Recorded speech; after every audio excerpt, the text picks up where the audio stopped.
Okay, am I live? I think I'm live again. Okay. Six. BRB.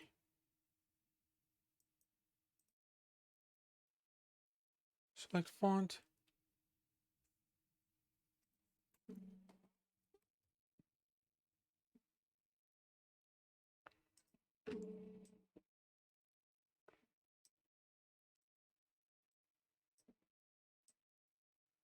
There you go. Okay. Right back, guys. 1 second. I need to put stuff away. Okay, 1 second. Wait a minute.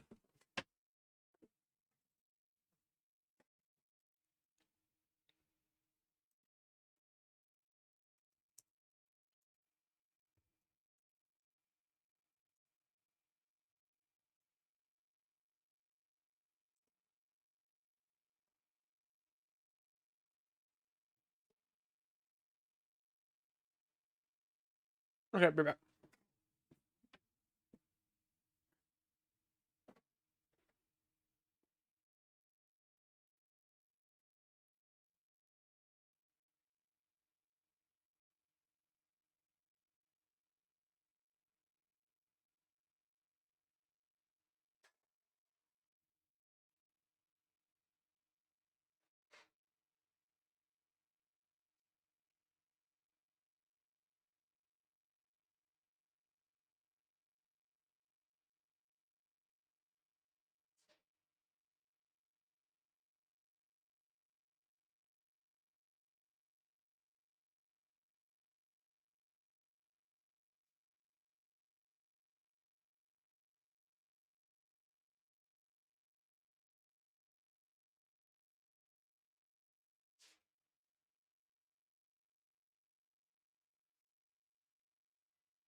Okay. I am back. With chips. That was a good bit, wasn't it?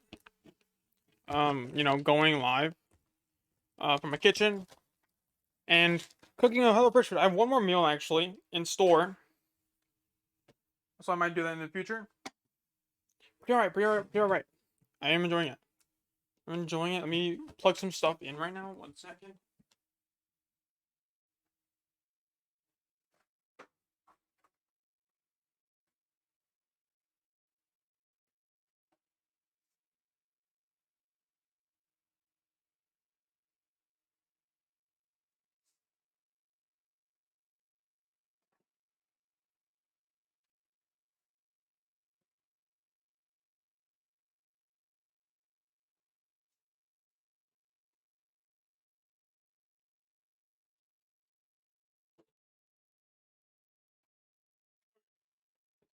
Back to it. Matt Pat, show us what you got. Okay, I can hear it. First game, something improved in our first Five Nights video, and now we can breathe a sigh of relief because this was the beautiful time long, long ago, last August, when the games weren't so complicated, when the biggest mysteries were a game-crashing gold bear and the words "It's me," no minigames, no puppets, no need to shoehorn in extra overcomplicated storylines. That all would come later when the first game became smashed in and got itself some sequels. And boy, did those sequels make me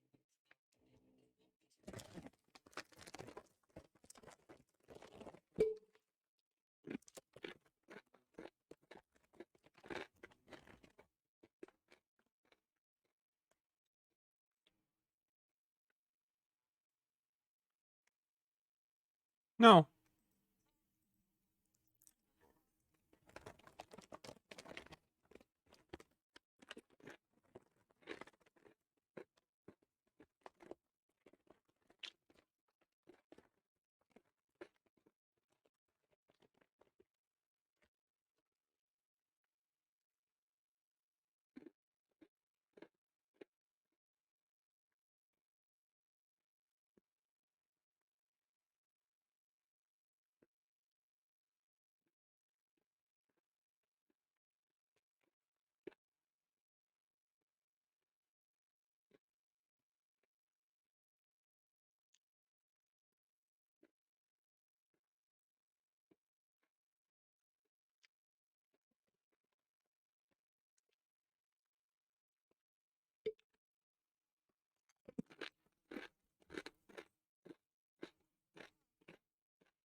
That was from FNAF 2? What the heck? I didn't even know that. What the heck? I thought that was like from FNAF 4 or something. Oh, wow.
Bruh, that's funny. Okay, well, next video.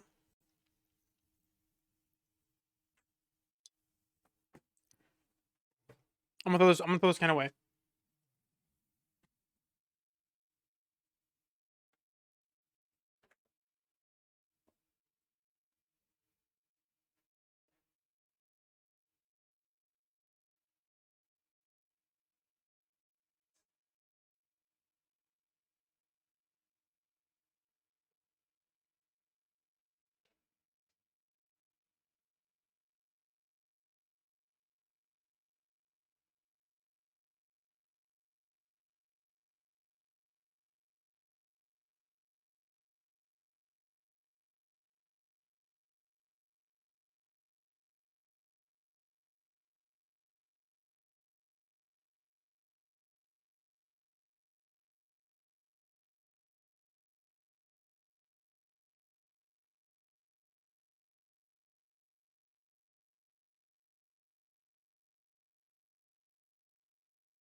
All widgets.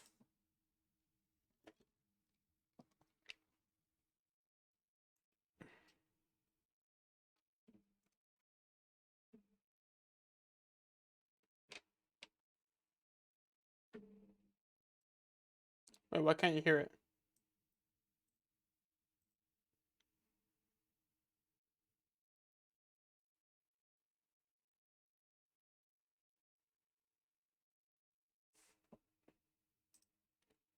Oh.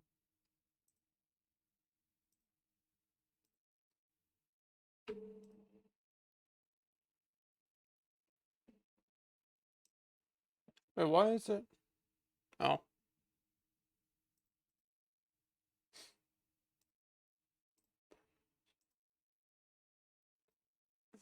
Filters.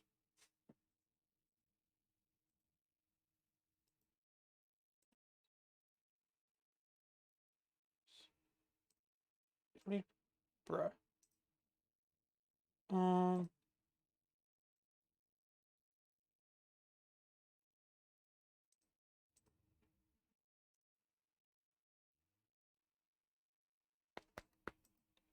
Wait, why is it not taking in my?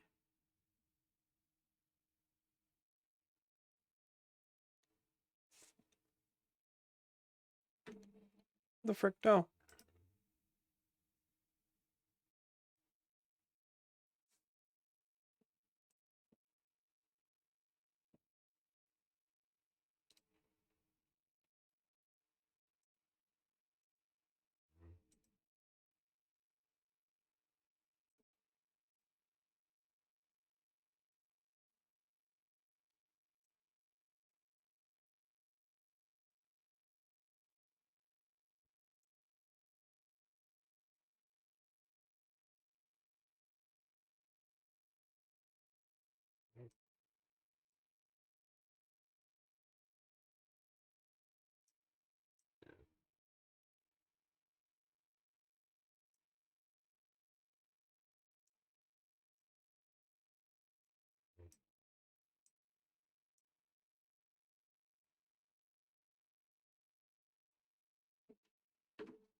Uh, I can't.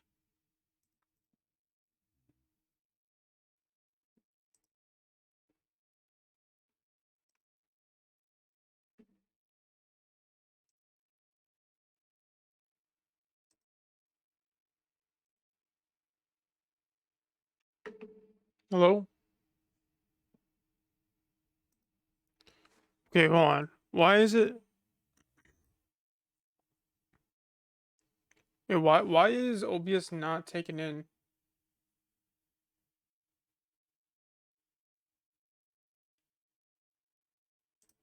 my? Why is not?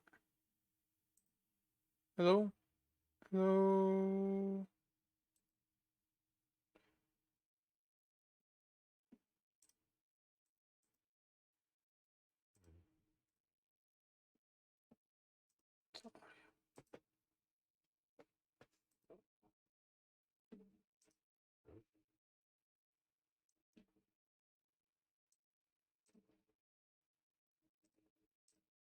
Close. The frick? How did I?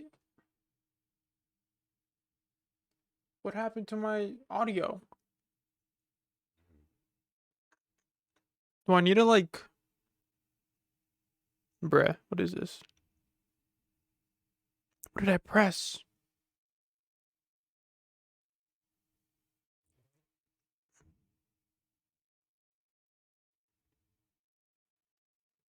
Wait, why is OBS?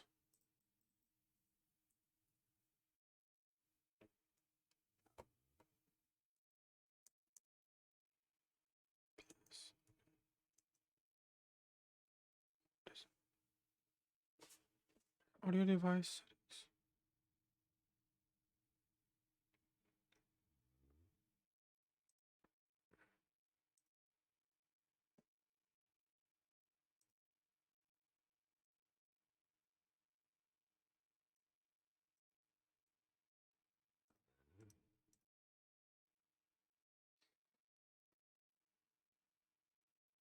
Um.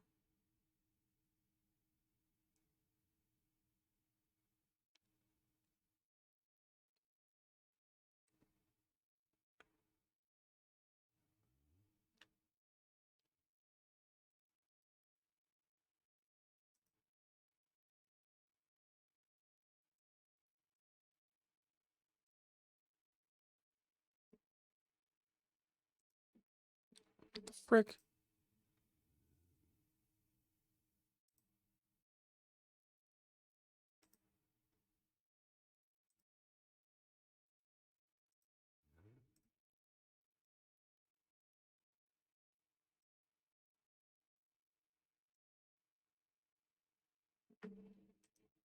I don't want to keep playing the video. Like, you obviously can't hear it. Importantly to the animatronics. And that's just the beginning. He's also the only person who knows how to use the spring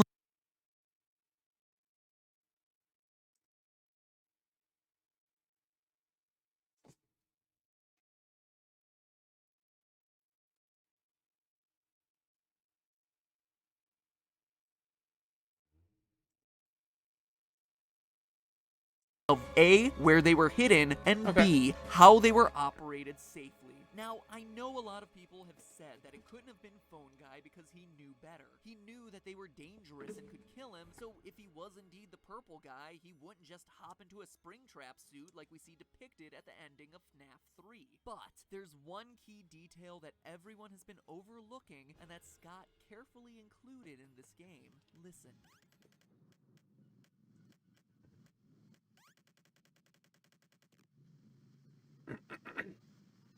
Hear it? There's rain. There are puddles on the ground. It's dripping from the ceiling. The killer had been using these springlock suits safely for years, but in his panic to escape the ghosts, he failed to notice the wetness of the building around him. The killer had never encountered Yep. this problem before because the building had always been in a decent state of repair, but now it's a wreck, torn apart by age. Rain is able to seep in, something he didn't realize when he was in such a hurry to run away from the ghosts. And if moist breath can loosen the locks, you can bet some rain would make those suckers ready to snap shut. And they do, killing our killer. I mean, all of that makes a pretty compelling argument, almost an open and shut case, if there wasn't one final major criticism to the Phone Guy theory since the release of FNAF 3. And it's a good one. The fact that Phone Guy seems to die during his Night 4 phone call from the first game. Hey, listen, I may not be around to send you a message tomorrow.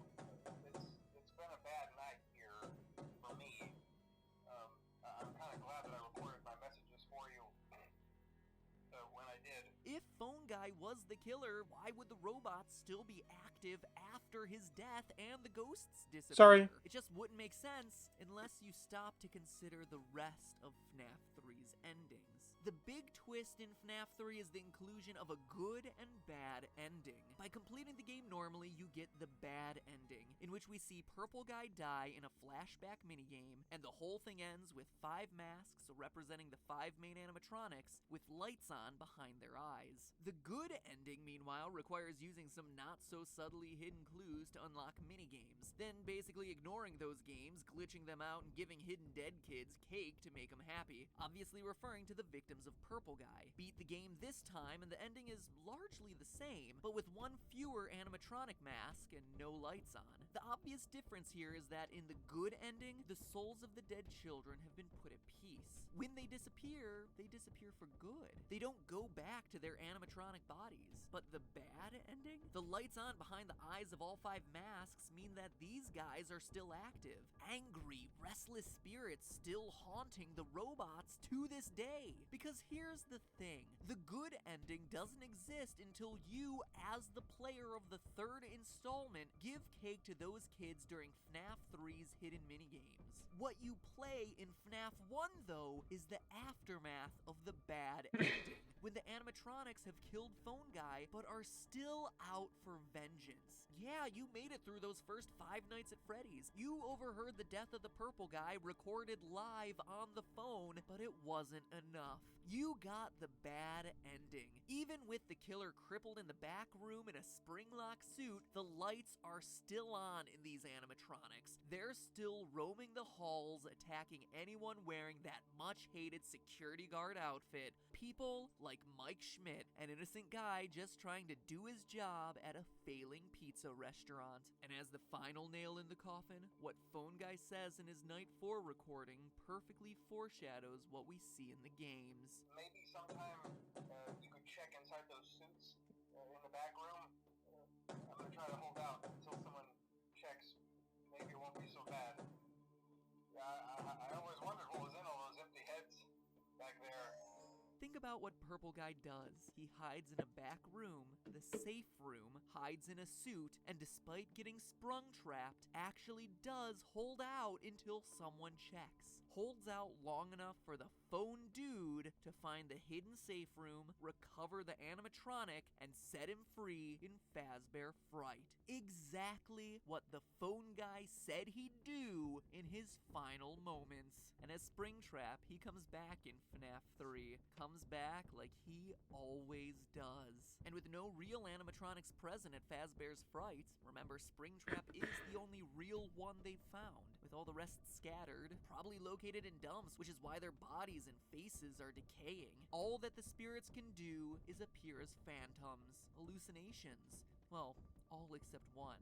The puppet, who we see in his physical form roaming the hallways of Fazbear Fright. So real, in fact, that we see his reflection visible in the pools of water under his feet, meaning he is there and unburnt. There's only one way to truly end this. End the murderous purple guy, burning the place to the ground. The puppet gave robots life, gave spirits peace, and finally gave the murderer, the phone guy, his long-deserved death. Or at least tried to. And that is the end of the Five Nights at Freddy's story. No hat, no movie, no fourth installment. What? Oh, no! No! No! No! No! Oh my gosh. Oh my gosh, what happened? What's wrong? Look! Oh no. But hey, that's just a theory. A game theory. Thanks For watching. Hey, if you enjoyed these theories, show your appreciation by subscribing to the channel. Seriously, I spent more blood, sweat, and tears on these scripts than I have on the entire 4 years of this show. You know, hopefully you liked it. Hopefully you're satisfied with the conclusions I reached, and hopefully you decide to subscribe as a result. Wouldn't mind it. Now then, welcome back to the Super Amazing End Card Tournament, where today I just have a simple... Bruh.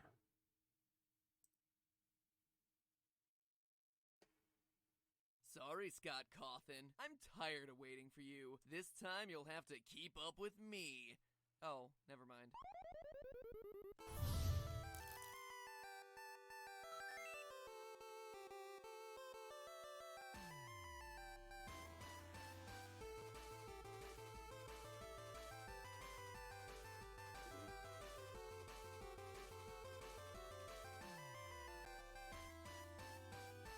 Hello, Internet! Welcome to Game Theory, where instead of waiting for FNAF 4 to be released, this time we're getting out ahead of the game. Or at least that was the plan. Scott, I swear you are the biggest internet troll out there.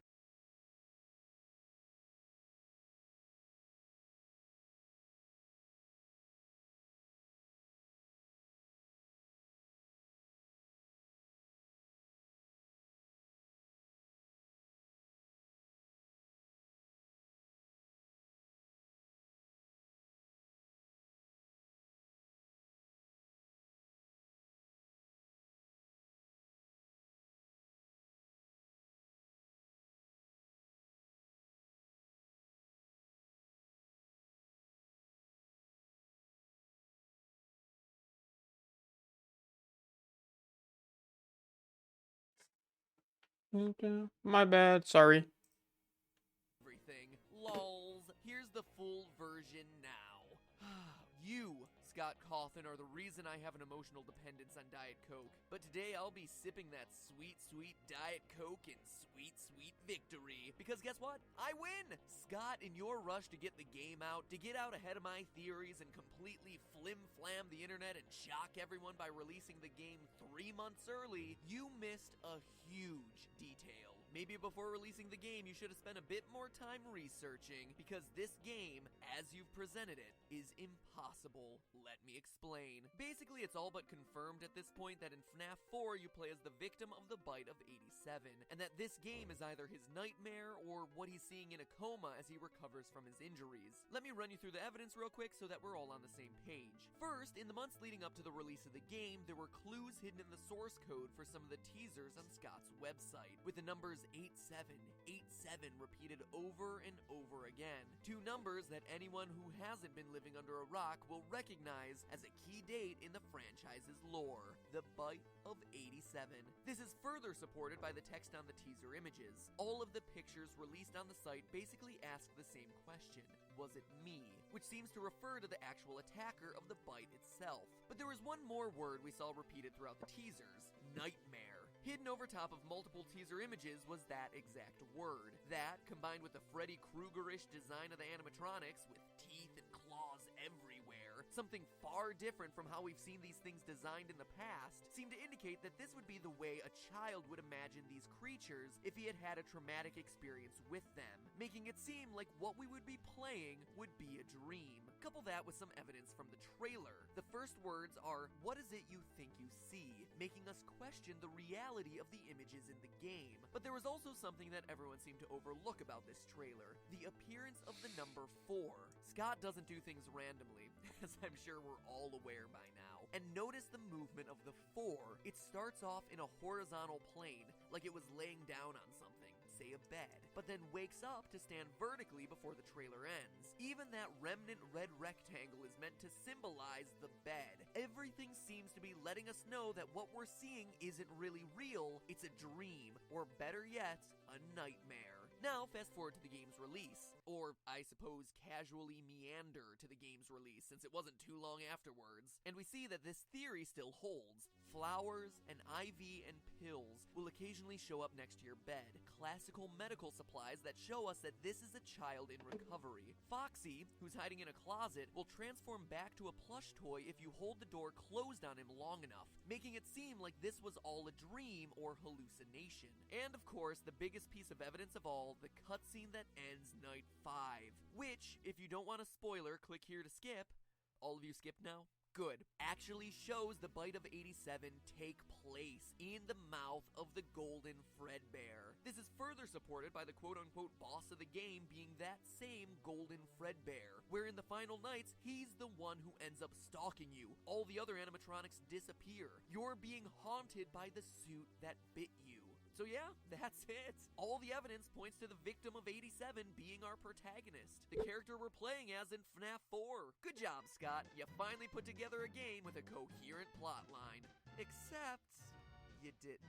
Scott Cawthon, if all of us are right in our theory, then you, sir, are wrong. Just when it looked like you were making a game that actually adhered to its own lore, you also made a game that is completely impossible from a scientific perspective. Loyal theorists, it's time we give Scott's latest bag of tricks a little lesson in real-life science. While frontal lobe injuries aren't as uncommon as people think, actually they happen all the time in car accidents, playing football, falling down, etc., having your whole frontal lobe bitten off has a much more profound impact on mental and physical functions. It would come with a whole slew of symptoms from motor skill impairment to nervous system issues, but the side effects we're most concerned with today would all be psychological. Removal of the frontal lobe significantly impacts the victim's ability to process certain types of stimuli, specifically fear stimuli. Let me give you some backstory. In the good old 1940s and 50s, psychiatrists often thought the best way to cure problems with the brain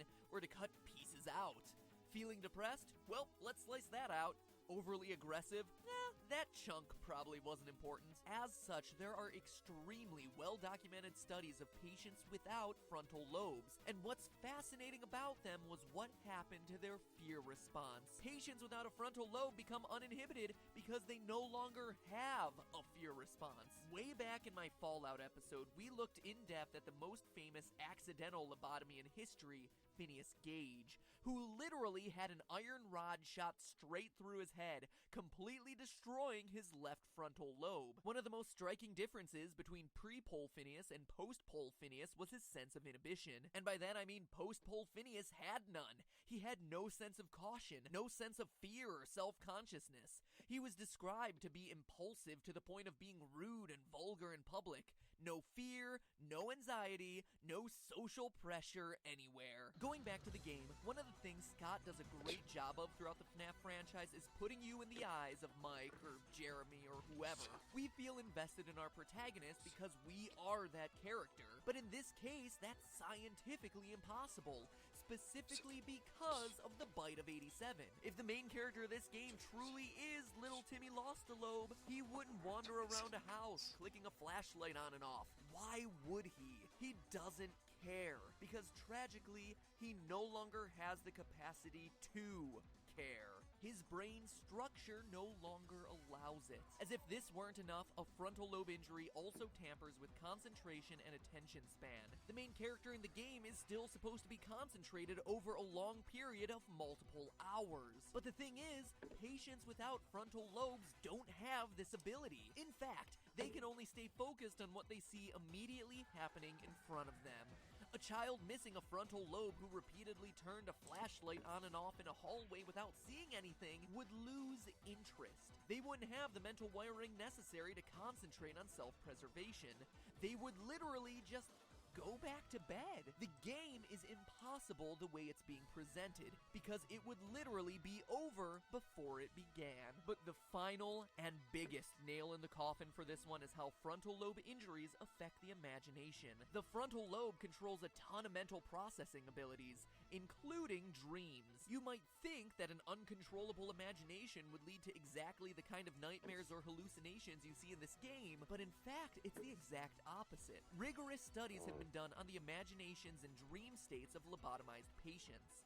While patients without a frontal lobe can have dreams, one thing they can't have is nightmares. Patients missing a frontal lobe carry their lack of fear and inhibition straight into their dreams. And why not? It makes sense. If the mind isn't registering fear consciously, there's no reason to process it subconsciously in a dream. Studies show that lobotomized patients can dream about idyllic scenarios, money, fame, praise, but they can't dream about the monsters under the bed, or in this case, the Foxy in the closet, making the nightmare state of FNAF 4 impossible for the victim of the bite of 87.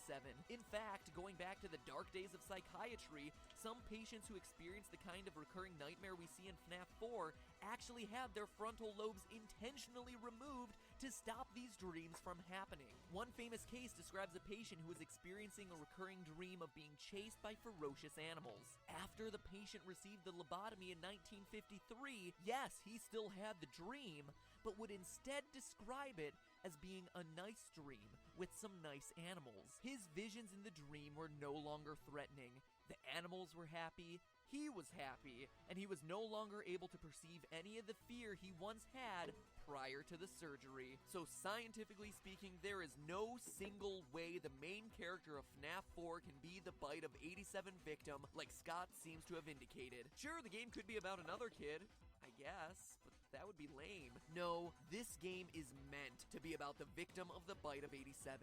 The poor kid who wasn't just attacked at the restaurant, but continues to be tortured through nightmarish visions, dreams, coma-induced hallucinations, whatever. I have zero doubt that that's what Scott intended, but the fact of the matter is, he just didn't do enough homework. A kid with those sorts of injuries wouldn't care about those things in the first place. He would have no fear, and there would be no animatronics, real or imaginary, that would be able to keep him up at night. Biologically speaking, nothing he would be experiencing would be any scarier than the fan. The fan. Sorry, Scott. Better luck in the movie. But hey, that's just a theory. A game theory. Thanks for watching. So that's the science of FNAF 4, but I'm working on picking apart the lore now. It'll take a few weeks, so make sure you subscribe to get notified of when that comes out. And to help you wait, click here to check out my all-new theory on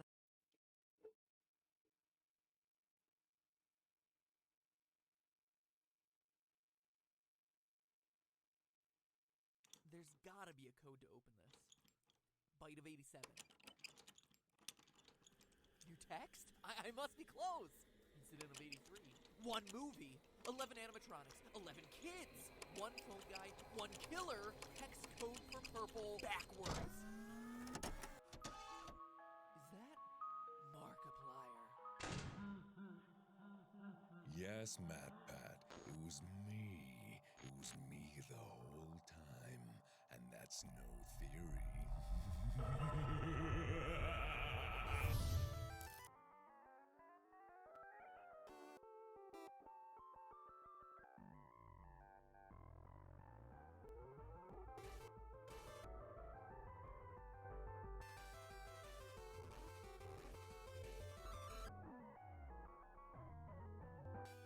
Hello, Internet!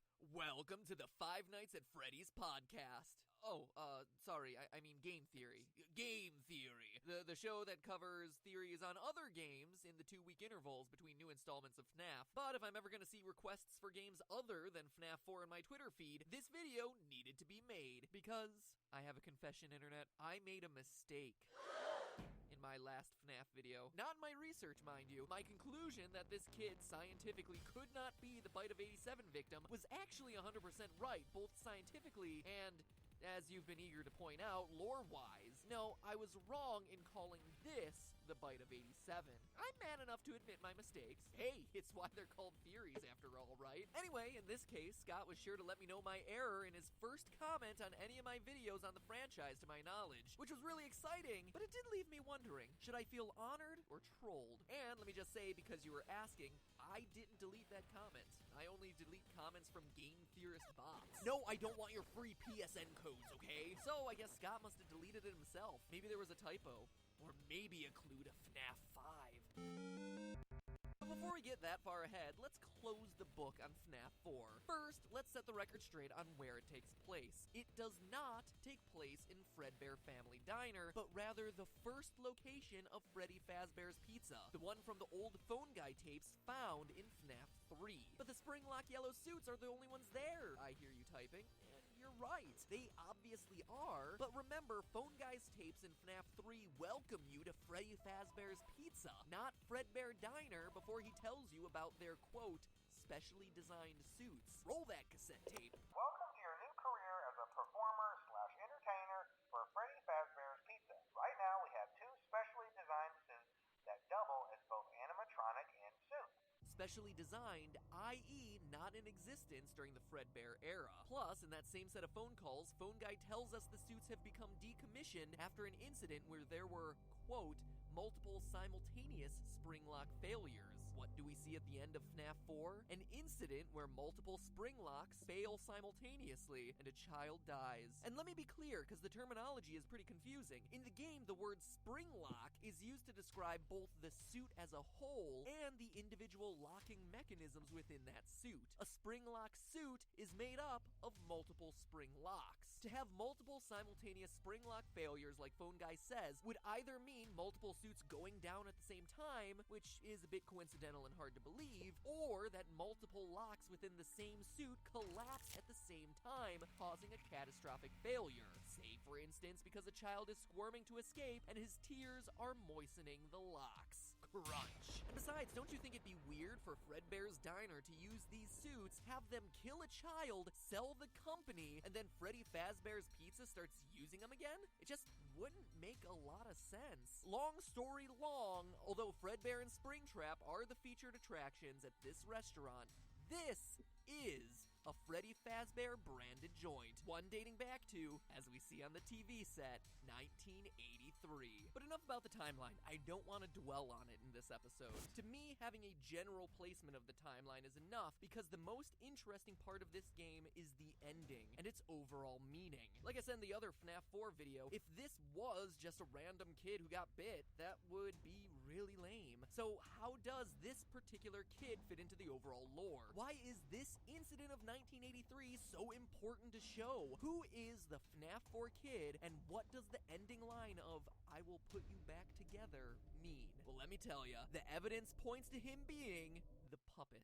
Let's look at the evidence. First, many have pointed out the streaming tears down the kid's face, which mimic the tears down the puppet's mask. Okay, sure, that was good evidence when we first saw them in FNAF 2, but at this point, those nice pixelated streams are on nearly every chubby-cheeked kid who's ever entered these restaurants. So alone, it's not much to go on. But we can take it one step further. While the tears themselves might not be interesting, look at this. It's a screen from the Mangle minigame back in FNAF 3. This weird, crying, giant silhouette was just kinda out of place in the last game, and all us FNAF theorists just kinda glossed over it in our analyses, since, seriously, what is it? I mean, it kinda looks like the puppet, right? With its overall fabric feel and its thin striped legs. I mean, that's what I thought at the time, but again, there was really no reason to bring it up since it just didn't fit anywhere. But now we have a new game and new information that might make this make sense. Look at its body position. Notice anything specific about it? It resembles a position we see our FNAF 4 kid in a lot throughout the game, including his final scene, kneeling down,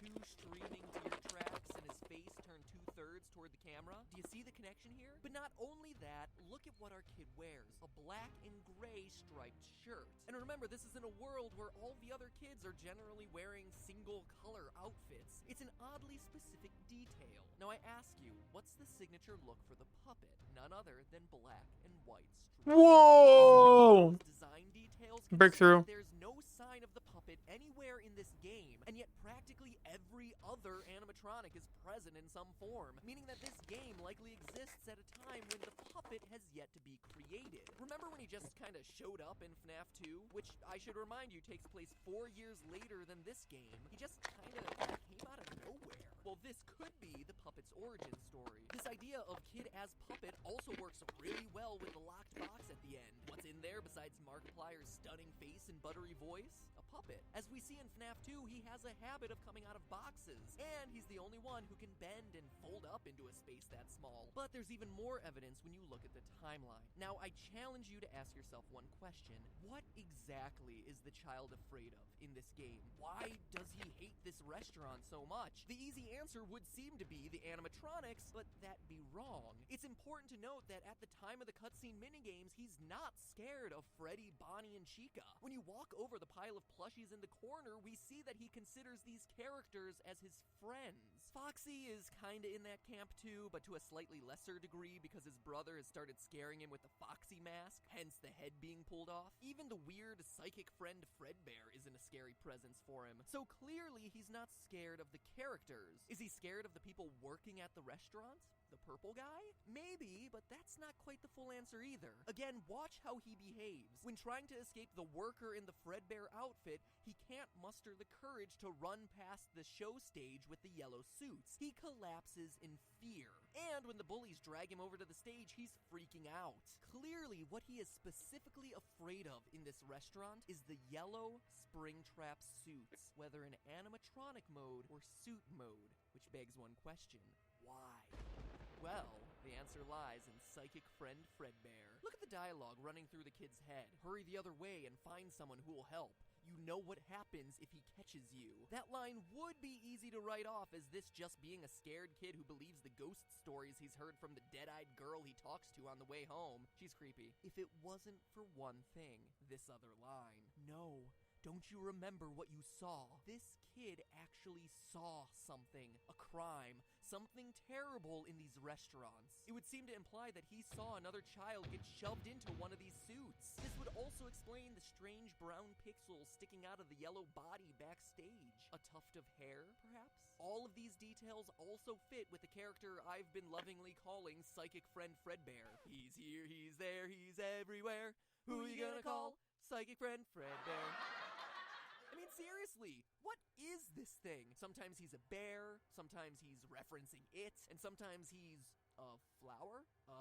Okay. At first, it seemed like the creepy little toy was nothing but an imaginary friend. That was until the final moments, after the bite, when we see the bear's signature yellow text. But this time, instead of parroting back the kid's feelings like he usually does, he shows that he is clearly in possession of a mind of his own, saying all kinds of creepy things like, "You're broken. We're still your friends. Don't you believe that? And I'm still here.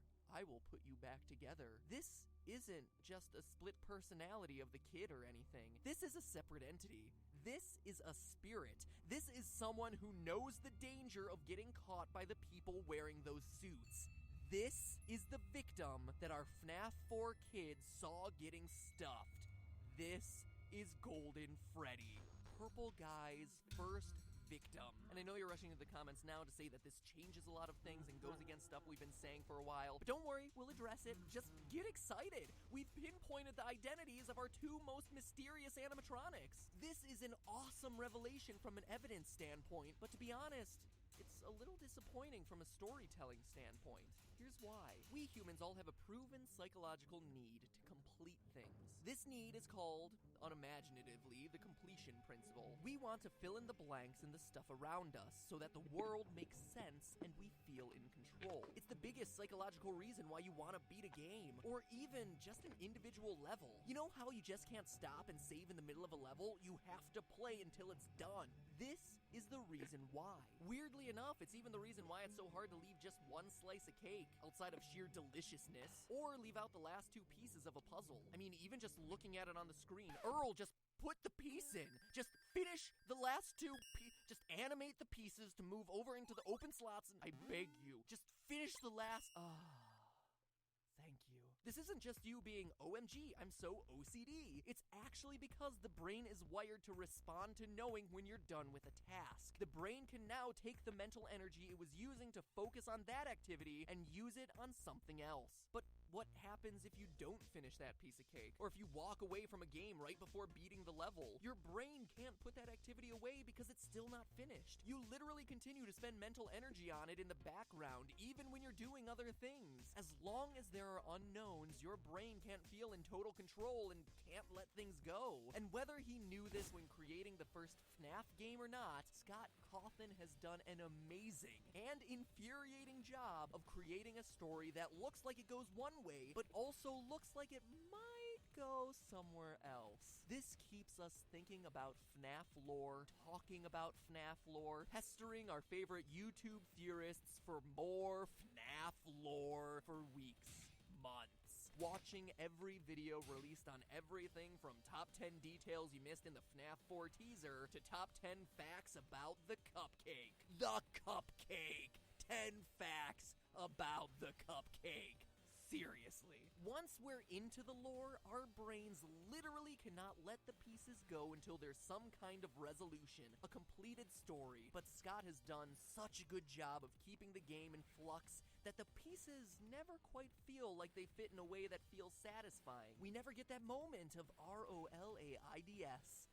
That spells relief. So we want the pieces of the puzzle to fit together cleanly, and the problem with FNAF is that while there's plenty of evidence for the story to go one way, there's also evidence for it going somewhere else. Try this one on for size. Well, there's a lot of evidence for the kid in FNAF 4 being the puppet, and I'd bet my bottom dollar that that's the solution that Scott intended. From a storytelling standpoint, more pieces actually fit together if the FNAF 4 kid becomes Golden Freddy and not the puppet. This would make our first victim, the one our FNAF 4 kid sees get killed, the puppet, like we've been hypothesizing since FNAF 2. Suddenly, you have a group of 5 kids celebrating a birthday, one kid associated with each animatronic, with the one representing Golden Freddy being the odd man out. And this scenario perfectly mimics the FNAF 3 good ending with the Happiest Day minigame, where 5 souls from 5 kids, each representing a different animatronic, reunite to celebrate a birthday that never really happened. It actually creates a beautifully bookended story of redemption and forgiveness, a reunion of brothers. And yeah, I know the complaints. Don't get me started about the size of the kids being different. They're the spirits of dead children in an 8-bit minigame, okay? Literalizing the sizes seems to be a bit of a stretch. And it goes even further than that. In the FNAF 2 Give Gifts minigame, the puppet gives life to the dead children, with Golden Freddy as the odd man out who doesn't get a mask and does a ghostly jump scare at the end. That would reflect the 4 bullies getting killed in the pizzeria by Purple Guy in response to this incident, while the one, Golden Freddy, dies somewhere else, like a hospital bed. I mean, we do see the IV and pills and flowers, and as a result, that's why the puppet, the first victim, is able to reach those 4 kids' souls and save them, while Golden Freddy has to behave like a ghost. It also gels with the idea that the Take Cake minigame represents the first victim at the first location, and why the puppet is always the jump scare, because he's the kid we've just watched get killed. So a lot of storytelling pieces fit together, but at the end of the day, that leaves us with too many questions about why Golden Freddy is talking to our FNAF 4 kid. A spirit needs to be inhabiting that bear for the story to make sense, and Scott certainly put in plenty of evidence that leads us to believe that the FNAF 4 kid is the puppet. The FNAF 4 kid needs to have seen a tragic, scary incident to make him fear the restaurant, which means he can't have been the first kid to have been killed. In short, the challenge here is that you have a choice. There's more evidence for our FNAF 4 kid becoming the puppet, but the resulting story is more satisfying for him to become Golden Freddy. And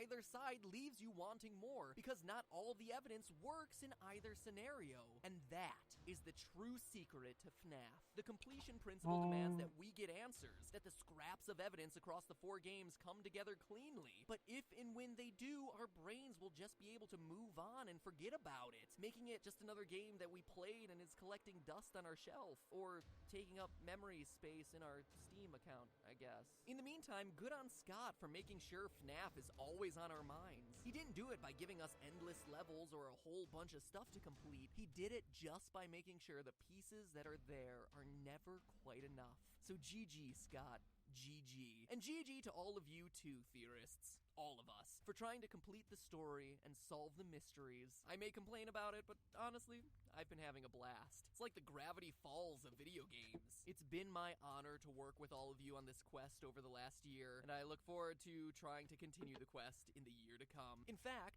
since video More than just a year, Matt Pat. For a long 7 years, and it's still going, Matt Pat. Just drop it already.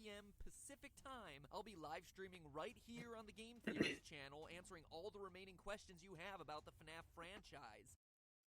Okay, cool. Thank you, Matt Pat. Very appreciating.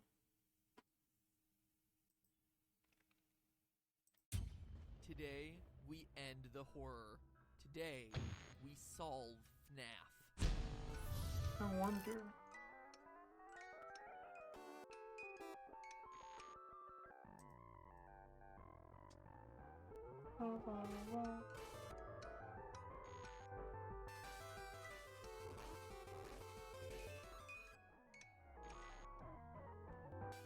Hello, Internet! Welcome to Game Theory, where, after months of intensive therapy, I'm back to finally put the original FNAF tetralogy to rest. It's done. No more Halloween updates, no more FNAF 5 rumors, and no more fan.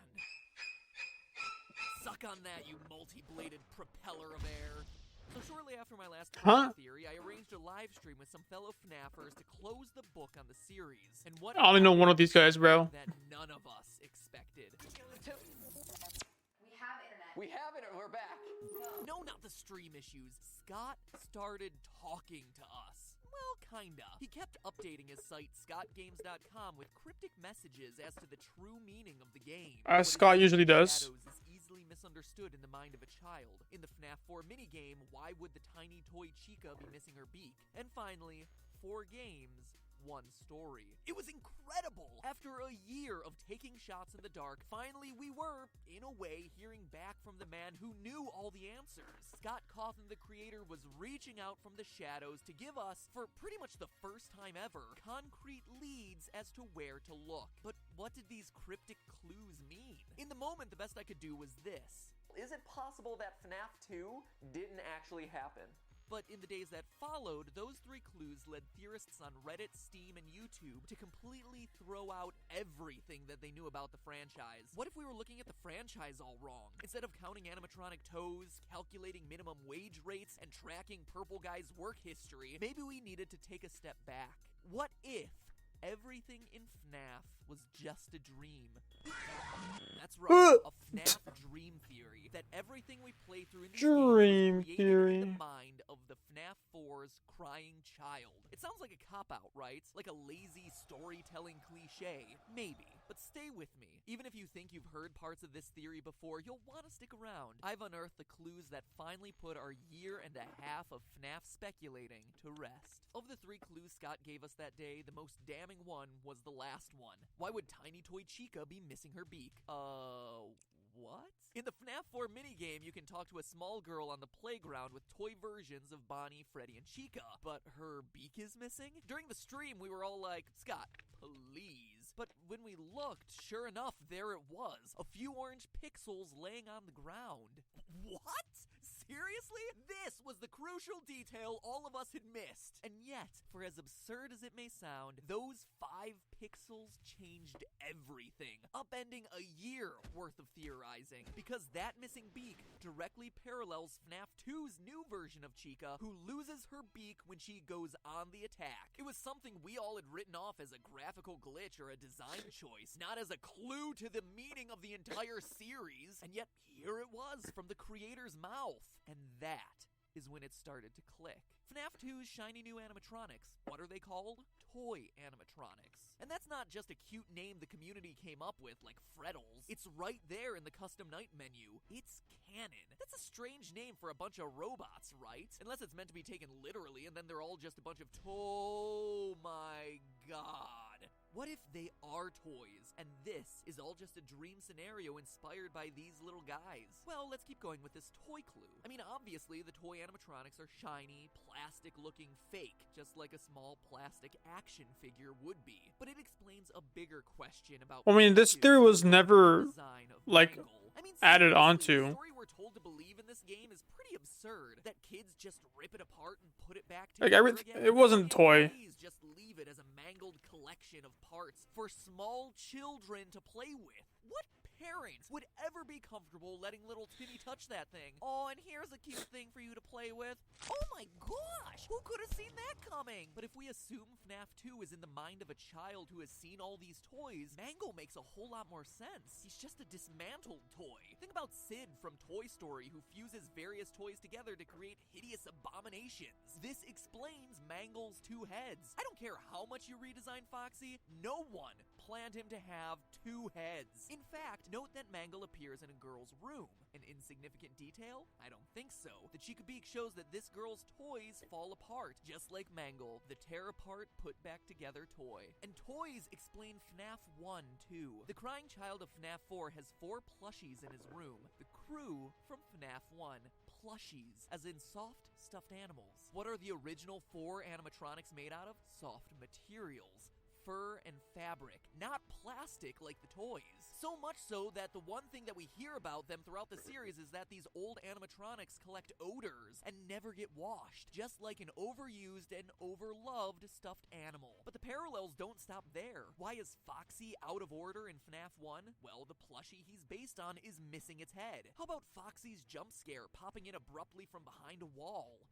Awfully similar to the way the brother scares the crying child throughout FNAF 4. In his Foxy mask, no less. And how's Golden Freddy fit into this? Well, in the hidden FNAF 4 Easter egg, we see on the TV that the show Fredbear and Friends features the Golden Fredbear alongside the core 4 of Foxy, Freddy, Bonnie, and Chica. That's your cast from the first game. The dream of FNAF 1 was inspired by this show and the plushies, hence it not containing any of the other animatronics. Even the fact that the child doesn't have a Golden Freddy plush, and that instead he has his imaginary friend, a psychic friend Fredbear, who appears and disappears at will, directly references Golden Freddy's ghostly behavior in FNAF 1 and 2. In fact, every game, design detail, and animatronic can be explained under this theory. The recurring elements of the phone and the fan, right there from some of his favorite toys. The fact that no one in their right mind would work in a place like this?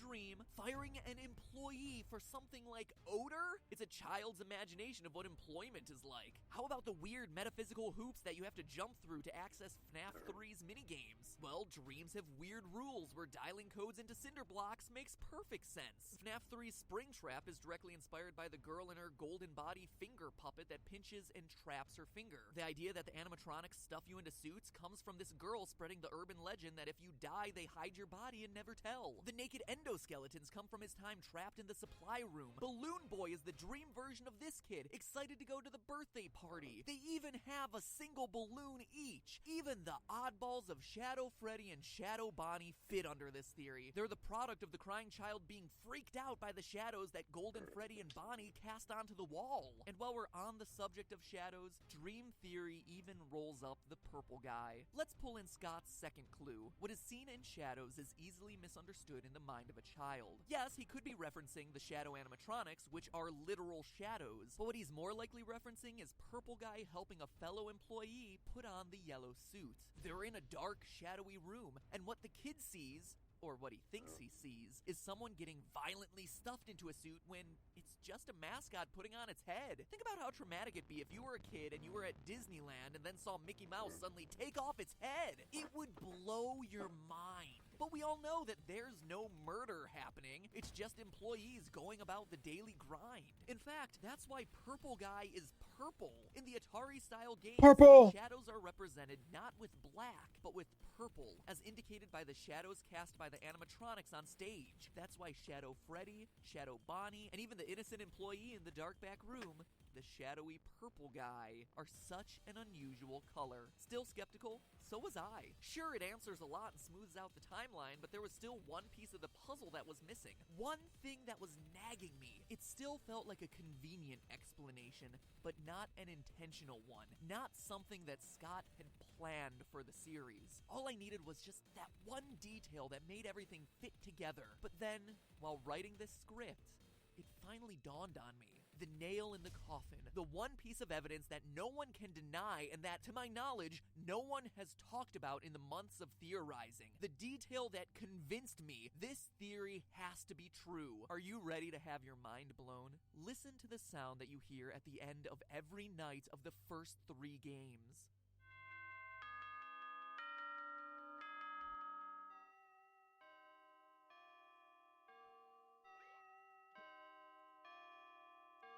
A grandfather clock, chiming the same song every time. Why would the end of my shift in an office be signaled by a grandfather clock chime? It wouldn't, unless I was asleep, dreaming in my house with a grandfather clock right outside my room. Just like the layout of the crying child's house we see in the FNAF 4 minigames.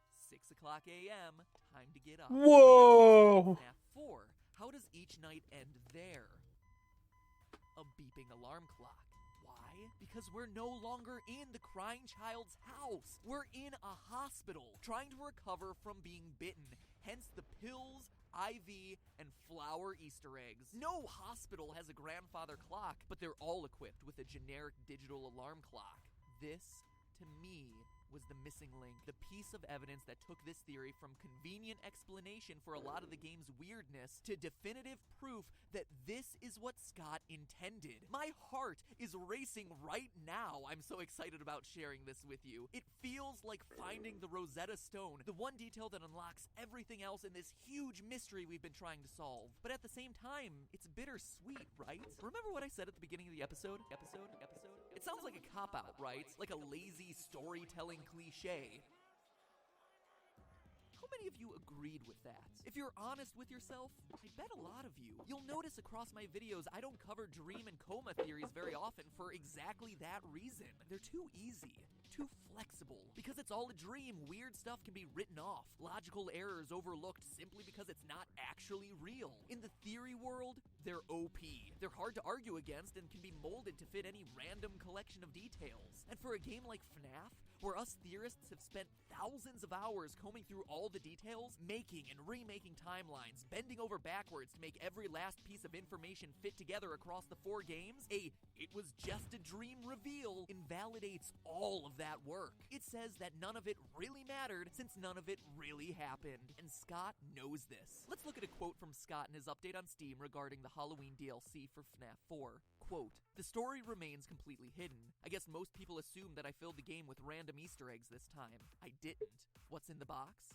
It's the pieces put together. But the bigger question is, would the community accept it that way? The fact that the pieces have remained elusive this time strikes me as incredible and special. A fitting conclusion in some ways, and because of that, I've decided that maybe some things are best left forgotten forever," end quote. To me, the key phrase here is, would the community accept it that way? He knows that a "it's all a dream" explanation would fail to live up to our astronomical expectations. It's underwhelming. What about the puppet? What about the oddly specific detail of the paychecks? How about Scott confirming on Steam that my FNAF 2 theory was almost 100% correct? It's this "will the community accept it" quote that makes me think Scott intended the dream theory to be official, but also understands that ever revealing it would be a huge mistake. Hence him keeping it locked in the box. I mean, you can already see it in the comment threads discussing earlier versions of the dream theory. People enraged by the sheer mention of this thing.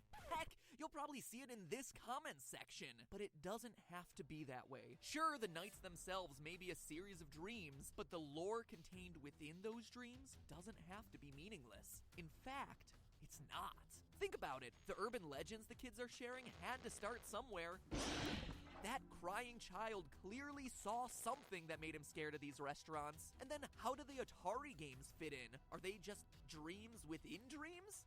They're not. In researching this episode, I not only found the clues that solidify the dream theory, but also the missing links that we've all been overlooking in putting the FNAF timeline together. Scott's final clue about 4 games, 1 story may be a reference to a crying child's nightmares and eventual death in the hospital, but it can also be referencing the story of the game's primary struggle, the puppet and the purple guy. And next week, we're covering that on an all-new Game Theory Saturday the 19th at 3 o'clock p.m. Eastern Time, 12 o'clock p.m. Pacific Time. That's noon for all of you trying to figure out whether that's midnight or noon. I know, I get it confused all the time too. Why am I telling you the time it'll be published and uploaded? Well, we're covering that story, followed up immediately by a live stream discussion where I, and hopefully a few other theorists, will be able to answer your questions as we close out the year with the definitive answers to this incredibly mysterious series. And I want you guys to be there so you can ask your questions and talk about all this together with us live. So remember, that's Saturday the 19th at 3 o'clock p.m. Eastern Time, noon Pacific Time for that episode, followed immediately by a live discussion with you guys. I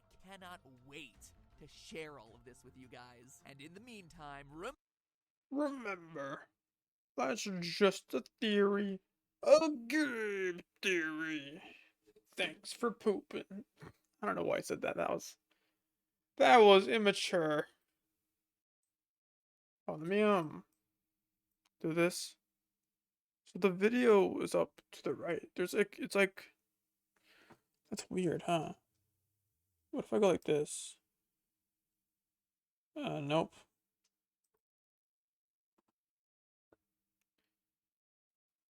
Huh. Why is it weird for? Nope, you're not dreaming. It is possible to put together the pieces of FNAF. It's just a nightmare trying to do it.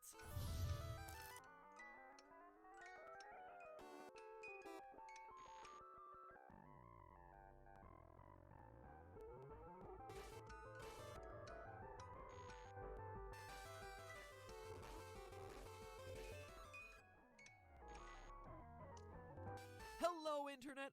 Welcome to Game Theory, where it's another day, another FNAF timeline. Don't worry though, I promise this will be my final stab at putting it all together, at least until FNAF World. Maybe that means I can finally do Undertale. You guys want that one, right? Seems like a popular choice. Let me know in the comments. Now, Undertale. Remember that when that game was, you know, I think the dream theory is indeed what still popular? Intended, where the I minigames do. featuring the crying child from FNAF 4 are real, i.e. there's really a birthday party and he really gets bitten, and the events of each night at Freddy's across the 4 games, where a security guard is attacked by robots, is taking place in his mind. Like I said last episode, the clock sounds coupled with Scott's own statements both during the live stream and on Steam sold me 100% on that theory. That said, I, like a lot of you, aren't The dream! satisfied with that Dream! explanation. Sure, the hardcore gameplay sequences with you as the security guard might all be in the mind of a child, but the underlying story here about a serial killer stalking the halls of the restaurant are just too detailed and too well fleshed out to just be a wash. Here, to me, are the big issues that the dream theory doesn't address. 1. The crying child is afraid of those yellow suits for a reason. Remember what you saw. You know what will happen if he catches you. These are lines that his imaginary friend Fredbear repeats over and over. It feels a lot more sinister and real than just, oh, this kid saw something scary and misunderstood it in the shadows. 2. The puppet doesn't have a good explanation under dream theory. Clearly, the puppet is one of the most important forces in this game, but he doesn't fit into the dream model cleanly. A lot of other theorists have said it's symbolic of the boy's actions in his own dreams, but later this episode I'll prove that that's not true. If anything, the boy would be the security guard in these dreams, helpless and scared, not the puppet. I'm not buying it. 3. Scott confirmed the bulk of my FNAF 2 theory. This would be a strange move for him to go out of his way to say that a chain of events was correct if it was truly meaningless. And finally, number 4, the Atari minigames. Under dream theory, what? They're just dreams within dreams? What is this, Five Nights at Inception? And then there are plenty of little issues too, like a young child's dreams being so detailed as to include concepts that even most adults don't know, like sister locations and accurate minimum wage rates. So I combed over everything from the past year of theorizing to come up with the most well-supported, interesting, but also logical timeline of events, telling the story of the rise and fall of Freddy Fazbear's. Admittedly, there are still gaps and logical leaps, which I'll be sure to call out, but right or wrong, this is the flow of events I believe creates the most satisfying narrative to the series. So this one is dedicated to all you guys on Reddit, YouTube, Twitter, and in the comments who have been sending me theories for months. Think of this as my end of the year present for you. Right or wrong, this box is getting opened. The story begins at Fredbear Family Diner, the first location as revealed to us by Phone Guy in FNAF 2, and confirmed indirectly by Scott when he approved my FNAF 2 theory. I don't honestly think that there's much to debate here anymore. A child is murdered outside the establishment by a mysterious figure, the Purple Guy, who escapes unnoticed. The victim's restless soul goes on to inhabit a puppet, which would then haunt the halls of the pizzeria. Boom! Done. No need to dwell on that. In the wake of the tragedy, the owners sell the name of Fredbear and the character's likeness to a larger company that will soon be known as Fazbear Entertainment. From there, the timeline picks up in 1983, as seen on the crying child's television set. Since buying the franchise, Fazbear Entertainment has distanced themselves from the last restaurant by redesigning Fredbear into a golden singer with a yellow rabbit partner. They've also rolled out a popular TV series, Fredbear and Friends, as well as a line of merchandise that includes both plastic toys and plushies of all the characters. But perhaps the biggest addition has been a sister location of restaurants where Fredbear's friends are headlining. Freddy, Foxy, Chica, and Bonnie, known as Freddy Fazbear's Pizza. And that is our first major revelation, that FNAF 4's Fredbear-themed restaurant and FNAF 1's Freddy Fazbear's Pizza location are open at the same time. We know this thanks to the Phone Guy tapes uncovered in FNAF 3. For those of you who haven't listened to those enough times to have them memorized, I am so jealous of your life. But secondly, let me refresh your memories. The tapes welcome you to Freddy Fazbear's Pizza, and then mention a tragic incident at a sister location which results in the yellow spring-lock suits being decommissioned. So let me translate that for you. For all of us unfamiliar with corporate buzzwords, a sister location is defined as another company owned by the same parent company. For example, KFC, Pizza Hut, and Taco Bell are all sister companies, with the parent company that holds them all together being Yum Brands. Yum is right. Ugh, I could totally go for some Pizza Hut right now. Pizza Hut lunch buffet, you are the best! Hashtag not sponsored. In this case, FNAF 4's Fredbear's is the sister location to Freddy Fazbear's Pizza, with the parent company being Fazbear Entertainment. Corporate structure for the win! What all of this means is that the unfortunate incident that Phone Guy mentions in the FNAF 3 tapes is the crying child getting chomped, which in turn is the inciting event that causes the two recently delivered yellow suits to the FNAF 1 location, the Golden Freddy and Golden Bonnie suit Phone Guy talks about, to be stored away in the location's safe room. At this point in the timeline, still open and hidden in the back of the restaurant. Enter Purple Guy. Shortly after the yellow suits get decommissioned, more FNAF 3 tapes reveal Phone Guy warning employees to not bring customers back to the safe room and to stop moving the yellow Bonnie suit. In the following days, the safe room gets sealed with the request to, quote, not tell family, friends, or insurance representatives. Now, Phone Guy may be unaware of what's happening here, but we're not. This is June 26th, 1983, the date of the missing children incident we learn about through the newspaper clippings pasted on the walls of FNAF 1, where in the middle of the day, an employee dresses in a costume, lures 5 children to the back, kills them, and then stuffs their bodies into the suits. Although he's caught and taken into custody, the fact that all of this takes place in the restaurant's safe room, which remember are invisible to animatronics and security cameras, means that the actual murders aren't on camera. As such, the bodies of the children remain missing, hidden in the suits, and the killer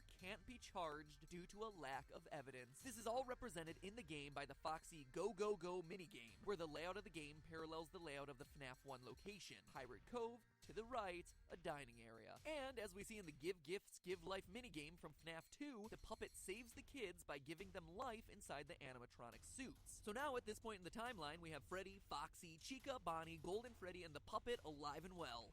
Well, not alive, dead, and then reborn. You get the idea. Also, the company closes up the safe rooms to avoid all liability for the murders, and eventually the pizzeria is closed and the old animatronics retired due to the health conditions of the restaurant. As we see once again in the newspaper clippings, Where did those ones go, the though? smell of rotting bodies inside the machines starts stinking up the place. So now let's pause there for a Yo, second. Up to now, Footbath, this has been how you doing? well substantiated with Appreciate- evidence, but Or no, before your we name go is much further, Purple let's take a minute back to Hibiscus. the crying child. How you doing, Remember, bro? one of my Appreciate you biggest stopping by. concerns about Dream Theory is that the crying child is scared of the yellow suit. Footbath. There's no real I like good that. explanation as to why. So what if the reason the crying Shut child is box, scared okay. of the yellow suits is because he saw the missing children's incident? What if he saw the employee mean, dressed up as a yellow animatronic? but this luring is, the like, children too- away? Yes, this would mean that the missing children's incident would happen before the yellow I don't know. suits I'm were still appeared skeptical about before this the kids. theory, I But guess. it's a theory that works for a lot of different reasons. First, he's always at the pizzerias, especially towards the end of the day, so he'd definitely be in a position to see something like this. Second, it explains his irrational fear of the yellow suits because he saw people get taken to the back and never return.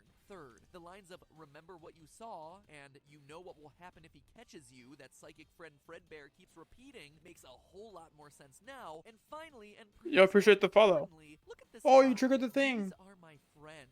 If Thank you, this bro. I appreciate were it. to be true, this line Thank you for is following, bro. I so appreciate it. mean. Truly. I always thought that line was I'm gonna weird. be here for several hours, so They're your imaginary friends? you know, I it'd be like that suppose. So then sometimes. why would his collection And of then, yeah. plushies just be with him when he Thanks. dies? Why is that such an important detail that Scott chose to include? It wouldn't be, really. But what if they were literally his friends?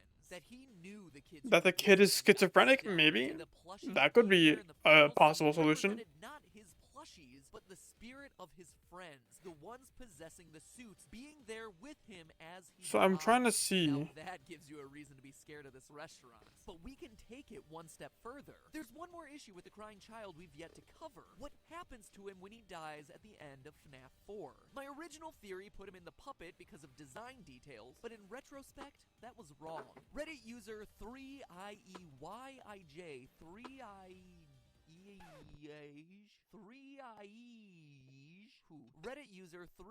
did an analysis of the color of the text during the Interesting. ending Back when sequence. people Some actually of the cared for final FNAF, lines aren't people were actually just waiting for yellow this map because to make a Psychic theory, Fredbear and then like the rather next a game to come out. mysterious Map has gone insane blue over the years. color.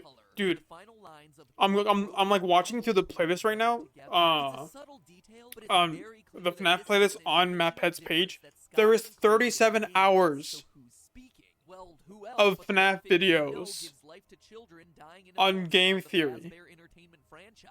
It's the puppet. So if I have, so if I want to watch this, I'm gonna be here for at least several days. Found out about FNAF through him on his first video about it. I found out through FNAF. I found out about FNAF like in middle school because this released about almost a decade ago. It's been like 8 years, almost 9 years. It's like this year it's gonna be 9 years, like later on in the year. I remember like my friends talking about it, and I know I had one friend who was a pathological liar, and because I was too scared to like look at the actual game. I believe what he said, and he said that like on night 5, like the animatronics like they go to your house in real life, and I was terrified, bro. I was absolutely out of it, dude. I had nightmares. Like I basically have like visions of like the FNAF guys like coming to my house and trying to get me. Like back when FNAF was like actually scary, that's how it was. Cause that was wild. Sorry if I'm loud. I hope that my audio is not too loud. So conclusion to the whole story. In FNAF 3's The Happiest Day minigame, we see the crying child's birthday one more time. 5 kids in masks representing the same 5 animatronics, with the birthday boy They're looking representing weird. They don't look like You can even compare the actual locations. FNAF Both are long corridors characters, with but three they kind of kids. do though. The 4th one slightly off Yo, to it was the good. side. Thank you. The I balloons appreciate it. are Hell yeah. also the same colors. I don't know. Red, green, I think I purple, finally got the yellow, audio done good because for the longest time it was absolutely abysmal. If used, results in the bad ending. Even my mic, it was terrible. I got it done good. Nice. And who's the one we see in this minigame? I always loved watching the FNAF MatPat videos, but I do not remember any of them. And he's still uploading them today. I haven't seen the newest one that he uploaded. So I want to build up to it by watching all the things before this, and then watching the new one that has just came out. 248 into the wall. Why are those numbers important? It's the hexadecimal code for the color of purple guy. Only it's This is like the craziest. way of showing that the puppet is actively Like, trying to reverse the work it's of so the complicated to just, atrocities you know, committed inside we the can't just walls leave of notes around the entertainment game or something. places. From here, the rest of the story is surprisingly Like, how do you figure this out? straightforward. Like, that's Reopened interesting. during That's like the summer of most wildest 1987 thing. in FNAF 2's bigger location. Fazbear Entertainment rolls out the toy animatronics based on the character models of their merchandise, allows them to free roam, and even equips them with facial recognition software as added protection against The low quality. I mean, there's definitely a pattern being established here, so good on them for taking preventative measures. However, Hold as on. we all know, it's not Okay. enough. As we hear about from the phone guy and see in the Save Them minigame, the purple guy, now the daytime security guard, kills 5 more kids within the Oh, yeah, that's right. walls We're on the of 2-hour long enlists the help of the possessed Freddy animatronic to save the kids, episode of but FNAF. responds, you can't, because it's true. They're already dead. That said, a case can be made that the puppet successfully gets these So guys once to this death. episode goes out, I don't know if I'm gonna watch the entire 2 hours. I kind of want to because it's there in the playlist, and I was expecting to. And ultimately, it won't do much else for me because there is 37 hours of FNAF content on MatPat's page, bro. 37 hours of this dude's life. The next few days, probably, for me. I should probably do schoolwork as I'm like just listening to this, just to see how I can get stuff done. That timer on the top left though is wrong because I started like 3 hours ago, and now I'm on episode 9 of a 60 video playlist.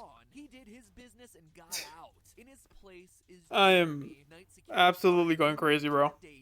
Wrongfully attacked by a vengeful toy animatronic the day of the birthday, losing his frontal lobe and coining the now iconic Bite of 87 moniker in the process. This causes the location to be shut down and the toys to be scrapped. Animatronics from here on out are no longer allowed to walk around, and with Jeremy out of commission, Phone Guy volunteers to take over the position of Night Guard. Which brings us to our conclusion. Phone Guy. The story comes to a final head in 1993. We know it's that year because of the minimum wage rate at the time, as well as the 11/12 date on the check. It doesn't matter if you're working night or day shift, all workers get paid on Fridays, and November 12th, 1993 landed on a Friday. It just fits. So Fazbear Entertainment... How does he know we get paid on Fridays? No, not everyone gets paid on Friday. And Phone Guy as security night guard. With the restaurant reopened one final time, we see this scene, where the puppet is waking up the spirits inside the animatronics one final time. It's time to get their revenge on Purple Guy at last. Phone Guy gets killed, and as we see in the final news article on the wall, no one comes to the restaurant because of its dark, tragic history, with the franchise closing at the end of the year. Sometime after, Purple Guy returns to the building, dismantles the suits, but in doing so, unwittingly unleashes the spirits of the dead children, who attack and kill him, and if they're reunited by the puppet in Happiest Day... I mean, they didn't kill him. It was the suit that killed him, and the water in the suit. Fright opens and unearths Springtrap, but with all the other animatronics at peace, the puppet must get his hands dirty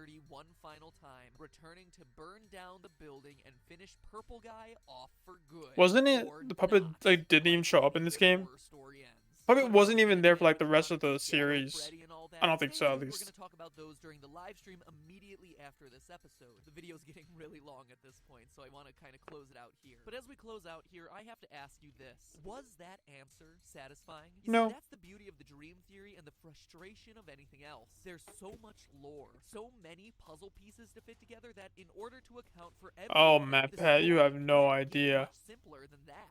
You have Dream no Theory, for instance, idea. is so satisfying here because it explains all the messiness of the lore. The in final broad, theory. easy-to-understand Bro just does strokes not without you stop needing a PhD producing in these videos. theology to understand 23 what's going on. million Sure, views, it bro. is possible to fit the details together cleanly, Dude, I but can't it's even not imagine that. easy to follow That'll take me like along. years to It's get that almost many like you need a views. full-length book to truly put all the pieces together.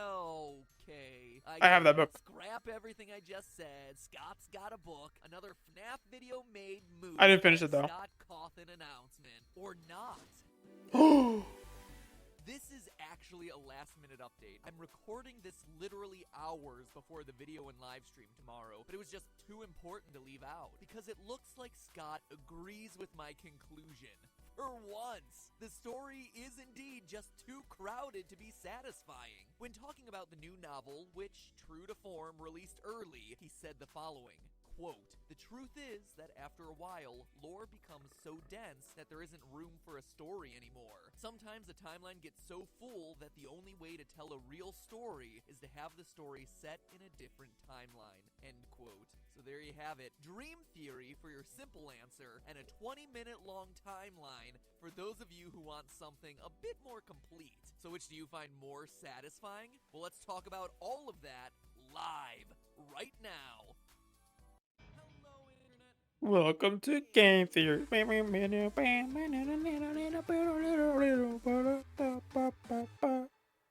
Let's go.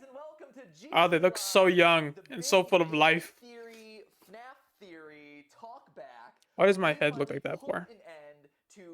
Am I hair that ugly? No, it's not. Quadrilogy. I look fine. I look fine, right? As a good way to kind of cap off the year and of this game that we have been endlessly talking about, doing video after video of, and now we have the story. The Halloween update is out. The book, surprise, The book, came out surprise, yesterday. surprise. Thanks a lot, Scott, for that one. True to form, Scott has it in his hands. Is like, let's just put it up there. So today we're talking about the theory that you just saw, the theory from last week, the dream theory. We have our trusty FNAF theorist team ready to come on and discuss all of these things. Some of the unaddressed issues, the shadow animatronics. That's a big one. Are you a dream theorist or are you a timeline theorist, or is It's there more. a It's middle ground? all of it is So all of timeline that now. we're gonna address It's right all now. timeline now. Just so that you guys know, if you're just tuning into the stream now, or if you're late to the game, you can rewind back to the beginning of the live stream to either rewatch or catch up on anything that you missed from the episode proper. This is a Proper. big experiment. We're trying this as like the first live game theory. I'm really excited about it. So in case you missed the actual episode, you can just rewind to the stream and replay. Also, just so you know that this is going to be archived on the Game Theorist channel. So as soon as this stream is done, it'll be public for you to rewatch in its entirety, episode proper, and then the live stream afterward. Episode proper. Because this is a live stream and because this is the big capper for all us FNAF theorists, I want to make sure that you guys are involved in the chat. So if there are unanswered questions that you want to know, any questions for us, anything that still bothers you, or your own theories, submit them to us in the chat. We're in the chat. Stephanie here is in the Hold chat. on, because Hey guys. Stephanie's here in the chat, but then also use the hashtag on Twitter, GTLive. It's just easier for us to keep track of because there are literally 55,000 people watching us right now, which is just mind-blowing. So if you tweet at us, at MattPatGT, hashtag I'm gonna post myself on make sure that we have a higher likelihood your question or your YouTube community. Yeah, especially if you have big questions. The place to put them is on Twitter, and then other people can also tweet them, and we can see which ones kind of rise to the top first. Yep, exactly. So there you go, guys. That's it. Rewind if you haven't seen the game theory. Let's introduce some people, though. They have been patiently waiting for me to start this whole thing off. So with that being said, should I unmute them? Yes. Let's do that now. Great. So we're unmuting the guys now. There we go. So with us today, we have Dawko, we have Ryan from 8-Bit Gaming, without other Ryan, unfortunately, and we have Smike here. Hey, guys! Hey! Yeah, thank you guys so much for joining. Thank you for being a part of this again. It's always a pleasure to have you guys on. And just so you know, you guys watching the stream, Ryan's going to have to leave in about a half hour. So he's not being rude and he's not sick So of I'm gonna FNAF. say, hey y'all, I'm currently live on Twitch doing a FNAF game theory marathon. And he's not, sick of the live stream or anything. He just, Come people have say stuff to hi. do on Saturdays. Clearly I don't, but, some people do. Also, we're hoping to get Razbowski on here in a little bit. He said he's running a bit late. He's got work because people actually do work, but he'll be joining us too, all right? So, guys, as some of the boys. FNAF theorists online, I have to ask you, we have the dream theory, where everything is a dream. Everything, like in the child's imagination, all these animatronics are created. The toys inspire FNAF 2. His plushies inspire FNAF 1. Purple guy is a shadowy figure that he sees putting on an animatronic suit. So you have that explanation. Or you have this hugely convoluted timeline, of diners, sister restaurants, closings and openings, and 11, I believe I counted 11 in total dead children at least. So where do you guys fall? At this point, we have all the information. What do you guys say? Are you a dream theorist, or are you a timeline theorist, or are you a mix? I'm really curious to get, what your What is thoughts this are on spooky this. freaking I know my audio? fault, but I want to get your opinion first. Anyone? Feel free to take the floor. Go on, Lewis. You first. You're close. Okay. I have some ideas. Well, Smike's like, I want to talk now. I'm gonna let Darko talk. Okay. Okay. I'm a mix. I would say obviously FNAF 4 is a nightmare. I'm a bit iffy with Five Nights at Freddy's 2 and also Five Nights at Freddy's 1. Okay. I feel like Five Nights at Freddy's 1 seems to be the most dream-like. Okay. A nightmare because you get all the hallucinations. You see all the animatronics in the corridors like glitching all over the place, and it doesn't seem real to me. It seems less real in Five Nights at Freddy's 1 than FNAF 2 to me. But yeah, And then, I'm a bit of a mix. And then what about FNAF 3 with, do you really think that they have, that 30 years into the future, that some company has taken Freddy Fazbear's and the story around it and turned it into an actual horror attraction, and that there's a haunted house? Isn't that the actual timeline though? No, wasn't that? Looks like I'm part of the call. Wait, hold on. Unrealistic, even though it's a game, is the hallucination part. When Phone Dude says, "Oh hey, listen to the look out for the gas. It will make you hallucinate," and then you hallucinate. I'm part of the call. True. Little known fact, guys. Dawko was the voice of Phone Dude. You can tell the similarities, right? Oh, Phone Guy's ringing me now. Oh man, Dawko is both Phone Dude and Phone Guy. Okay. Oh, okay. Yeah. Dawko's too popular. Okay, so Dawko, you're a mix. Yes. Yeah. Ryan, I think this is pretty funny. Where do you fall on this? Because I know you guys also covered the dream theory. I know that you guys have covered, every bit of lore. You talked a little bit about the book as well. What are your thoughts? I think. It's gonna be the dream theory. Bro, why are you interrupting me, dog? I'm trying to talk. It's the last game in Am I muted? quadrilogy. Yo, let me talk.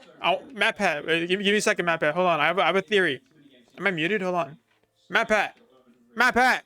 And you kind of contrast it to like the other games where it's all like 1987 and there's apparently robots that can walk around an establishment, kill people. Things like I think it's meant to feel unrealistic, and FNAF 4 purged forward the idea that this is the reality and it's all in this child's mind, because the things that Scott teased too with like the child's beak and things like that, it just seems too ironic that they would then be called the toy animatronics, and it was a toy with this missing beak, and then the connection. And just I mean, it can just because it's marketable. You know what I mean? Like, what if it's just like a marketable like toy, but it's like FNAF? Okay, so you're fully in the dream camp. You don't think anything is real. I think it's a big debate. I think It's like Except for FNAF 4. game that kind of did like this. It did like continuous nights to build on this character. Yeah. And the nights also you could find relations to all of the games too. So I think it hinted too much to these what's she games looking at me being for? in the child's mind of some kind. Okay. Fair enough. Smike, where do you fall? You had an opinion earlier that you wanted to express. Yeah, I like this. I think this is good. Darko, right, and me. It's like left to right. This is perfect. I just want to say, so me. We planned it that way completely, Smike. It's great. Yeah. So when I saw your video, Pat, I mean, honestly, I'm not gonna lie, it really influenced my opinion on this a lot. Achievement unlocked. I do think it makes a lot of sense. But I just want to say, so first of all, I do think it is Dream. I'm more on the Dream side than on the realistic side. And I agree with a lot of what you said, but I also want to add my own sort of opinion on why this is. I mean, first of all, when Scott did the updates during the last, live stream, which kind of crashed, It was seamless, guys. Come on, there was no problems whatsoever. Perfectly smooth.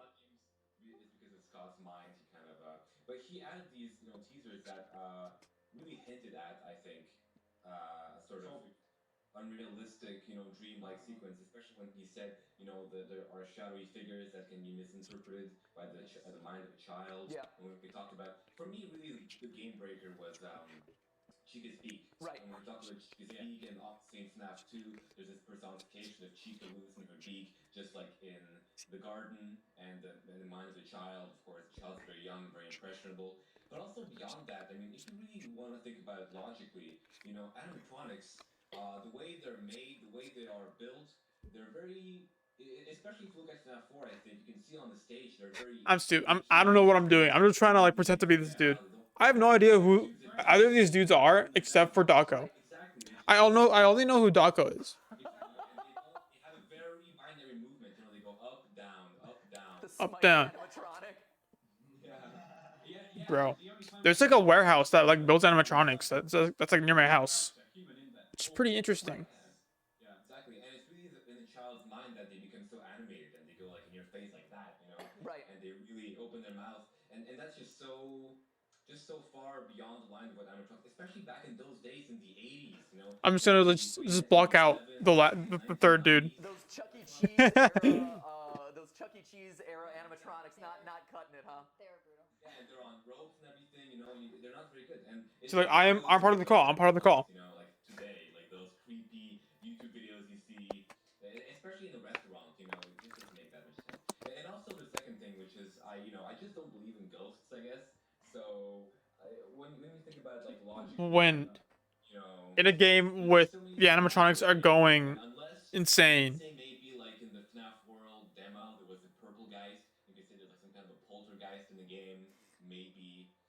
But that seems very imaginary to me, in my opinion. Fair enough. So for me, I think this. I think it's just silly. Does 'Cause- kind of my viewpoint justice, which is I don't know, I think it's Chief. mix. I think that you are seeing bits and pieces of a story through the mind of a child It- in his dreams because the he thing can't is- comprehend everything that he's seeing. Stuff about serial killers and death and murder and stuff like that. Like that doesn't register to a child. They process death in a very different way. Unless you tell them what death is, then they would probably be able to process it better. Very clearly, there are so many details and little points and sister locations and paychecks and things that you read and color details in the text. And Scott even confirming, my theories and talking about how no one has. I have no idea which theories were actually confirmed by Scott because I don't know. We just didn't talk about it that much back in the day. Theory is really satisfying because it's an easy explanation.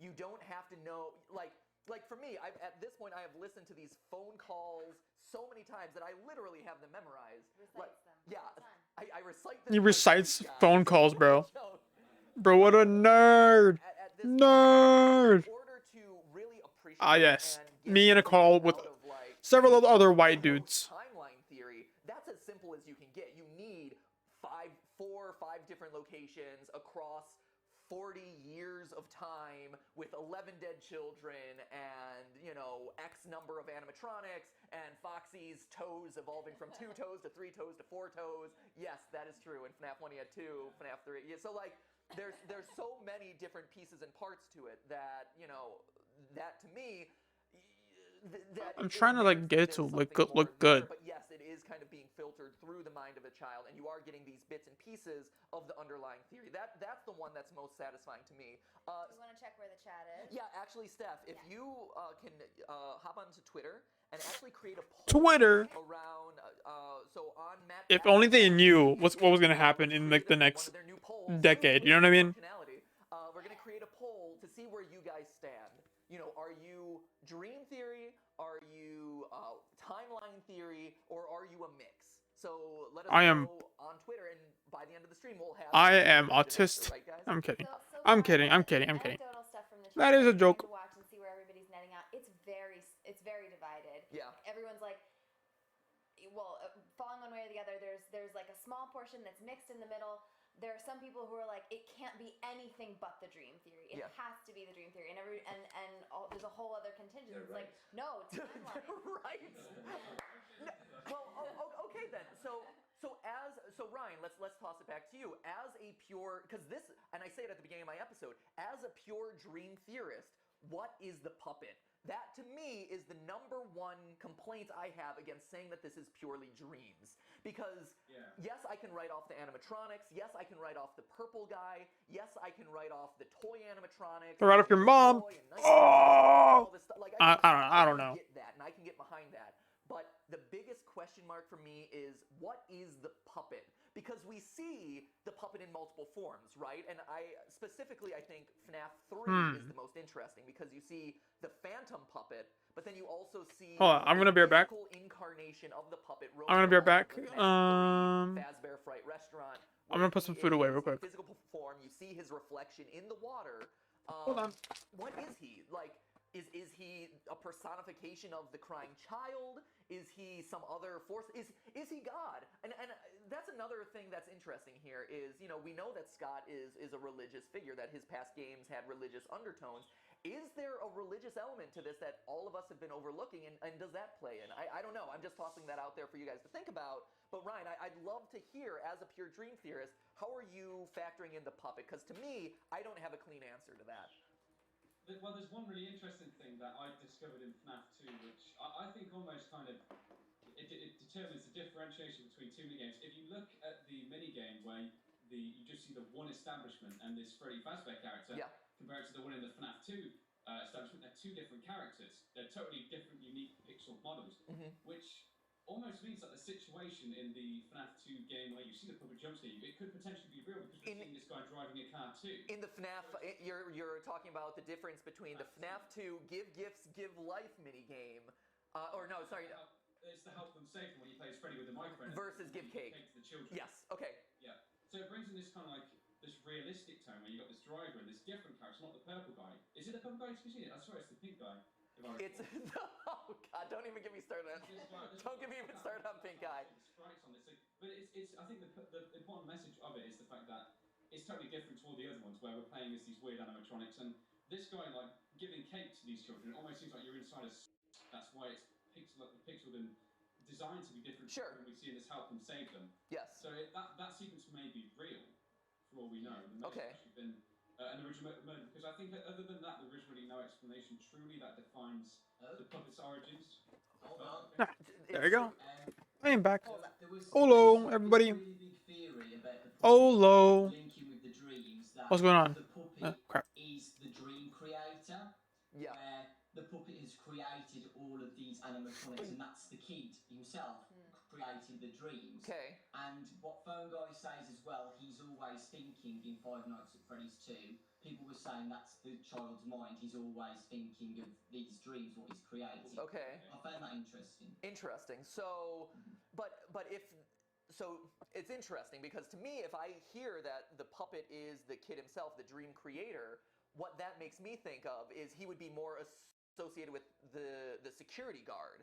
Because as the security guard, he's helpless, he's scared, he's terrified of these animatronics, right? We see him crying every night. Like, these are scary dreams to him. These are nightmares. And so the puppet, though, is a very empowered figure in the games. He's the one who, you know, he's probably the most ferocious and unknown of all the characters, right? And we see him in the mini games trying to, like, bring life to all these dead children and all this stuff. Do you think that, like, I don't know, like, to me, I have a hard time justifying a scared It's child. a strange one. Right. It's a strange one because, like, you've got to think about the puppet. The fact of how unique he is also in the games too. Like he's the Har only har to har be har not be an har animatronic. har He's har sort of har floating har around, har see through things like that. So har it's har har specifically har unique. So maybe that's a har metaphor, har but har. it's I don't know. Maybe when you see that, it would be great rather than a dream. Because you've seen a game footage in part actually in that sort of scenario. Sure. I guess he's sort of the equivalent of like Goldilocks or Lost or something, you know? Like every horror movie or every supernatural whatever, you know, has like this creature that doesn't really seem to have an explanation or anything like that. Like he just, you know, it just makes you like think, you know, it just makes you come up with all these wild theories. I think Scott kind of wants that. He doesn't want it to be too clear. It's And Freddy the game Fazbear. presents that. I mean, you can see that by how he moves. He's You not get it? chained to you know, It's he Freddy has this chain in his Fazbear. but Okay. he somehow manages to free Um. himself and move through the hallways Yeah. and just do whatever he wants. I And don't he I, has I don't his know own what's next. conscience. I don't know. I'm gonna Personally, be I never sitting here really for the next liked him. few I had like a hours. bad eerie feeling about him. For a long amount of hours. I So. see the puppet is by far my favorite character. Har I har har love har the har har. yeah, I'm gonna. yeah. Okay, I'm done. I'm done. I'm done. Uh, Bye. yeah, I think the puppet is fascinating because to me, like very clearly, he feels like His name the is Steve, linchpin actually. to all of this. You know, to go back to I think it was Ryan who I said have the you know, Frebby hints hat. that Scott dropped during the last live stream. Maybe no, it was Smike because he was making fun of the live stream issues. Thanks, I'm just Smike. trying to make sure there's no spiders. No, but to reference the hints that Scott dropped last time, you know, 4 games, 1 story. Yes, that could be 4 games telling the one story of the child dreamer. Or to me, you know, the alternate way of looking at it is it's 4 games telling the one story of a puppet. And I can't wear the hat as well as murderer. And so you have the child wear the headset, so I have to decide which one. I look absolutely hideous like this, okay? But if I take it off, setting fire to the alright, what if I put the headset on as well? The spring trap suit and purple guy Okay. inside of it one final time. Miss So Ranky. you have this bookend And then of purple guy kills puppet or purple guy kills child, child kills purple guy, and that is your 4 games, 1 story right there.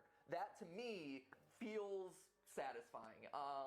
You know, and yes, you do have to make a lot of like magical hallucinogenic or leaps to kind of get there and suspend your disbelief in a lot of ways. But that's what I think, Steph. What's going on? That whole conversation brings up something that's been surfacing in the chat and also has gotten a lot of attention on Twitter. Yep.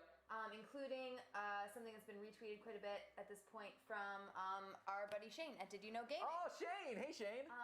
Who's saying that the most interesting question of all of this is the original intentions of the game versus where it went as these stories evolved, which I know we're getting to. I just wanted everybody to know in the chat that and on Twitter that I think you guys are getting there. Yeah. But that's the question that's coming up is like, okay, it's cool, now it fits together with the dream theory, kind of. There are a few ways to interpret it. Where were the intentions behind it? Okay, let's ask the question then. Okay, so Shane from Did You Know Gaming and a lot of people in the chat are asking, was this planned from the very beginning? Or, you know, when FNAF 1 suddenly took off, Scott's like, hey, we need a sequel, and then, was the story planned out from part 1? Was it planned out at FNAF 2? Or was it just kind of like each game built on itself and tried to kind of like retcon in all the little details as you went along? Any thoughts from you guys? I think it was. I look like Scrooge, bro. The first game that really, because you know the little I'm Scrooge, bro. as well. Some of the things that were said you gotta work on Christmas. Yeah. I want to say the death of your family. I think he wasn't sure how the game was going to do, of course, but he wanted the game to Mad Pat. he could finish off doing this story. Interesting.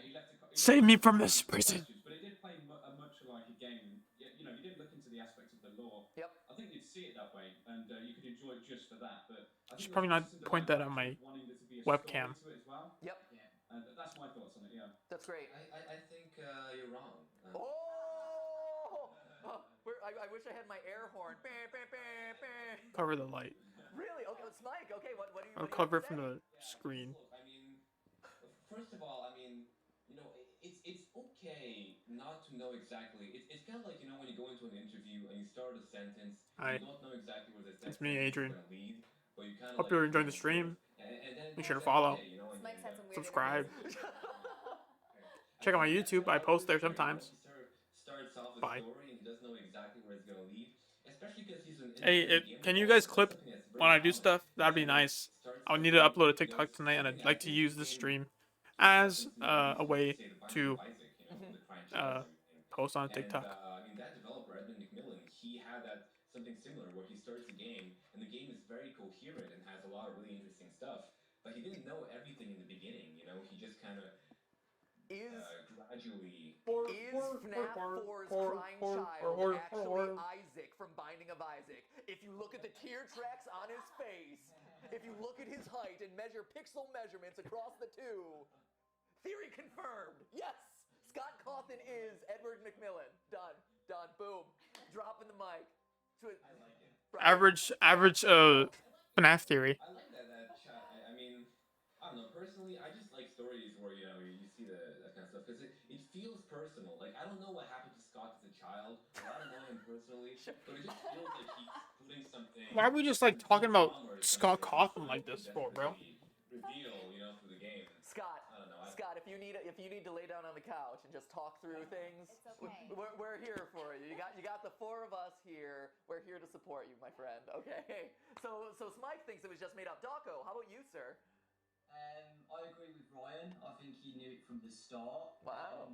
Like Ryan said, the posters in the corridor of the crying child, you know. And Yep. I really doubt that you know, stuff like that. Scott Stuff we didn't knew how know, far this story would go. what they I think he had, carried but on, and no, I don't that think made the. sense later I think on, as you know, shut up. again, I'm gonna even mute. I'm gonna if mute he these guys. didn't, okay, even if he didn't, I'm gonna say that even if like Scott eventually did plan all this out, I don't think on the release of the first game, I do not think that Scott had planned to make the lore this insanely large, because there's just no way. How could he have known that this would have blown up, make him a billionaire, right? And you know, spawn an entire franchise, and now we have a movie coming out about it. Like, you know what I mean? Like, I doubt that he knew from the beginning. So let's just see what these dudes are saying. Like, very clearly there was a deeper story that he had specifically for FNAF 1. I think that was definitely the case. But one of the biggest hurdles, and this is for you guys, you know, watching a peek behind the curtain of me creating these theories for game theory, but one of the things that I've struggled with time and time again with this series is those initial 4 news articles that you see posted on the wall. And very specifically, it says June 26th, so you already start with like a dedicated date.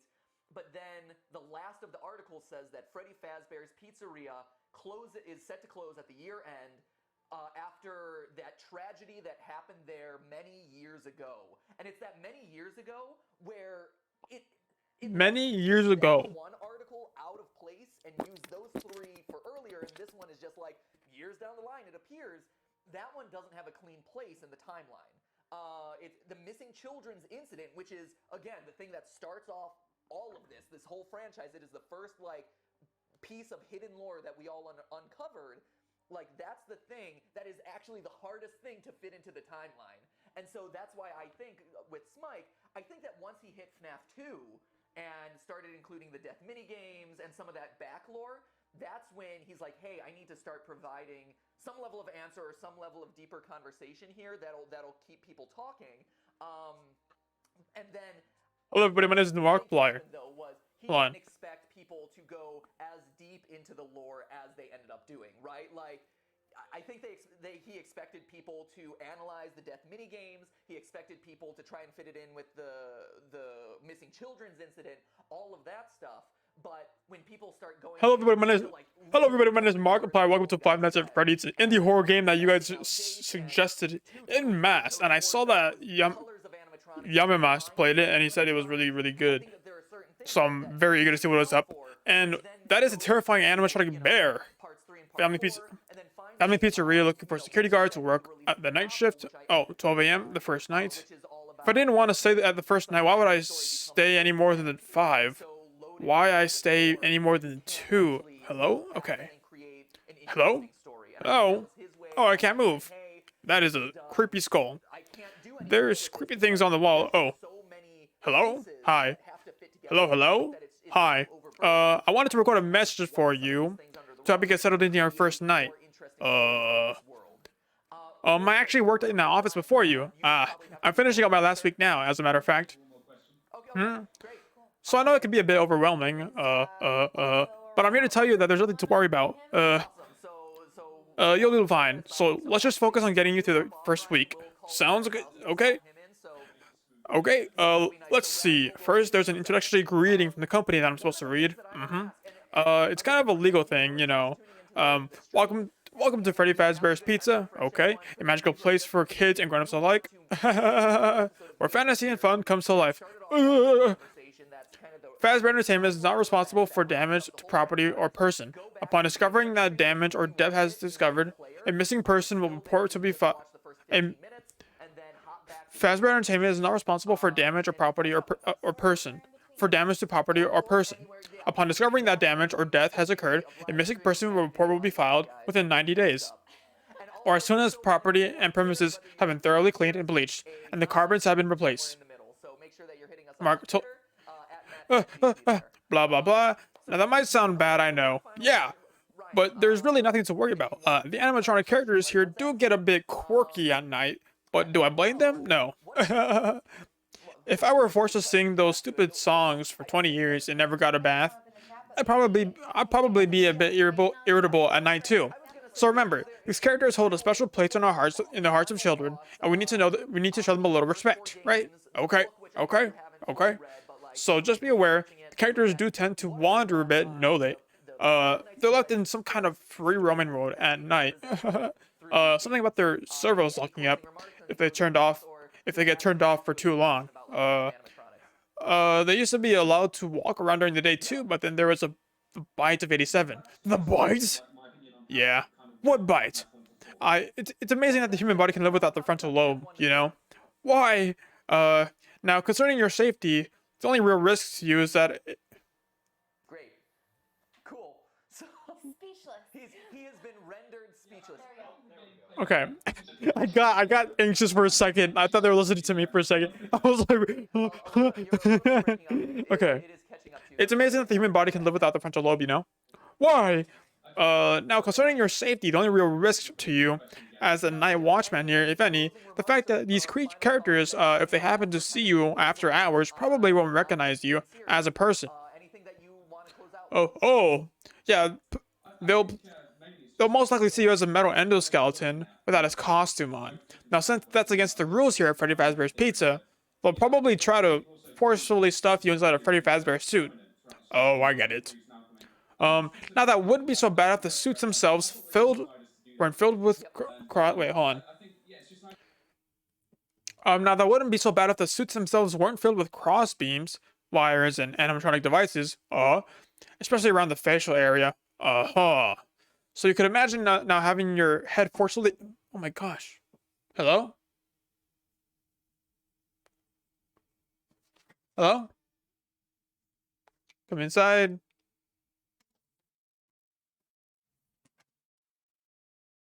Mandy.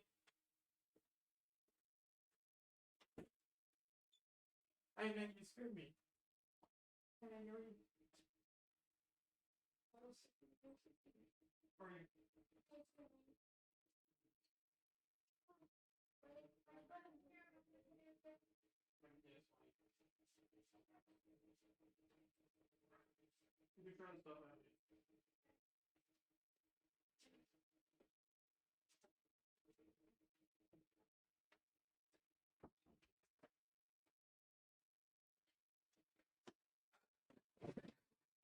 So my sisters came home, and imagine me listening to a FNAF video, and I hear the voice of a small child knocking on my door. Dude, that was I got freaked out for a second. I was about to throw hands to whatever I saw on the other side of the door. I opened my door and like I thought like I was about to throw hands, bro. Whatever I saw behind that door. You know what I mean? It's funny though, it's funny. Let me put on a captures for y'all. Just in case you need it. Let's go back. Let's go back. Let's keep on. Let's keep going. So you could imagine having your head forcibly pressed inside of one of those could cause a bit of discomfort. Yeah, and death. The only parts of you that would likely see the light of day again would be your eyeballs and teeth when they pop up out of the front of the mask. Oh, why? What happened? Yeah, they don't tell you these things when you sign up, but hey, first day should be a breeze. I'll chat with you tomorrow. Check those cameras, and remember to close the doors only if absolutely necessary. That's not good. Gotta conserve power. Alright, good night. Good night? No. Oh, no. Oh, that's bad. I understand what I need to do. I need to watch the cam so that they don't come after one missing. Oh, hi, there you are. Pretty bunny thing. Okay. I get it. Where'd you go? Are you still there? All right, you stay there. I don't know if it's good, but I don't know if it's good that you're staring at me. Oh my gosh. I thought it was weird that I couldn't move, but this is totally different than any horror game I've ever played. So what you gotta do in case you're not getting it is you gotta watch the cameras to make sure they don't come by, and you only got a little much power.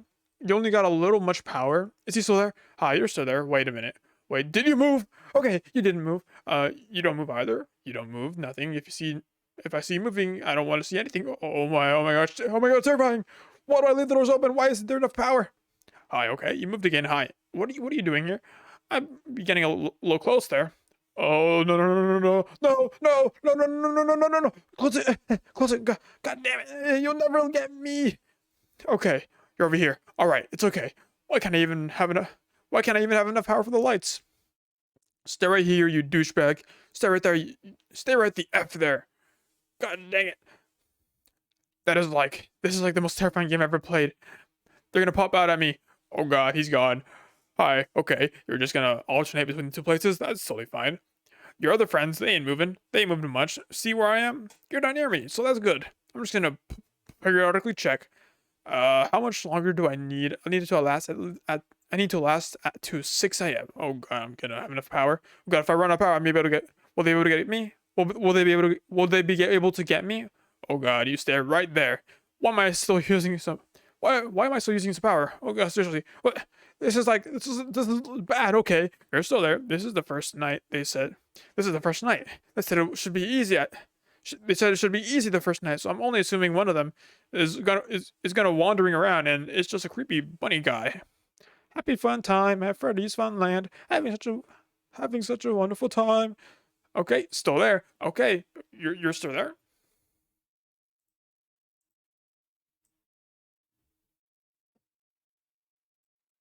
Hold on. Can't allow this guy to exist.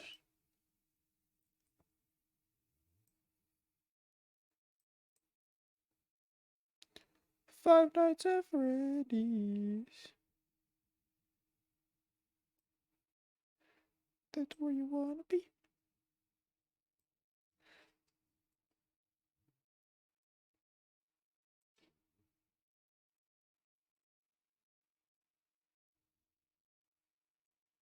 Be waiting every night to finally. Whoa, what the frick? For 8 years we've been on the love. What was it we still and play the same song we've known since the day the boss that took life away. Now we're stuck here to decay. Papa.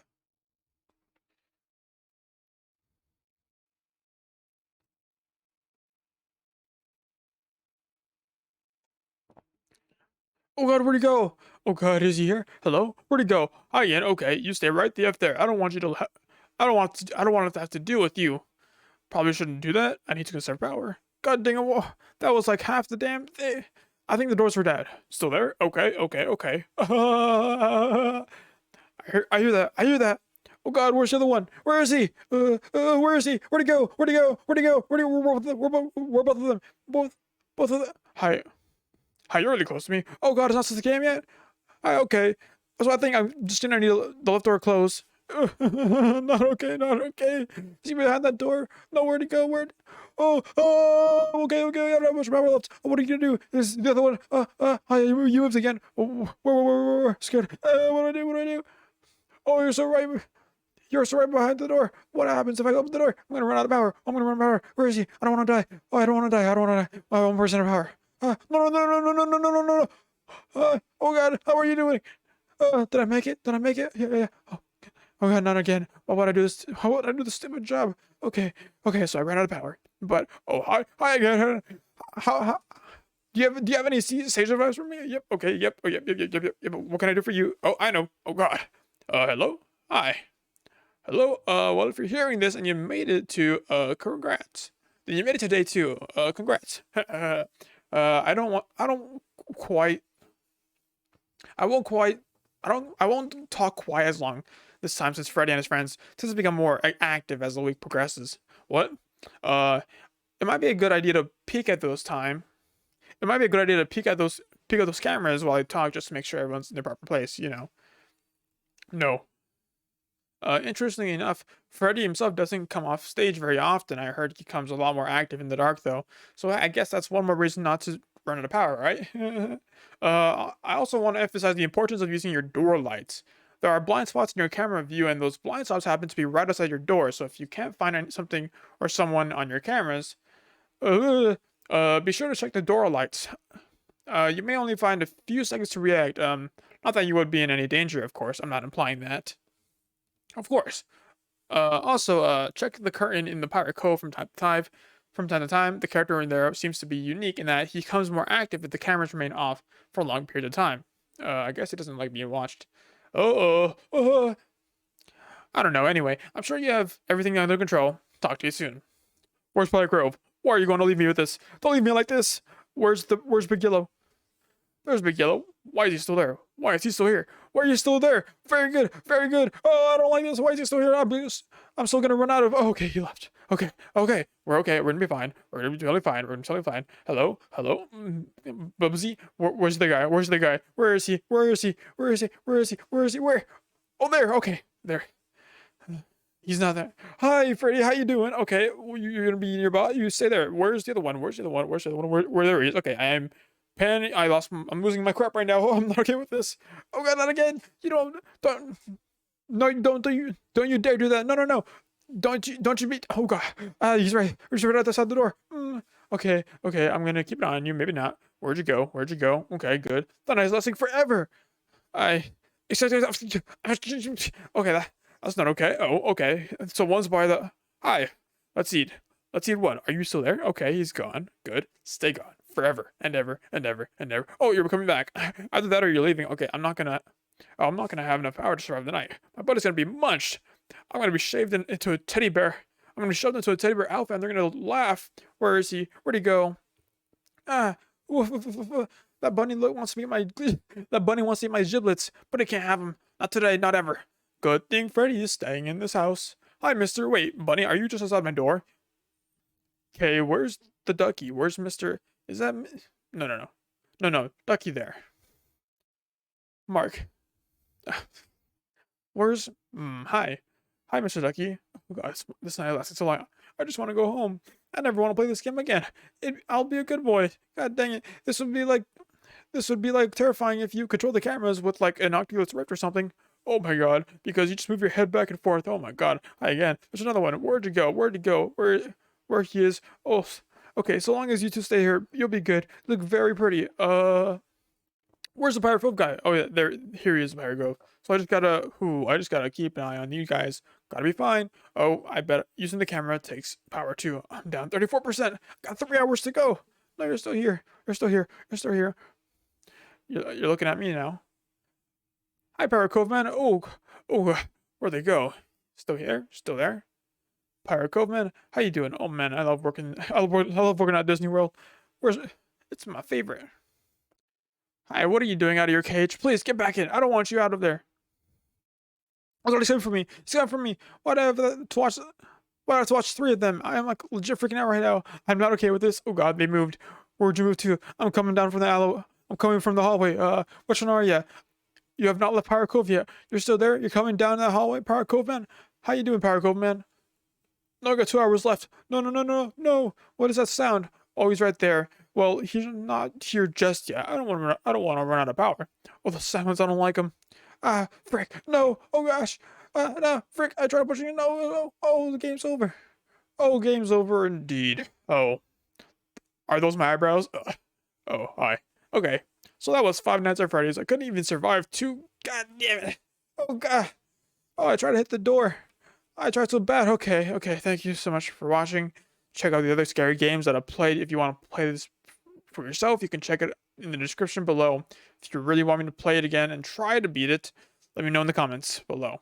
Thanks again, everybody. And as always, I will see you in the next video. Bye bye. And that was the entire script to MatPat's. That was the entire script to Markiplier's YouTube video. About FNAF that changed the world. Changed the world. My final message. Goodbye. Better than, I don't know. Stop moving my freaking camera, bro. I'm trying to block you out. Alt.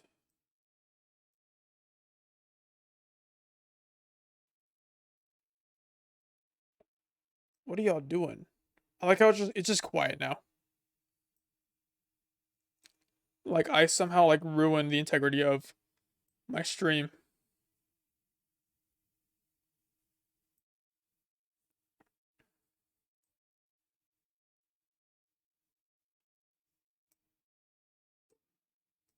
What's MatPat saying?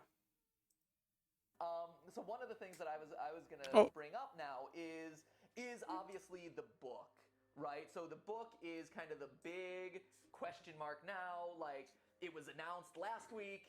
It's out yesterday. It was supposed to be out in a couple days here. Everyone thought, oh, this is FNAF 5. You know, Yes. oh, there's this new poster on Scott's website. What is it? What is it? Oh, it's a novel. That's interesting. You know, that's unexpected. You know, especially in the wake of everyone expecting FNAF World, everyone expecting the FNAF movie. Out of nowhere comes this book. A book that I have. What are your guys' thoughts? What do you know about this book? Do you have any thoughts? I know, Dawko, you have read it. Smike, you started, and Raz, what do you think? I'm on chapter 5 currently. I'm really enjoying it, to be honest. Like, Okay. I'm not a massive reader. Like the last book I read was 50 Shades of Grey, purely for educational. Sure. You keep telling us that, Raz. Sure. Okay. Last book he read. He just kind of outed himself right now, bruh. Okay. Yeah, I'm actually really enjoying it. As I don't know how much you've talked about it, but obviously not much.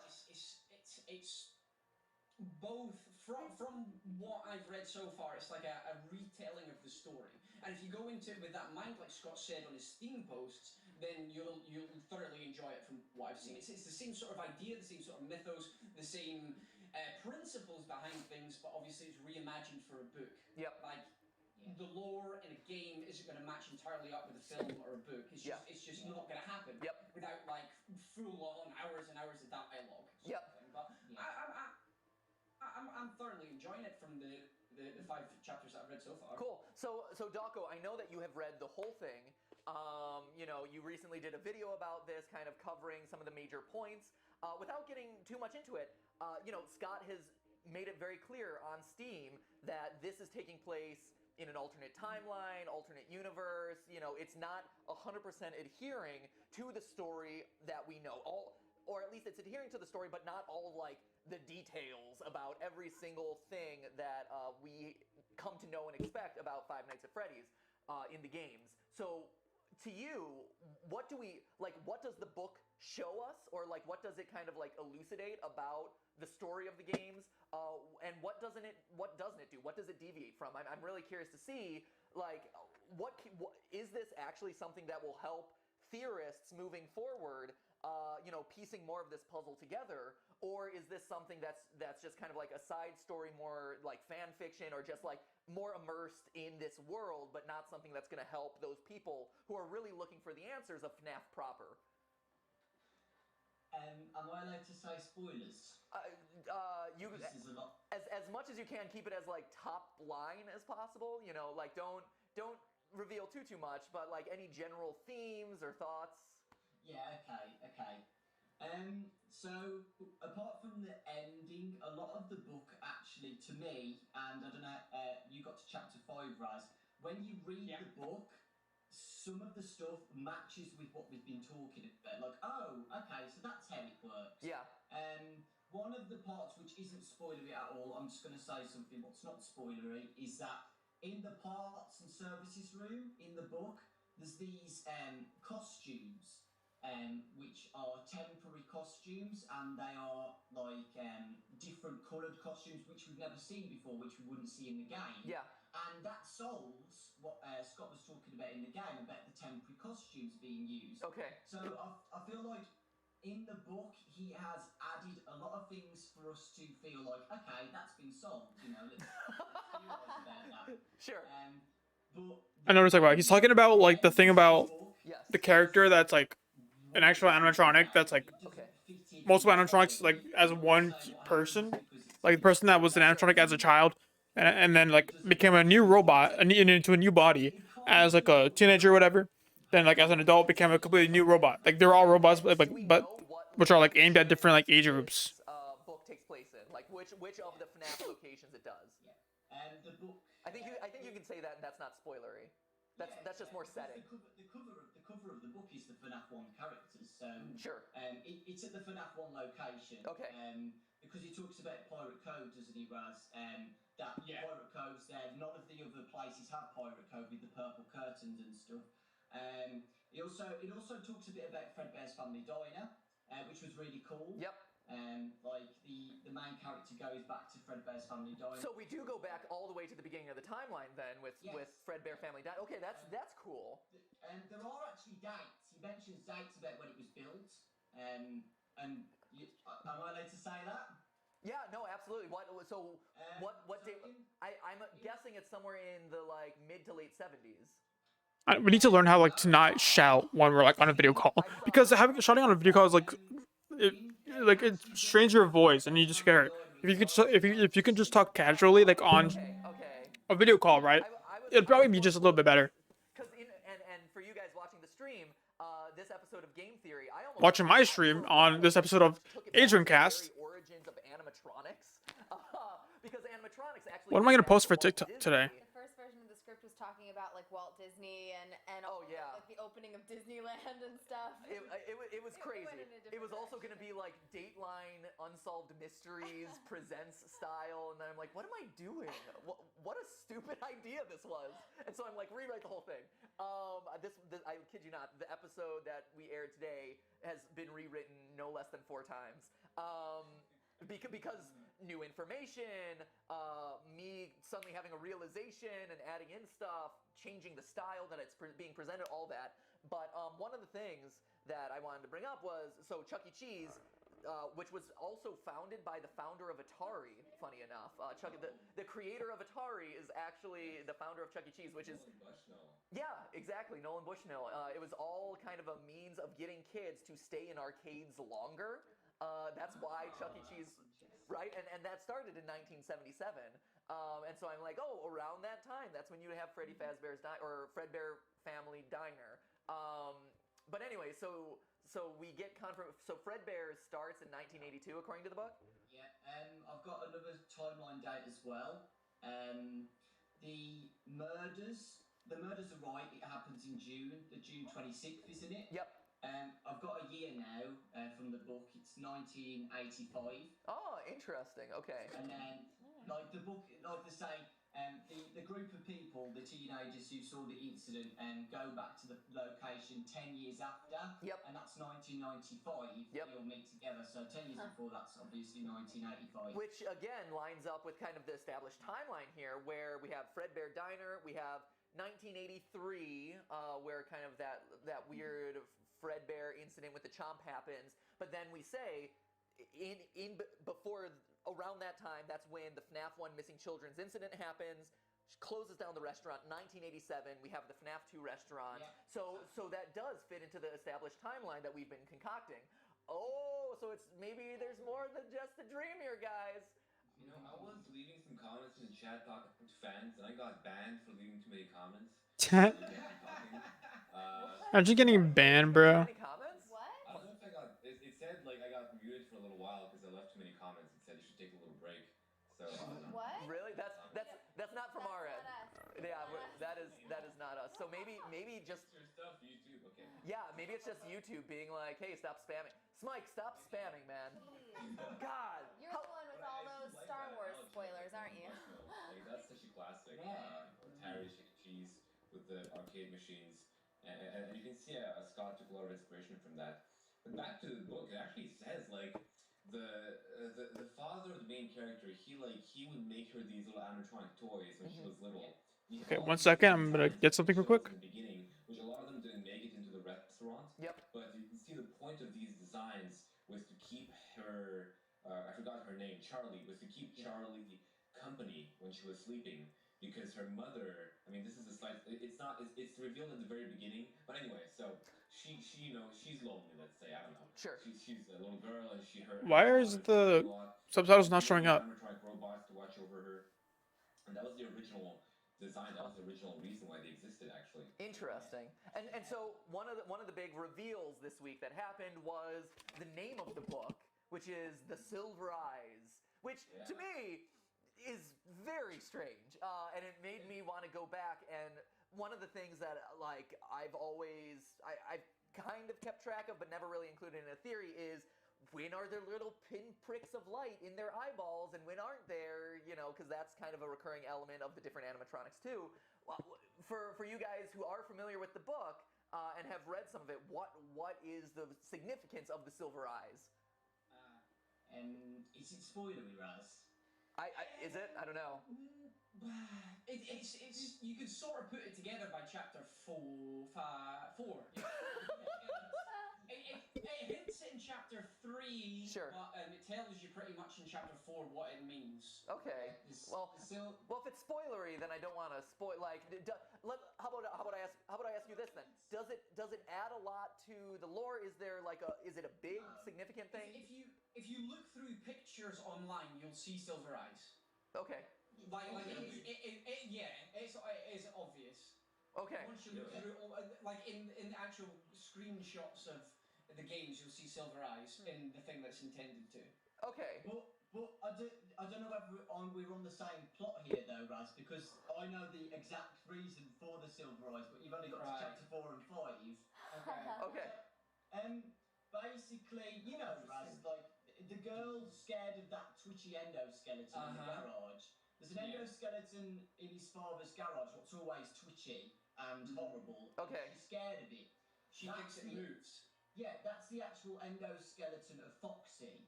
Yeah. Okay. Yeah. And that's the silver eyes. Yeah, we're on the same page. Yeah. Okay, so the silver eyes are Foxy's endoskeleton, and he's twitchy, which is why he's out of order.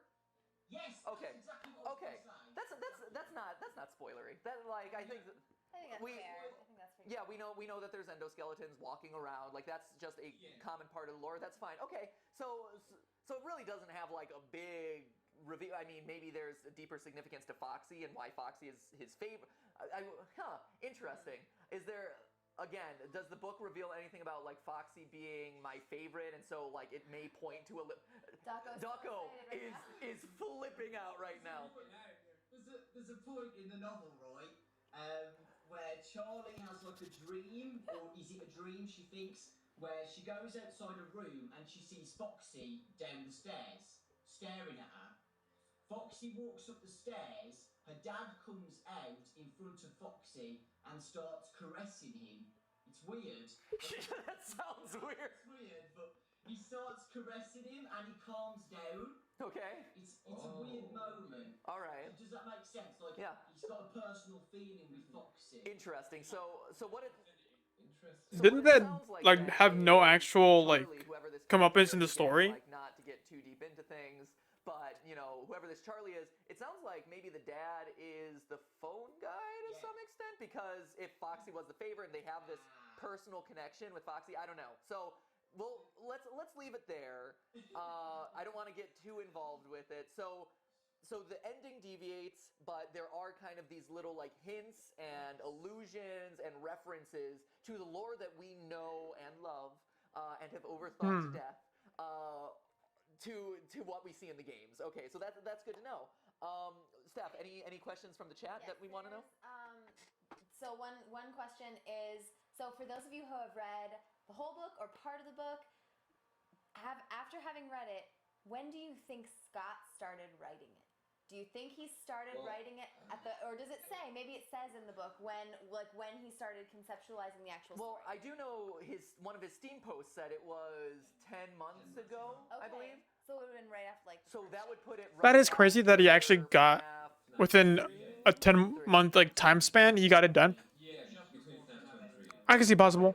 I think it's more of like a ghostwriting thing. I don't think Scott actually wrote it himself. Stop making so many comments, Mike. Stop milking the comments.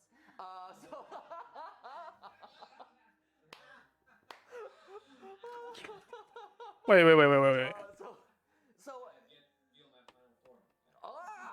So see, I don't know. So let's leave it there. I don't want to get too involved with it. So the ending deviates, but there are kind of these little like hints and allusions and references to the lore that we know and love and have overthought to death to what we see in the games. Okay, so that's good to know. Steph, any questions from the chat that we want to know? So one question is, so for those of you who have read the whole book or part of the book, after having read it, when does it say? Maybe it says. One of his Steam posts said it was 10 months ago, I believe. So it would have been right after like. So that would put it right after FNAF 2, 3, I think, right? 3. FNAF 2 before FNAF 3. Yeah, between FNAF 2 and 3. Okay. Right, I'm wrong. Sorry. Bounce, Mike. So stop making so many comments, Mike. Stop milking the comments.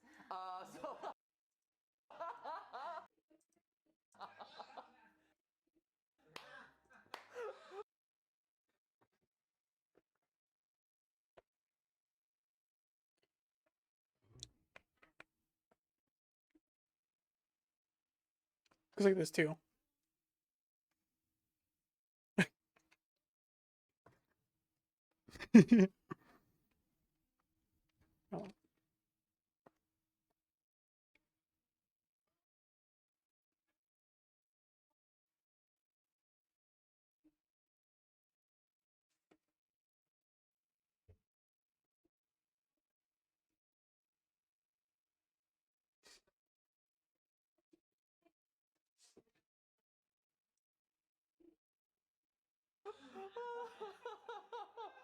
Oh. So what do you think? So do you think that this was and do you know who sent that, or was that just kind of a general question from the comments? It's going so fast. It's going so fast. And Okay. I didn't know if we wanted to call out someone specifically. I wish I could, but it's sort of it was a while. That's fine. So the question that I have is, do you think that this is the lore that Scott intended, and maybe the latter games deviated in some way or threw off kind of that plan? I'd be curious, looking at just FNAF 1 and FNAF 2 and then reading the book, does that gel into one story that does kind of have a seamless flow? No, Dawko says no. The book doesn't mention anything about FNAF 2 or the toy animatronics. Okay. At all. Interesting. Damn it, Dawko. What? Is that spoilery? That's not spoilery. It's not spoiler. No, I'm not saying it's spoilery. It's just why it's their fault that it didn't. I mean, he might make a second book. He might make a second book where he talks about it. Yes, he did say that on a Steam post at some point. Yeah. Wait, what? Sorry, you're all talking about what? What did he say on a Steam post?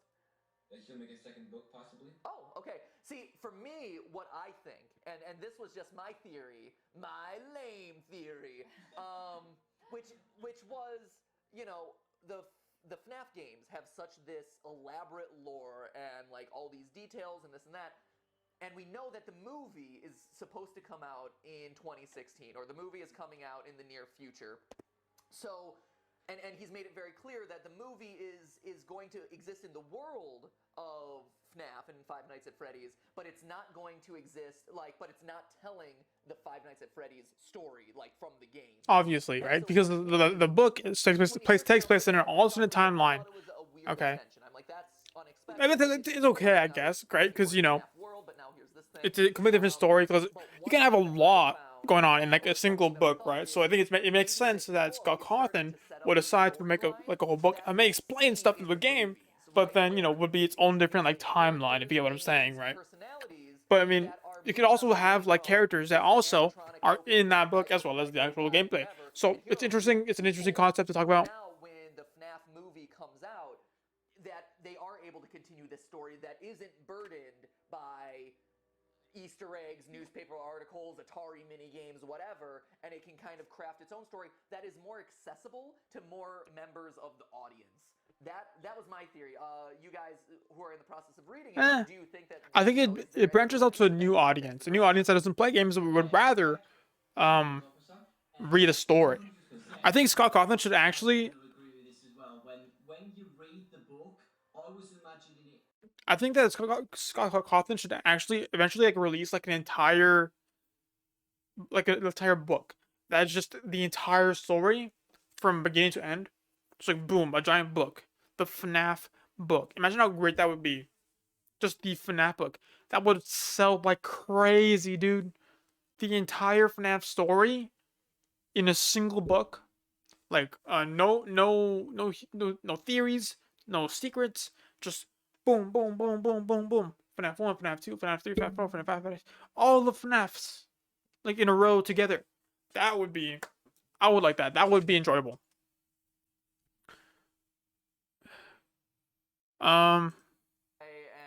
There's 60 videos in this playlist. And FNAF released the first one released in 2011. Then another question: is the movie just going to be a direct-to-film translation of the book, or 2014? Yeah, the movie released in 2014. No, not the movie. The game released in 2014, which would mean 2014. The book was better, it's but the games were the best. So over the span of 8 years. Oh man! So over the span. The movie, the game, the movie. Over the span of 8 years. No, I was just gonna say, like, 60 videos divided by 8. No, 64. 64 videos divided by 8. I'd be fine with that. 64 divided by 8. It makes sense because like the writers on the script for the Hollywood movie, they might want some. So MatPat released 8 FNAF videos a year for the past 8 years. Because a video game is less. That is insane. It's more rare, that you see movies based off games, I guess, and especially good movies based off games. Yeah, you see more films based on books. Yeah. Whoa. Exactly. I mean, they predicted the FNAF movie. Anyway, it's a big subject. But what was I saying? Yeah. So the movie, I think is gonna be. It seems like the book, from what I see, the movie might have some kind of. It might be based off that in some way because it has so much. No, I think it's gonna be much more basic. It's gonna be very basic. It has names. It says. From what we know. Charlie and her best friend was named Michael, and he died in that school. And so in the movie, to adapt to a more general audience, it makes sense to personify things like that and give them names and places. Not just a restaurant that has no name. No, it makes total. Yeah, you can't create a movie and the characters are named Phone Guy and Purple Guy, right? And Phone Guy. And Crying Child. Phone Guy in hey, Smash Brothers. Oh, I'm doing hello. Oh, hello. Fantastic. Oh, there's the Springlock animatronic. So cool. Okay, so that's a little bit about the book. What do you think about what's been released about? Oh, Steph, do you have a question from the comments? Go for it. I really wanted to see what your thoughts are about what's been teased about FNAF World, because that's another big thing that's coming down. It's Mario. Very soon. and we've already gotten teaser trailer, Wait. or not teaser. Well, we got the teaser trailer, but then we've also gotten like teasers on the website where Mangle It's is Mario. showing himself, things like that. Huh? What do you think? How's this gonna fit in? Does it fit in? Are you excited about it? Why do I look like Just train the wrecks for? general impressions from you guys. Any thoughts? I'm excited for it, but from what it seems, it's a completely separate entity. Because obviously you're controlling. You are Chica now. You are Toy Chica. You are Fredbear. You're Nightmare. You're all these different characters. So you're playing as them. So it's almost like they are cartoon characters. They're not a child's soul, a murdered child's soul stuffed inside a suit. Yep. They're as normal creatures in a thing. Say an example, very loosely based, but you've got Pokemon, but then you've got the mystery dungeon games. Yep. Yeah, So then you're controlling the Pokemon in the Exactly, mystery so- dungeon games now. So it's completely different. You're interacting as Toy Chica with Toy Bonnie, and they have their whole different universe of conversations together. Yep. I don't think it's going to give us any more lore. I think just like the book, it's going to follow maybe similar things, but Yeah. be a separate thing. Smike, I saw you raising your Sharpie marker. I'm assuming that means you have something to say. Yeah. So sorry, I just want to say about FNAF World. I just want to say that for that game when it comes out, it makes me think in some ways of Smash Brothers. You know, where they take all the best characters and throw them together. Yeah, exactly, and they put all these recognizable characters in one place, and these characters they don't have the same role as they had in their original game. Yeah. And it kind of breaks the lore in a way, but it's all like a cluster of all the stuff. Yep. And it just becomes like a fun party. Yeah. That's So then I guess the question is, if we do think, and it seems like we're probably in agreement about this, where the FNAF story proper is over, we've got the books, we've got the movie coming out to kind of continue that darker storyline. One, is it going to be dark? And then two, a second question is, do you think that like if you move away from murdered children and stuff like that, is there life in a second FNAF story? Like, do you think that like this game can catch fire again? Are you talking about FNAF World? Yeah, FNAF World. Yeah, okay. I mean, look, we'll see. I mean, if this works out the way Scott intends it to, I have no doubt we'll see kids that are gonna be all like, this FNAF World game. Did you know there was a horror game that this was based off? Like, today I learned on Reddit. Today I learned there's a horror game that FNAF was based on. So cool. Childhood ruined. Hashtag childhood ruined. I think it's still got life. It all depends on your why you joined FNAF. Did you join it for the horror element, or did you join it for the storyline? Because it's still going to have the story elements. Because it's still going to be you're still going to have the enemies. So I'm sure Purple Man's going to be in some form in there. I think I heard Smike mention earlier on Purple Geist. Is it Purple Geist? Yeah. There's an enemy in the joke version that Scott put up on Halloween. So he's going to have that, and he's going to add in little jokes like that, so there's going to be something there for everyone. If you're an RPG fan style, if you like Final Fantasy sort of games like that, you're going to enjoy it. I'm sure he's going to add in some sort of arcs back to the series, and it does seem to have some sort of dark element involved. And I think he's got some tricks up his sleeve. You know what he's like with hype, generating buzz. He's a one-man marketing machine, right? And he's got something. He's got something big to reveal still. I think a dark element to it. Yeah, definitely. I mean, these teasers, what he's been. Smike is cool. Oh, yeah. Hashtag Smike is cool. Hashtag Smike is cool. Hashtag smilking the comments. Thanks for starting it, Rasbowski. That's a great hashtag. He had his Sharpie out, right? And everybody's like, oh, Smike's busy working away here. Smike's got some really cool, important points to the FNAF lore. If Smike can't, hey, you know what? If Smike can't milk the comments, he will get it onto the stream in some way. Get it up there. Get it up there. Smike, are you the fake Scott Cawthon that's all over the comments? We're just getting so many screenshots of fake Scott Cawthon comments. There's Scott Cawthon impersonators. There's one Scott Cawthon impersonator in particular who only leaves comments in rhyming couplets. That's my favorite one. That's clever. That is clever. Big brother getting old at the funeral. Dad's hands were cold. Unless these are just poetic statements from the book, maybe I don't know if they're.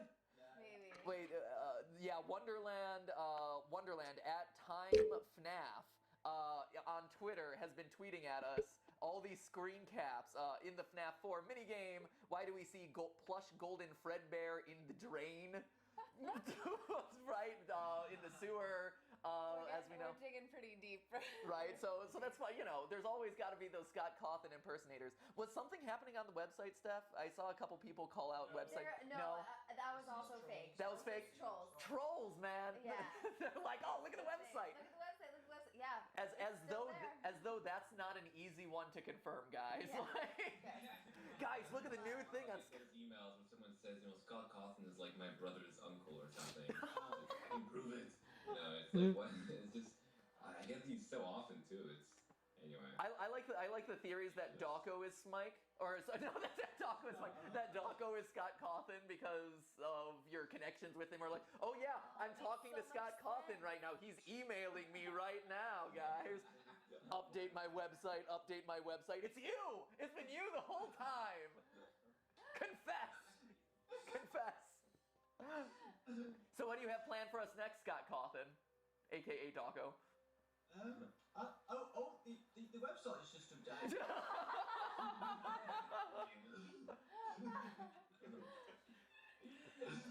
Or could if it actually did, though, right now.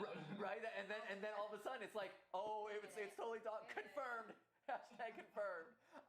Hey, real quick, so where are we on the poll, Steph? So on the poll, we're holding strong. It's over 10,000 votes at this point, and it's still 47 to 53 Dream Theory. So Dream Theory is still winning out, but by so little. And then there are a whole bunch of people in Twitter and in the comments who are like, well, I'm kind of mixed, and like maybe the mini games are real, and then maybe the actual game is like the dream part.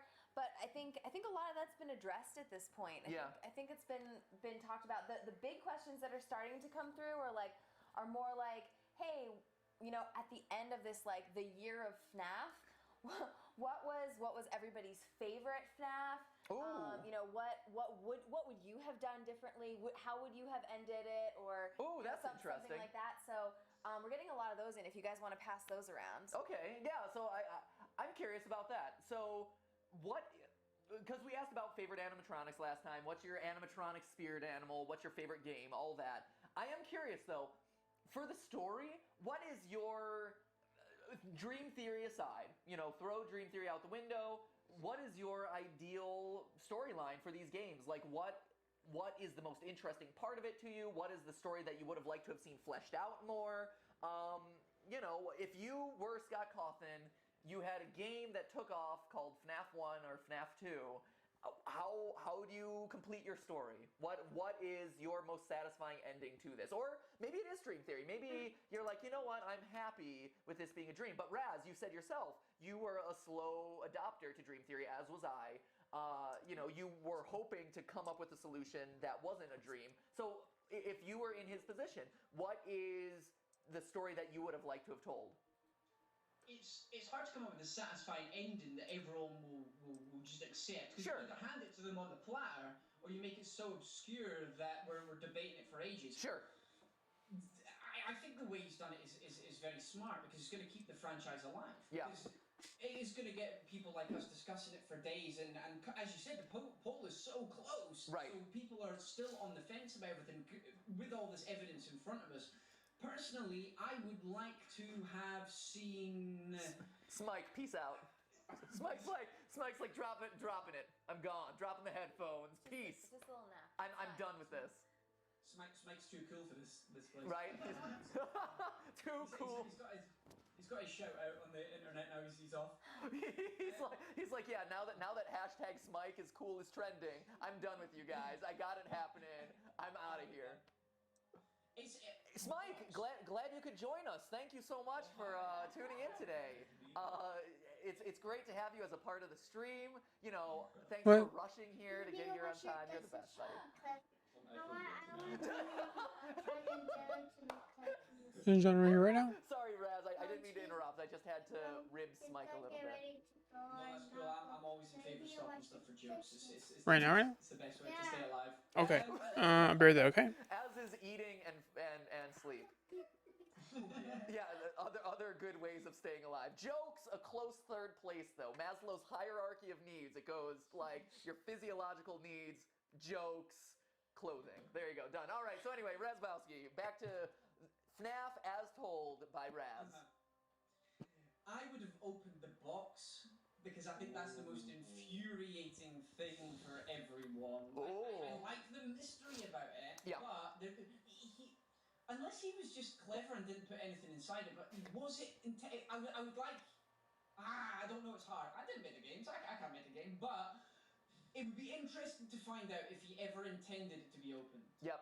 Like, was it just a metaphor for everything? Yeah. Like he said, the story is inside the box, but each of you have to open it via solving it for yourselves. Yeah. Is that what he meant by the box? Yep. Or was there going to be a clue at some point that somebody somewhere would put the pieces together and Scott would update a patch and say, yes, this is it. Huzzah, the puppet comes out, confetti everywhere, there's a grandfather clock noise.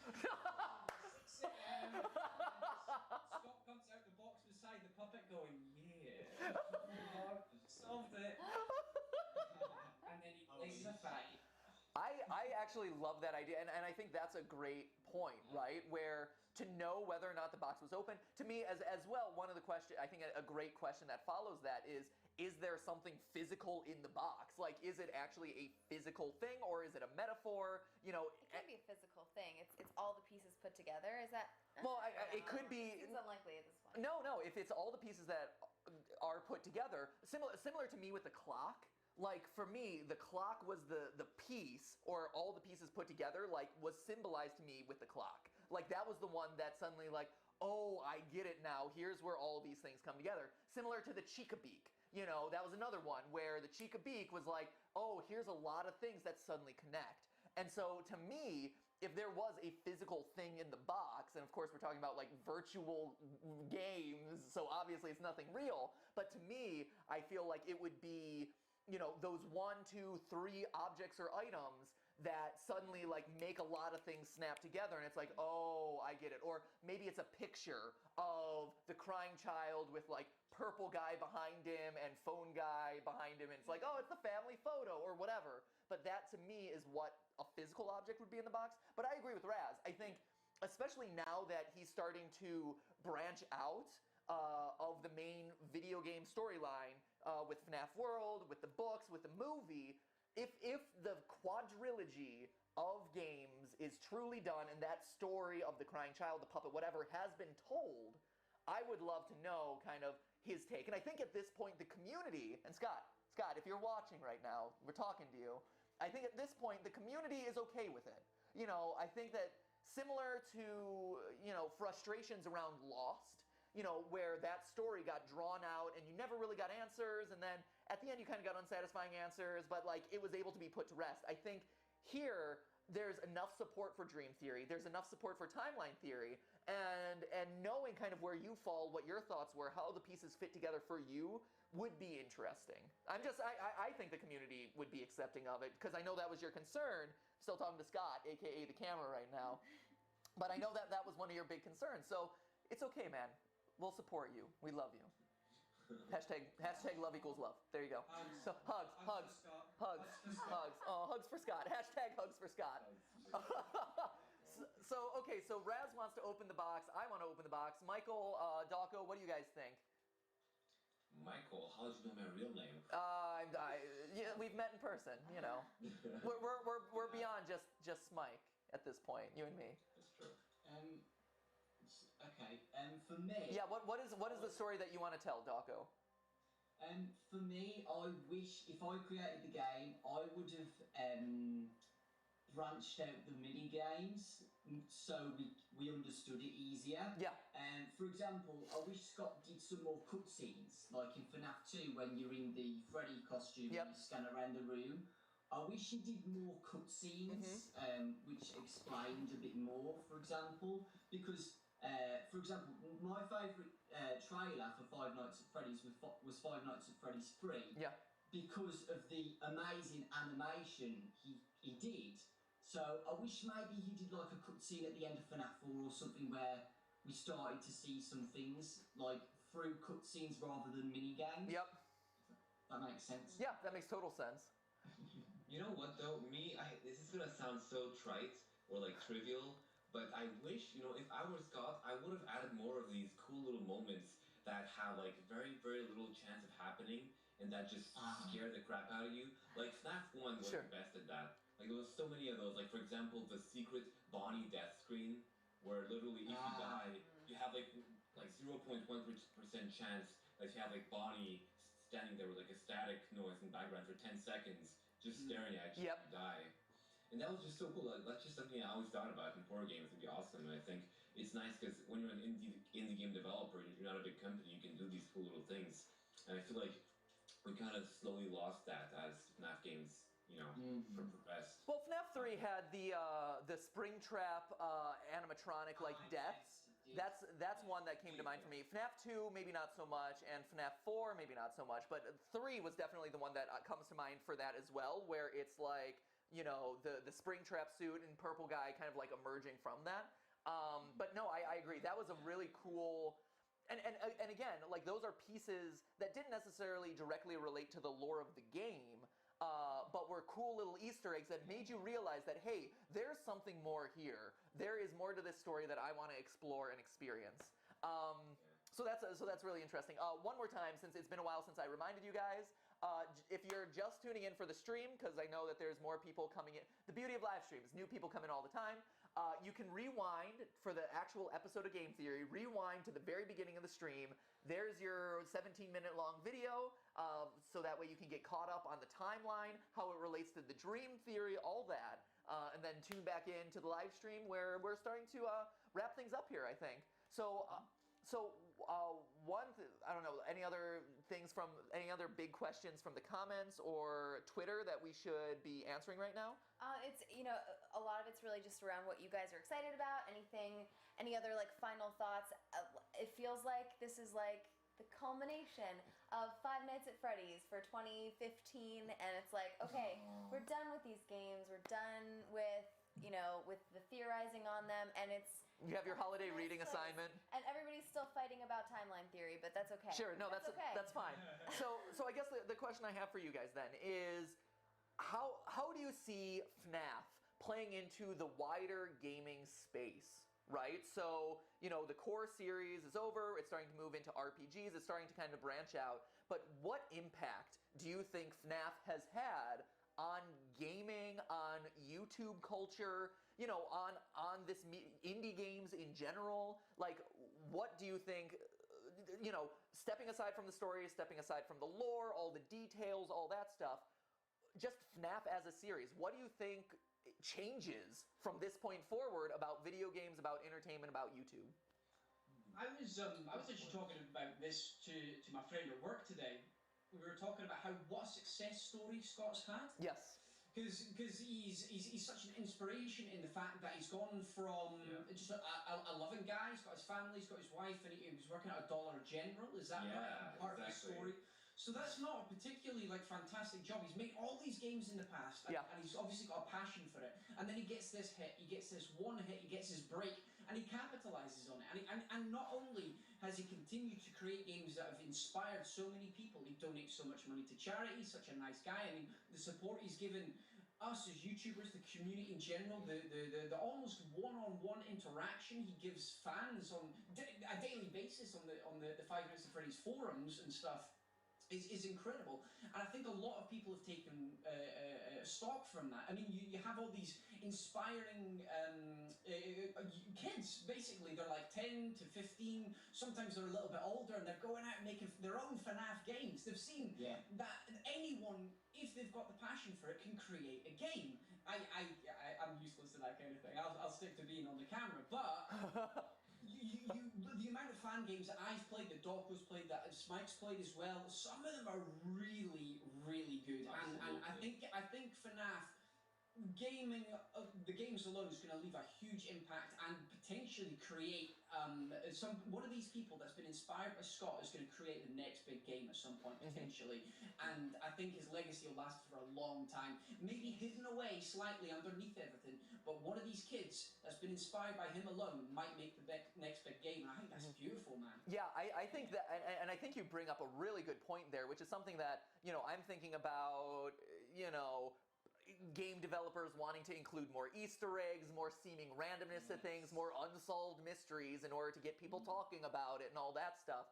But I think you bring up a really good point, which is a very positive part of this, which is, yeah, it has inspired so many different communities to engage with this franchise in so many different ways, right? You have all the artists on DeviantArt who are taking their favorite animatronic and doing like fan art around them. You have all us theorists on YouTube, you know, crafting theories, talking about it, doing live streams like this, talking with you guys in the comments to figure out like what is the lore behind this. That's awesome.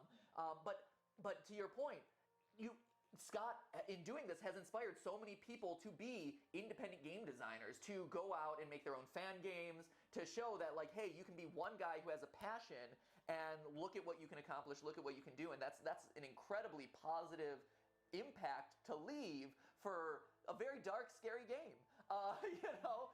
But, and for a game that a lot of time gets a lot of hate because of it being a sellout and cash grabby and all this stuff, but you're totally right, like, you know, the fact that it's inspired so many people to create, you know, to be creative, to do their own videos, to do their own artwork, to do their own games, like that's an incredible legacy to leave. And like you said, even though if it gets forgotten down the line, you know, or like it starts with Scott and like 6 nights at Tommy's becomes like the next thing, or whatever, you know, like becomes the next game, and it was inspired by Five Nights. Great, that's awesome. And so I think that's a really good point to make there. What about you, Smike, Dawko? Any thoughts?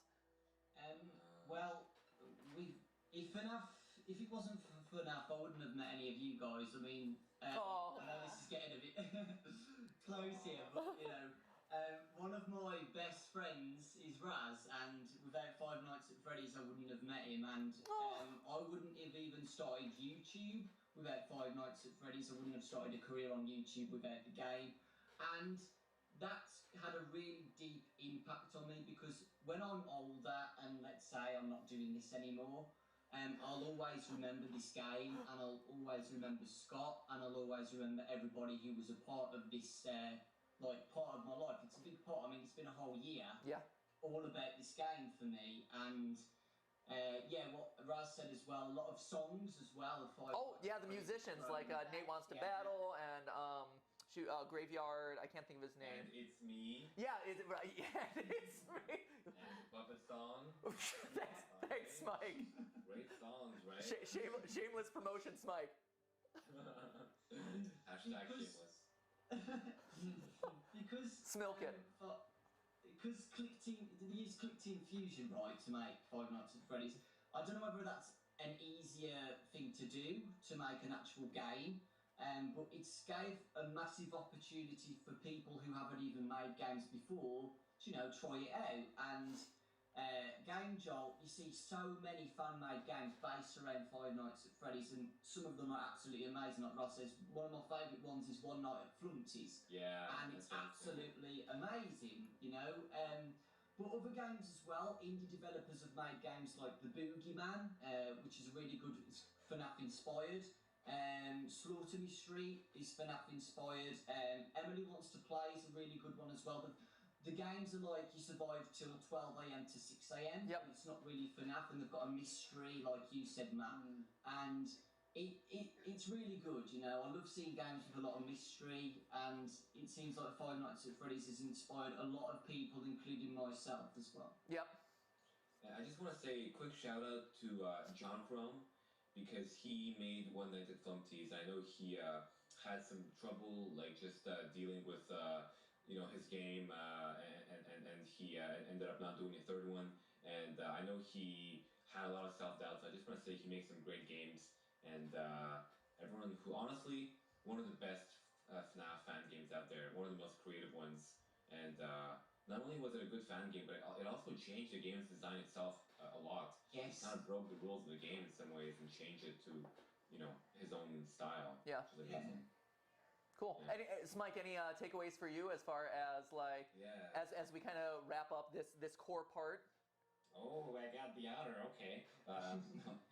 Yeah, I just want to say, like, I agree with you know, Razbowski a lot, and Dawko as well.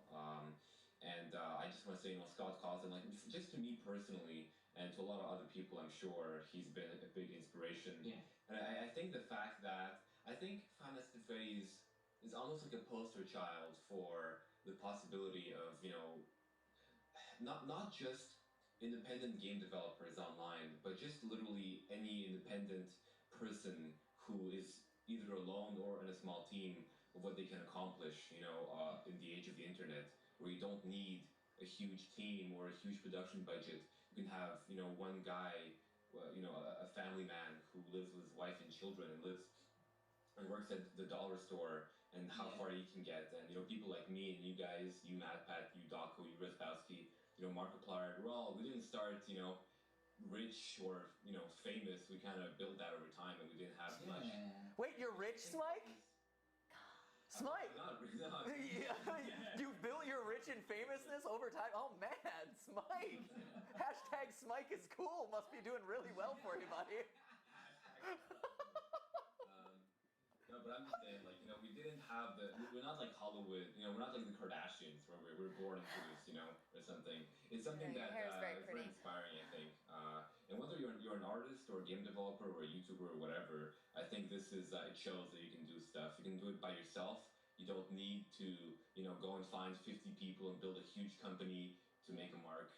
You can just, just go do something cool. Yeah, and it's interesting because we keep saying, like, Scott was this one man who did all this thing. He's a one-man marketing machine. He inspires indie developers. In a lot of ways, he's very much a developer of the YouTube generation, right? Where all of us, speaking on behalf of YouTubers in general, you're writing scripts, you're editing, you're audio editing, you're doing all these different things because you're passionate about it, right? Because you love it, because you have something that you want to share with an audience and with viewers.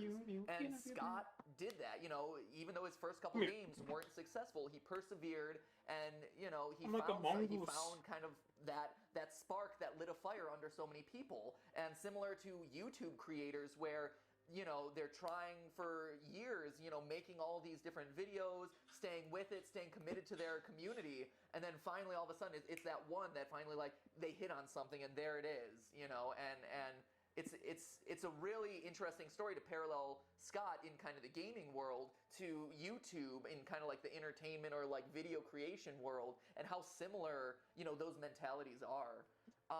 For me, one of the things, like I mentioned earlier, one of the big impacts I think is going to happen is you're going to see a lot more catering, honestly, to theorists of the world. I think I think the gaming industry is recognizing that subpar stories and stories that are just kind of like thrown in at the last minute or haven't been really thought about from the audience perspective aren't gonna fly so much anymore. Like, yeah, it'll sell some numbers or whatever, but if you really want to generate that groundswell and that excitement around your franchise, giving them Easter eggs, crossovers, allusions, other things, references that the community can build around and start to piece together for themselves and rally behind, I think you're going to start to see a lot of that, for better and worse, right? One of the big ones that's come through the chat. Thoughts on the social phenomenon that is FNAF, and basically how it was this tiny indie game, and then it's this unbelievable, phenomenal success, and how does that change the game for video games in general, for the gaming industry? Yeah, so that's, who is that? That's Calvin Ball? That was Calvin Ball in the chat, but it was also, it was so many others, and the chat is going so fast. Yeah, so Calvin Ball is the one that we were able to pull out. Yeah, it's very true, right? Like, this game shows that, yeah, like, gameplay, that's a core component of it, and the gameplay was that perfect fusion of what YouTube really loves, which are jump scare reactions. It's like, oh my gosh, I'm so scared. Like, it's funny to see people scared because YouTube, at its core, is founded between a relationship between a creator and the audience and the person who's watching, right? And so, when you're scared, when you're emotional, when you're, happy, those are the moments that you are most true to life. Like, those are the true moments of humanity. And it's like, when you're scared, you're not worried about how you look or how you're acting or how you sound. You're just scared, right? And I think that's a big reason why horror games in general have worked so well on YouTube is you get to see those kind of genuine moments with some of your favorite creators. And Scott was able to hit on that. Yeah. But then he also had the foresight to say, hey, well, there is something deeper and richer here, and it really has changed kind of the social element of games, where you're instead of, you know, like Ubisoft is a really good example where, you know, you have that single player campaign of Assassin's Creed and you go through it and then it's done, right? Like there isn't a lot of subtext, there isn't a lot of unsolved mysteries, maybe a few Easter eggs here or there, but it's very much like a linear experience. Whereas FNAF, you know, like is dropping all these little things. There's unsolved mysteries. There's incomplete information that people want to get behind and solve. So I think that's that. You know, the different animatronics representing different personalities. You know, and people saying, you know, they're all fictional characters and they all kind of behave fairly similarly. But to see people rally behind Foxy is my favorite, or oh, I love Bonnie, or oh, Chica is so hot, or whatever, like. Crazy, but you know, it hit that perfect formula that really spoke to people's personalities and hit so many people.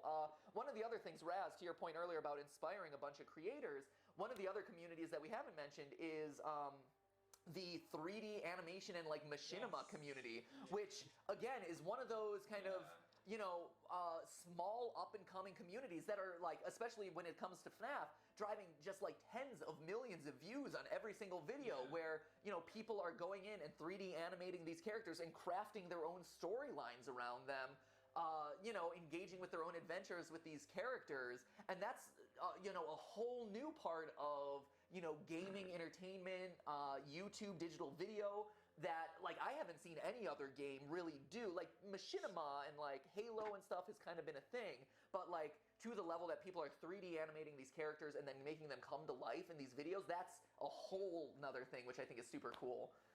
And there's that whole community there. And then there's John B13, who met his girlfriend through FNAF. Oh, John B13, kid gamer, met my girlfriend through FNAF. I am Adrian. That have come through. Oh, hi Monkey, how you doing? I rebranded. Well, let me mute this guy. It's the same, right?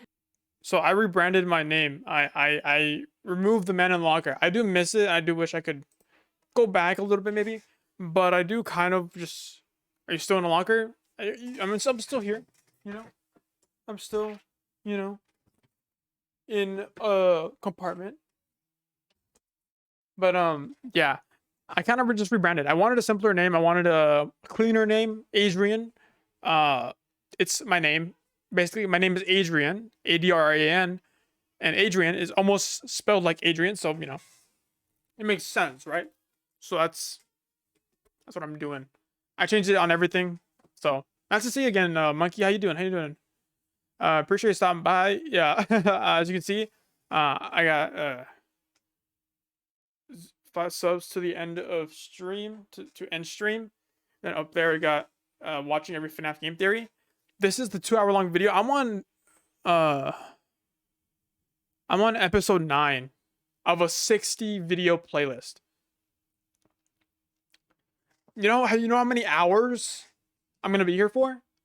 Like a good another good like 30, at the very least 30 hours. Because he's posted about 37 hours of content about FNAF on game theory. This man is a madman. He's posted 8 videos of FNAF. Pick the bunny eyes. Why we watch? I should do that. I do, but I would have to put the. What's it called? The PS4 right here, because I don't have the PS4 with me right here. Usually the PS4 is like right here. Try getting YouTube luck. YouTube luck, bruh. Maybe, I don't know. Yeah, I honestly, but I should put Isaac right here because I think it'd just be better. I was just gonna stream until like I either got 5 subs or like you know, I had to go to bed. I think I'm gonna stream overnight, just you know, be AFK. You don't have PC? No, I don't, dude. Look, I'm on a laptop, dog. I'm on a laptop. There ain't no gaming on this PC. You know what I mean? It could barely run Terraria when I first got it. Okay. But yeah, I usually have it on PS4. Oh wait, no, I have a Switch as well. Switch or PS4. Switch is easier to, you know, to use with space, but No, I can't. Because I'm using both screens right now, that's why. Because on this screen, I have two screens, right? The one on the computer and the one on the second monitor, right? I'm using this screen to like see my stream plus my chat and my notifications. And this is just for the YouTube thing that you see, like with me and the map pad up here. So honestly, I should though. It'd be so cool, right? Just have Isaac gameplay in the background. That'd be funny. But yeah, honestly, I might play Isaac. I do want to play games. I do want to eventually put the PS4 on here, but we'll see. We'll see how this goes. I want to stay live for as long as I can. So this PC is gonna be absolutely burning up overnight, huh? Can I like? And the fans that my laptop is on, like, are at max right now. So I'm consuming max power. You know, that's how it be. Let me see.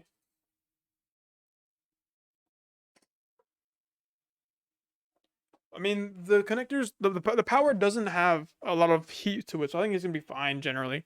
Let me check the actual. I will go AFK for a minute and I will do some. No worries, I'm gonna be here. You can probably listen to MatPat. Wait, no. I forgot. I muted these guys. You can listen to MatPat too. Games. I'm actually, you know, 1 second. Let you guys, you know, look at some of these other fan-made games. Now that we're playing games on the live stream, I'd like to test out some of these because I haven't gotten a chance to play them. So I'm definitely going to check out One Night at Flumpty's. So I'm excited about that. That's a good one. Is it? Is it a good one? Good. Cool. Yeah, but I'm here. So guys, watching the stream, subscribe to them again. I missed the whole part about Scott Cawthon like talking to these dudes. And on Twitter. Thank them for all their work. Thank you guys so much for joining. After this, the links to everybody's channel and Twitter handles will go in the description. They're not in there right now, but we'll get them in right after this. Yep. And you can also explain sort of how to watch this video after. Yeah, and so just as a reminder to all of you who are tuning in right at the tail end here, just a quick reminder, if you're just tuning in, if you missed part of the stream, as soon as this one's done, it's being published live, publicly on YouTube, on the Game Theory channel, as the latest episode of Game Theory, because it is. The first 17 minutes are Game Theory. This was a big experiment. We wanted to... I want to make a TikTok. How do I make a TikTok? And so you'll have the first 17 minutes as Game Theory proper. I want to, like, make a TikTok, but I don't know how to make a TikTok. Or I want to see what TikToks there are to make in the first place. So I'm going to have to scroll. So, you know, thanks to them as the audience, and thank you guys for an and thank, you know, you the viewers for, you know, an incredible 2015. Chris Tran is free. I don't know. I don't use TikTok. Fair enough. Do you know what Chris Chan is? Chris Chan is now free. This is bad. This is bad. Whatever. I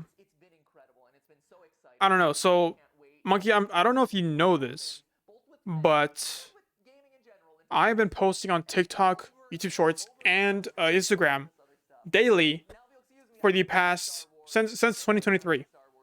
I posted like about 80, 90 videos so far every day, and I have not posted one today. So I'm gonna figure out what to post on the fly. I'm gonna record it live, edit it live, and post it live, so you can see my process. Also, while you know, MatPat is in the background. So I need to find a. I need a, you know. I just gotta scroll and try to find like what to do. This one was under a tight timeline, and then we had the last minute edition with the book release and stuff like that. So thank you. Book release. Yep. Thank you guys for an incredible 2015. Hopefully you enjoyed it. And remember, that's just a theory, a game theory. That's just a theory, a game theory. Thanks for watching. Okay, let's all do it together, shall we? Okay, ready? Wait. Ready? Okay, 1, 2, 3. Hey, That's just a theory. What are you doing? Wait. Okay, let's try it one more. What are you doing, Smite? Jeez. Okay, one more time. I'll start with the but hey, and then you guys come in with that's just a theory. Okay, ready? Here we go. We got it this time, guys. Don't worry. But hey, That's just the theory. Game theory. Thanks for watching. Hey, that's just a theory. A game theory. Thanks for watching. Mike, you can start spamming Yay! in the chat now. spam it away. So, yeah, spam Smike. Spike spam. Bye. John B, see you, sir. Jenny Guzman, here it comes, and there it went. Let's see. Jem McGravy, good night from the UK. Sweet dreams, Jem. Gabe Moore also joined us in for a game theory, so there you go. Oh, hey, Asura Kishin, Star Gamer, everyone saying the tag with us, which is awesome. Yeah, that's awesome. So we all nailed it. Thank you, everyone, for joining us in for that. In a way, Let's see, Josh Coles, Carlos Sanchez says, hi, Spike. That's it? Yep. That is it. Okay, I'm gonna remove you. Boop. Boop. Next video. Well, we actually want the entire 2 hours of that TikTok, of that video. That is actually wild, dude. Half a year? That's surprising.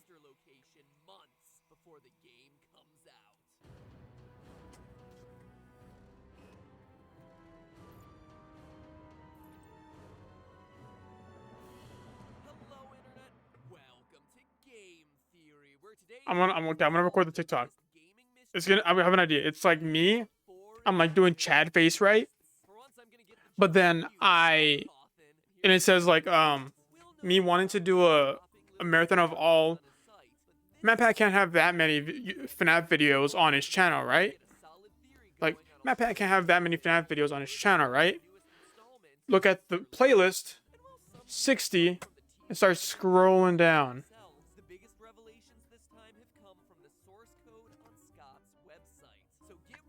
That would be my TikTok.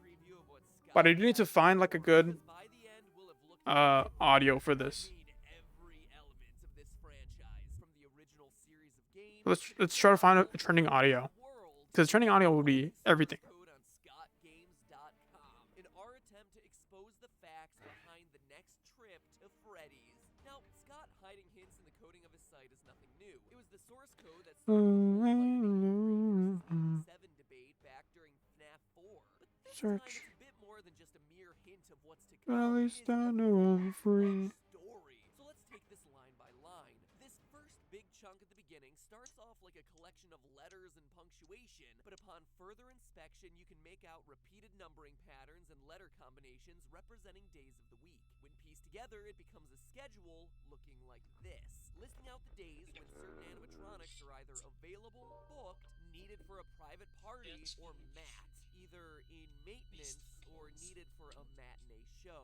Unclear which. It's also worth mentioning that 4 animatronics are specifically called out here. BBY for Baby, BAL for Ballora, and FTF for both Funtime Freddy and Funtime Foxy. Now, for those of you who don't follow every scrap of information about these games, let me explain. Reddit discovered that Scott had gone and copyrighted various names, presumably for these new animatronics. And here, we see it being confirmed. More on some of these guys in a minute. The thing I want to call out first is that there's clearly a 5th animatronic in this schedule, 05OOS, out of service. But who could this be? In the trailer, we only see 4 animatronics. Well, that's where this teaser image comes in. A few weeks ago, this image was up on Scott Games. A mask with glowing eyes and a tangle of wires, almost like tentacles, accompanied by this text. Quote, there's a little bit of me in every body, end quote. Notice the grammar here. It's not everybody, but every body. This is our 5th animatronic, our out-of-service animatronic. I mean, look at it. This guy ain't being booked at any children's parties.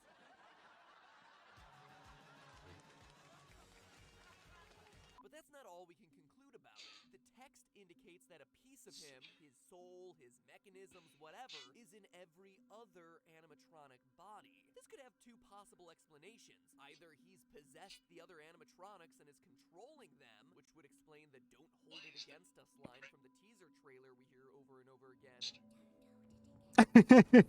More likely, he's the reason the other animatronics Why don't you just play FNAF? That also requires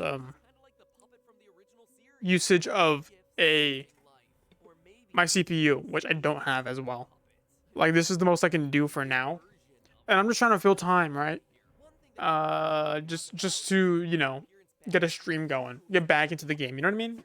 I'm trying to get back into the game, and this week I actually have a lot of free time, so I'm probably gonna be streaming a bit more as time goes on. We'll see. But I do want to play FNAF, but I actually just don't have the online version. I have the BlueStacks version, which is slow and choppy, which is not fun. Features that we haven't seen on anything else until now. Fast forward to Sister Location and we see humanoid faces everywhere. Ballora and Baby, rosy cheeks, lipstick, and now look I like this one. tentacle over here. Notice that the ears can detach, separate itself from the main mask part of the face. It's the exact same silhouette that our puppet's face has had since the second game. Additionally, if you look at the trailer for Sister Location very closely, you discover what may be a very cool Easter egg. In the reflection of Funtime Foxy's cheek, we see something.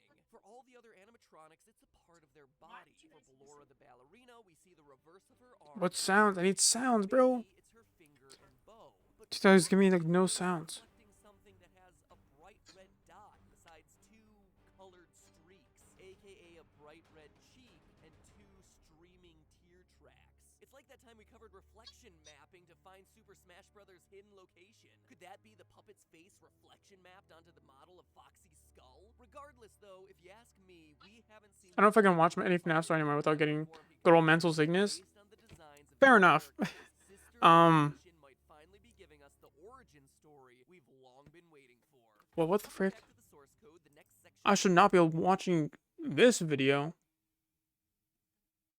We just skipped like the entire series. The frick? Wait, no. Oh, I legit thought like we were on like the 50th video. I was like, what was going on here? No, but I can watch it. I can listen to it. I'm lost. I'm just so lost. Like this has been going on. It's like a giant, it's like a strand of spaghetti, right? Because it just wiggles. This is like the FNAF playlist, right? It's just like a strand of spaghetti that just wiggles. Like as you like keep trying to drag it along, right? It wiggles, because then this part over here is like not correct. You gotta straighten that out. Then that part over here is like not correct. You gotta straighten it. So it's like that. You get what I'm saying? Like it's absolutely abysmal.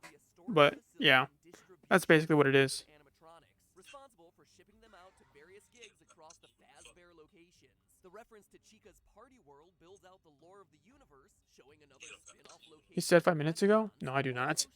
I do not. Bro is like going in circles. Fun Easter egg, referencing the one animatronic who won't be appearing in this new game. So far, we've seen versions of Freddy, Foxy, and a Bonnie hand puppet, but Chica has been noticeably absent. And honestly, So he's talking about Chica? for some reason, it just Because you, at some point, keep in mind, I've been listening to this guy for well over 3 hours. that will be sorely missed. But to me, of all this section, the most crucial client is It's all gone out the window. It's all gone out the window. Okay, at this point, when you look at it that it has there's nothing I can do. called Project.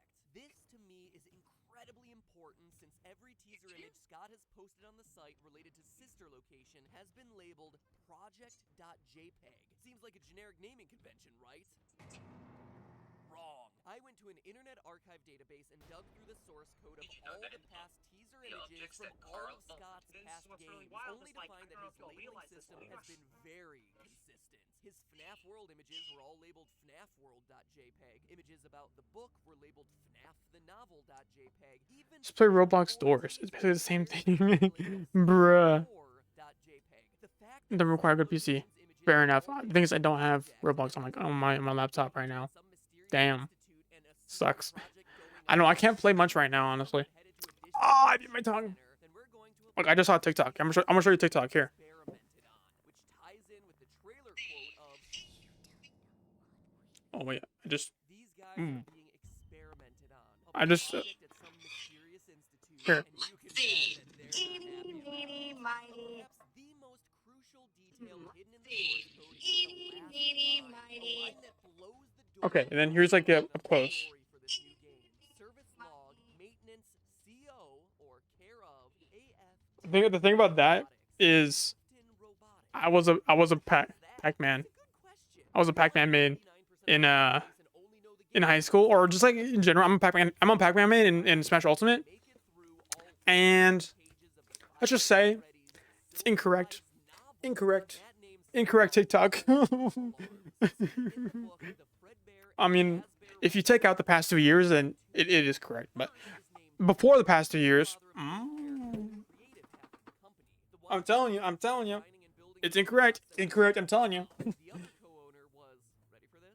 William Afton, and he was in charge of the business side of the restaurants. Paperwork, taxes, things like that. So to see Afton Robotics in the source code teasing Sister Location is huge, because it means that the stories of Sister Location and Silver Eyes are linked. But get ready for this. Here's the bigger twist. By the end of the book, it's revealed that William Afton is what we fans of the game would know as the Purple Guy. Yeah, in the book, Purple Guy is revealed. Afton is the one who kidnaps and kills children while wearing Fredbear-themed suits. His first victim is Henry's son Sammy, followed by 4 other kids whose souls eventually possess the infamous suits. So, through these source code teasers, not only has Scott confirmed that this new game will be tied to the lore of the book, No, he's at the books part. We've been past the books, bro. We've been past the books already, bro. He's mentioned it like twice, I guess. No, wait. Has it been in? I know he mentioned it in the live stream. Yeah, he mentioned.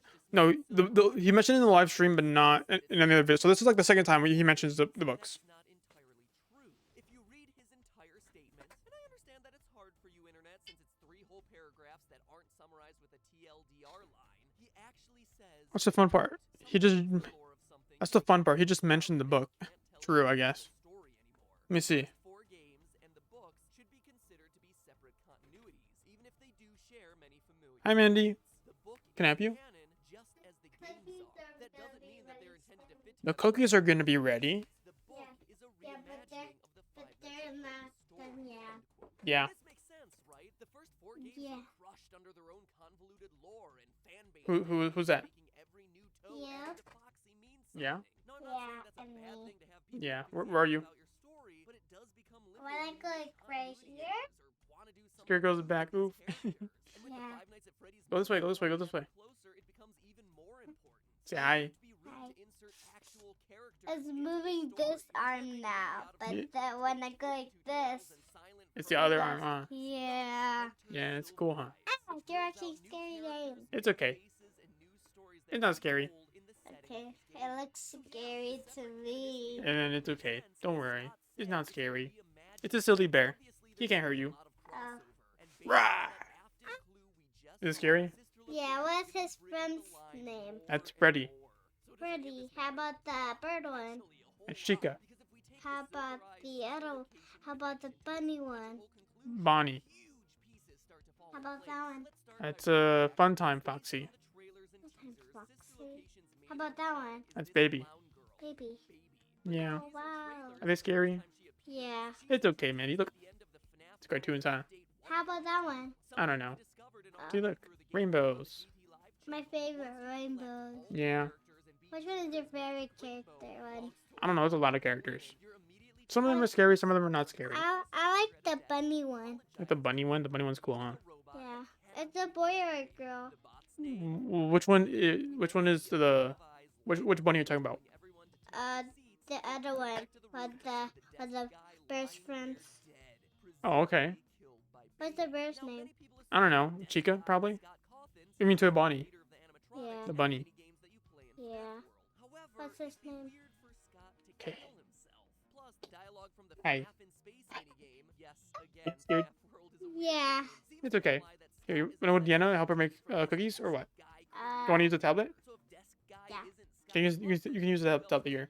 well, now that we know that I Baby and want Sister to- Location both have ties to Silver play I a actually game, identified but who I the got it mysterious to play. creator of FNAF World is. He's Henry, co-founder of Fredbear's and Purple Guy's I business think I was partner. not How to do we know? talk Well, not only about is he the this. creator of the games and animatronics, his death also I'm lines up with not the way he talking dies about in the this book. one. Stricken with grief What? over the death of his I son, don't wanna Henry watch commits this one. suicide in the living room by letting one of his I wanna animatronics kill Lego. him. One that remains Hmm. nameless in the I book, but is Lego. clearly not On which one? the core sense Yeah. of Which one? Freddy, The Foxy, Lego one. Chica, That's Bonnie, not Lego. Golden Freddy, That's and Minecraft. Golden I want Bonnie. In other Minecraft. words, Henry the Oh, creator Minecraft? built his Yeah. You don't know how to play Minecraft. mysterious new I have to animatronic, buy one. just like we You don't know saw how to play that one either. to Desk Guy in FNAF World. You play the zombie game. Now that's all the stuff that I feel really That one. confident about. But now let's Okay, go you know how to play that one? even further. Yeah. Admittedly, I don't think that this is where Okay, Sydney she's gonna play is Balloons headed, Tower but there Defense. is enough of an 5. evidence thread to take us to some awesome extremes. So let's have a little bit of fun with this, shall we? First, notice how Baby is introduced I to like us at the the end song. of FNAF World as 2 yellow eyes in the Oh, dark. wow. And what's the What's first this image says? we see in that game? I don't know. Put What's the the X. X? Yes. Dark, along with the iconic ending line from Present? FNAF Yeah. 4, I will put you back Okay. together. It's also You can put the the X last now. thing that we see in the You have to true pop ending of the game. 1,600,000 balloons. That's a lot of balloons, huh? Yeah. You have FNAF World on your at your Steam? I do not. Is it free?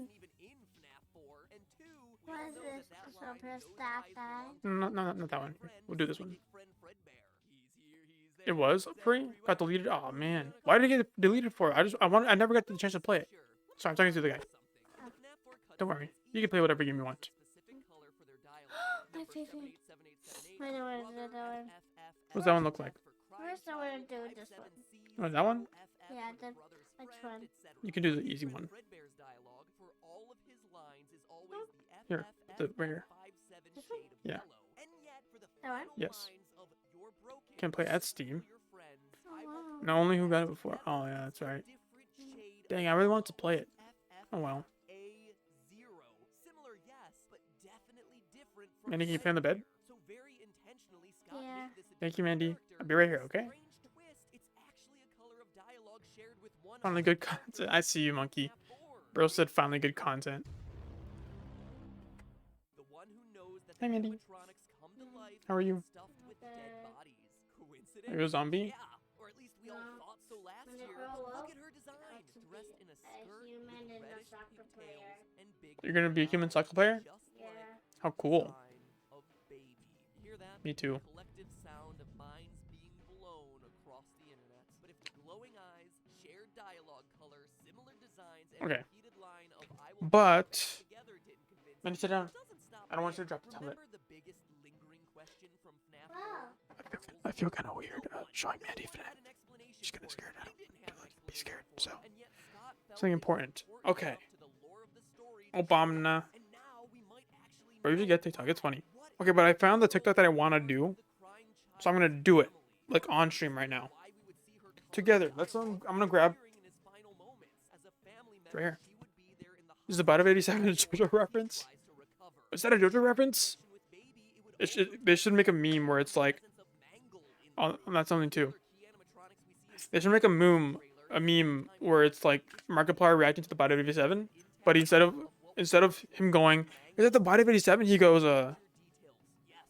"Was that a JoJo reference?" With like an AI voice. That would be funny. I need to. on Mangle. So in the two games, we would have Baby and Foxy linked. Is it a stretch? Absolutely. But then again, this is Scott we're talking about. To me, though, the coolest part about this connection would be in the name of the game. This whole time we've been assuming Comedy.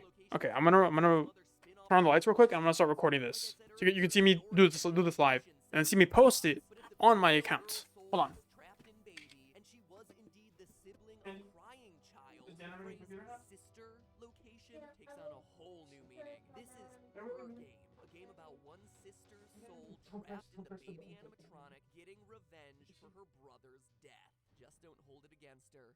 You don't know what she's been through, or maybe. now you do. But hey, that's just a theory. A game theory. The ball's in your court, Scott. I'm gonna lower higher this volume up here. Then we're gonna put that. No, wait, it's just a theory. No way. It's just what I dropped. That's just a theory. A game, Mandy. Is it just a game theory? Mandy, is it just a theory? I think so. Okay, Mandy says she thinks so, so it's probably a Exotic theory. butters. Exotic butters. Exotic butters. Okay, so I'm gonna record the TikTok. Exotic butters. Exotic butters. Exotic butters. Exotic butters. Exotic butters. Exotic. No way, it's just a theory. Exotic butters. What is it, Mandy? But. A game theory. Exotic butters. Good job. Exotic. Exotic. You wanna know what I'm doing? No? Exotic Do you mind? exotic butters. Okay, and then we're gonna. So I know you're seeing only my stomach right now, but Exotic butters. Exotic butters. Exotic butters.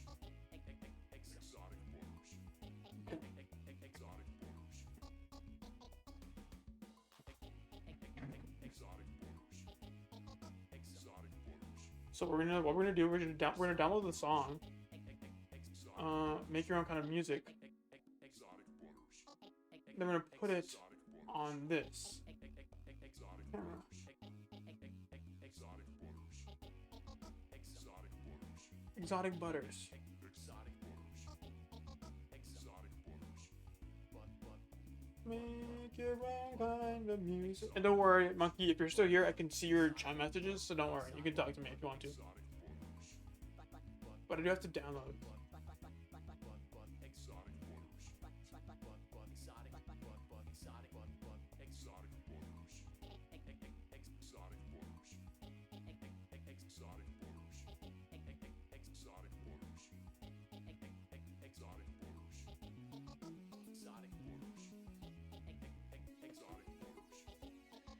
How do I extract sounds? Exotic butters. Sound from video.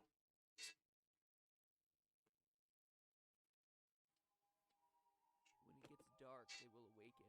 The children's spirits will rise. They will kill you. They aren't exotic. Walk out in the morning, Bruh. searching for your corpses. Why is it in the playlist? I don't know. It's a FNAF thing, I guess. None of you will survive the night. And what makes you think they won't kill you? Because Okay, so I'm gonna record this TikTok and we're gonna post it live. Yeah? Get some cookies. I have to stay here. Can you bring some cookies, please? Here, put this up with them. Game theory. Still I available will to consult on finish the FNAF movie I story. will finish the Seriously, cookies, Scott, I'll be waiting by the but phone don't because eat I can practically any more guarantee cookies. I put more collective hours of thought into I must. cloning You got animatronic this pose, some for tracking that eye because colors, you listing out must. the differences Okay, we'll make some for Dad too. diners and rental services, parsing out Because your gamers data don't calls and die, they respawn. recount, Bruh. recount Okay. again the number of dead child carcasses So I wanna do left timer? in your story's wake than literally anyone else out there. I mean, I've even gone so far as to do the unthinkable for these sister location videos. That's right, I reread The Silver Eyes. In an ironic twist, it's longer than the actual Netflix game. movie that Here I am piecing together this script after never came. It actually is coming though, so. doing nothing but thinking about these games, writing and rewriting timeline after timeline to account for all the nonsensical Easter eggs shoved into this 4-hour experience. And you know the conclusion that I've reached? That your version of events isn't satisfying. That any theory I come up with that attempts to bend over backwards and cobble together every line of dialogue, design detail, and character motivation will be I don't like that. overcomplicated at best and inherently flawed at worst. And that's not me admitting defeat. It's a fundamental problem with the series right now. This one just tried too hard to do too many things. The Music. elements of the past 4 games mixed in with FNAF World, mixed in with the book, all of which at this point have questionable canonicities, conflicting storylines, and competing dates. Couple that with characters that mimic other characters, characters that lie to you, And then, so I got the first bit down, right? Then I have to do the second bit. And it's unclear if this is a continuation of the books, if it's a continuation of the games, What the or heck? just an outright reboot of some kind. The best analogy I can think of is that it's like the giant human glob you turn into at the end of Inside. A mass of limbs all struggling to work together to move in one direction, but all just flailing out randomly. And honestly, it could have been easy, with Scott saying that the original story was completed with FNAF 4. He could have just said that Sister Location was aligned with the book and FNAF world to start paving the way for the movie. But then you couldn't help yourself, Scott. You just had to throw in those FNAF 4 Easter eggs. So, okay, I got the video down. Let's see. Let's see the video. Yeah, how well it did. FNAF theorists sense that the lore contained in Sister Location is a game changer, but then they don't exactly know why or what to do Okay. with it. Struggling under the weight of explaining away innards and babies. Here, like you can look at it. Casual bongos and exotic butters. What's an Easter egg? What's a tongue-in-cheek reference? And what is actual canon? So understandably, there's some confusion about what's actually. Where I picked it up. It came from like right here. I'm surprised you didn't notice it, because it's been here the entire time. Put together which details matter and why this is such a monumental game for the franchise's lore. So go ahead, keep your plots vague and convoluted, Scotty boy. I'm here to translate your madness to the world. First off, who are we playing as? Historically, the protagonist of Freddy's games have had a varying degree of importance. Oh, okay, no, not a hat. I think it was a plushie, not a hat. No, it was a hat. Okay, so the problem is, you see this beard? You can't really see it here. You see this? This needs to go. What I'm gonna do, I'm gonna shave, come back, and I'm gonna redo, man, stop. I'm gonna redo the video, because the video looks absolutely hideous. Okay, so I'm gonna shave. I'll come back. Yes, I'll be back. Maybe curiosity, maybe ignorance. Answering the question of who you play as in Sister Location is more important than any of the rest of the games in the franchise, since it practically dictates every other element of this story. Why you're there, what the endings mean, what this location stands for, how this fits into the overall timeline. It's a big deal. Now personally, based on the silhouette in the mirror, my first guess is to say that we're playing as Rick Astley, and Scott is just committing the most elaborate Rick roll in history. I mean, just look at that hair. It's an exact match, and let's face it, Scott has proven that he's not above trolling us. But assuming he has a little bit more respect for the fan base than that, there can only be one possible conclusion here. In Sister Location, we play as William Afton, Purple Guy himself. And no, I'm not just saying that because the eyes in the ending are purple, like literally everyone else on the internet's been saying. Sure, it's a nice detail that may hint at Scott's intentions, but it's not proof. For proof, we begin by turning to the in-game dialogue. On your quest to unlock the game's fake ending, the animatronics taunt you with these little bits of dialogue, spoken by a young girl in a British-sounding accent. I'm still here. Isn't this why you came here? To be with her again? So we know that whoever the player is has some sort of connection to this mysterious young girl. But who is she? Well, throughout the game, between nights, we hear the same girl pressing her father to let her play with Baby, saying things like, Daddy, just once let me go play with her. She's so pretty and shiny. Didn't you make her just for me? From that small snippet, we can not only tell that our character is her father, but that he's also in some way the creator, or has some level of control over the animatronics. This in turn narrows the field down by quite a bit to two men, William Afton and Henry, no last name given, the two co-founders of Fazbear Entertainment as introduced in FNAF Silver Eyes. By the way, low blow, Scott, forcing people to read in order to have any sort of clue as to what's going on in the franchise now? Because seriously, without reading the book, you would have no clue the importance of William Afton. Oh well, that's what I'm here for. I read it so you don't have to. Kind of like the nostalgia critic. Anyway, based on the girl's accent and William Afton's similar dialect at the beginning of the game, she can dance. She can sing. She's equipped with a built-in helium tank for inflating balloons right at her fingertips. It would seem as though we have ourselves a match. You are the father. But let's not be too hasty there, Maury. We can be even more sure.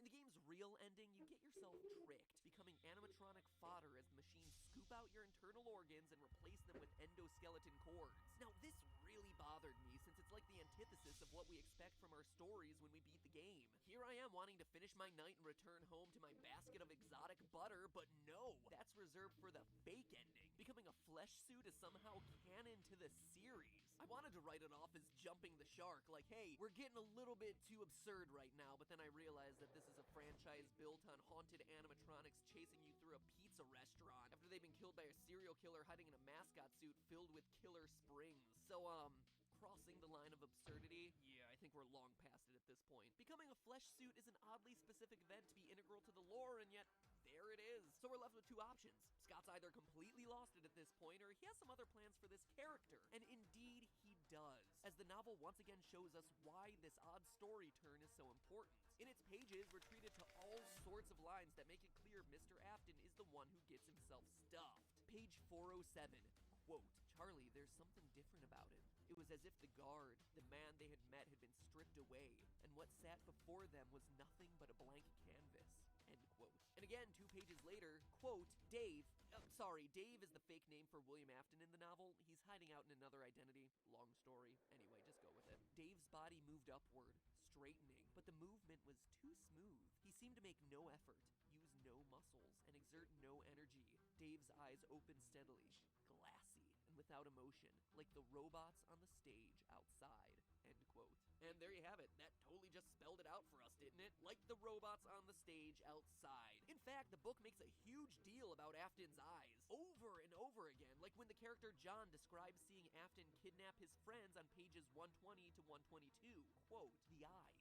They were all I could see. They were dead. Just dull and flat. Like they still moved and blinked and saw. But whatever was behind them had died a long time ago.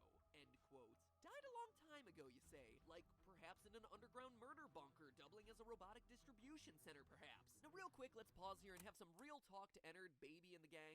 Guys, we're gonna have a bit of an intervention here. If your goal is to blend in with the outside world and look like us, look like any other human, choosing to go with the purple eyes is not gonna be helping your cause all that much. Artificial intelligence? More like artificial idiots. Do your homework. Humans don't tend to have purple eyes. I mean, seriously, you have a blue-eyed animatronic just waiting to go. Look, there's Foxy. He has brown/orange eyes. Great. Anyway, I digress. Who am I to judge? Maybe we're all just left to assume that Afton walks around in those cool colored contacts. Anyway, it's not just the eyes that give away Afton as the animatronics meet puppet. His overall physicality has undergone a drastic change over the years as well. On page 418, we hear that Afton started off robust and lively, a hefty man who had the ruddy geniality of a financially shrewd Santa Claus.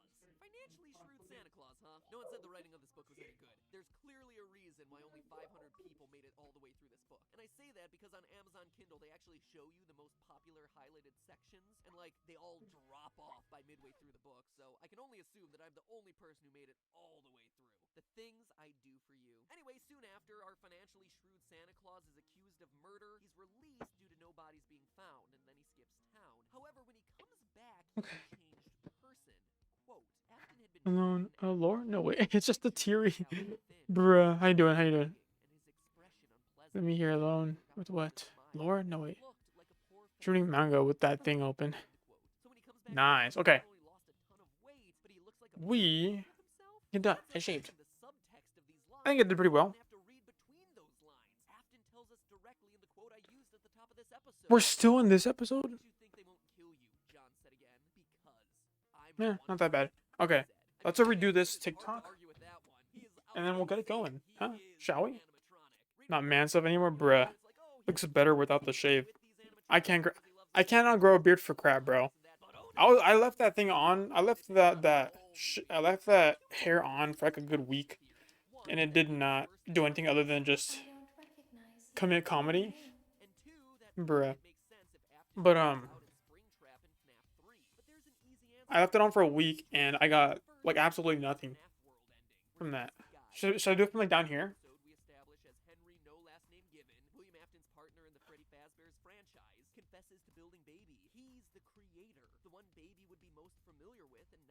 Or like up here. Up here's probably better because I'm standing up. And regarding Purple Guy's death, we see in the book that William is covered in scars. Scars left over from surviving one major round of Springtrap failures. Quote, Dave had been shirtless under the costume, and now his bare chest was clearly visible. His skin okay. How long have you been going for? I started stream. I don't know when. Check my channel. Like I had to turn it off and restart it like a couple times. But at least 3 hours. At least 3 hours. No, longer. Much longer. Like about, I would say 4? No, not 4. 5. Another human value. Okay. I'm gonna record maybe. Let me see. You guys are gonna hear it on full blast, so watch out. Duration. Right here.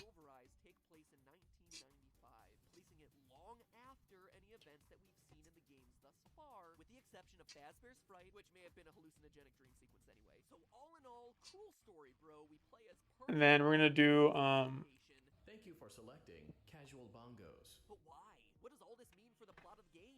we're gonna do it over here. Explains a lot, but from here it also tends to get really complicated. Because now we're dipping into the FNAF 4 surveillance footage, FNAF 4 locations being tied to sister location, child experimentation, and the identities of Baby and Ennard. So instead of rushing my way through it to get it all done in time, Okay. I'm gonna pause right here and hold all those explanations for the next episode. Now that we know who is playing the game, we need to know why and how it affects the rest of the series as we I don't like that. I don't like these angles. exotic butter to subscribe and be informed of when the next half of this theory comes out. And in the meantime, listen to these casual bongos and do me a favor and vote.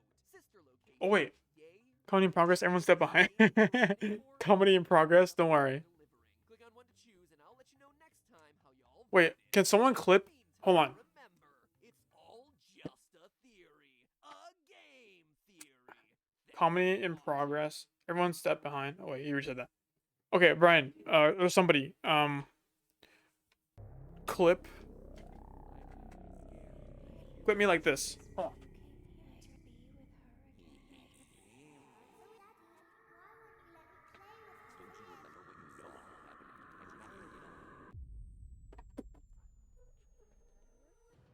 I don't know how to clip. Okay.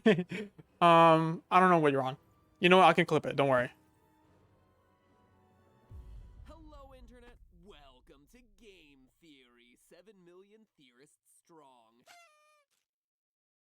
And a lot of that is thanks to this franchise. More often than not, when I talk to people about their favorite episodes of this series, it's these. Young, old, it doesn't matter. The FNAF series was their first introduction. So I always feel a lot of pressure on these videos to deliver in a big way. You know, looking back, they're some of my personal favorites. Not only am I proud of the final product, but Okay, I'm I proud of clipped it. the I clipped it. I way clipped it. as the FNAF series has been a true team effort, branching out across every person No. who has ever touched this channel, spanning every editor who's ever worked Okay, on and then theory, getting you loyal clip it. I need to. involved with I might not be able to see chat for a bit, so just every style of theory that video I personally producer. write, from more IRL episodes to more Oh wait, no. lore-based I can go to my online thing. everything from books to spin-off titles, real-world math and science to source code analysis. If I can go to. Okay, so I'm gonna And even US have data. Looking across this the series, clip it's here. incredible the breadth that we've gone to. And to think Please now clip. that I've covered Please the clip series, save. it was going to be Slender, but then you guys, you loyal theorists, encouraged me to look into it.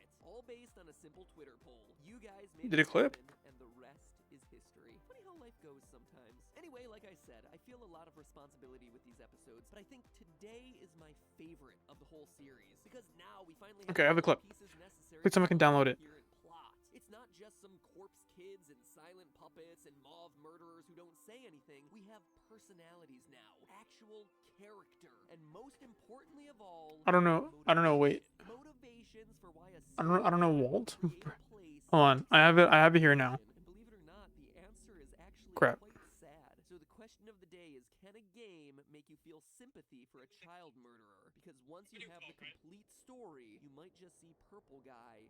Oh, this is an old clip. The frick? Where's the one that?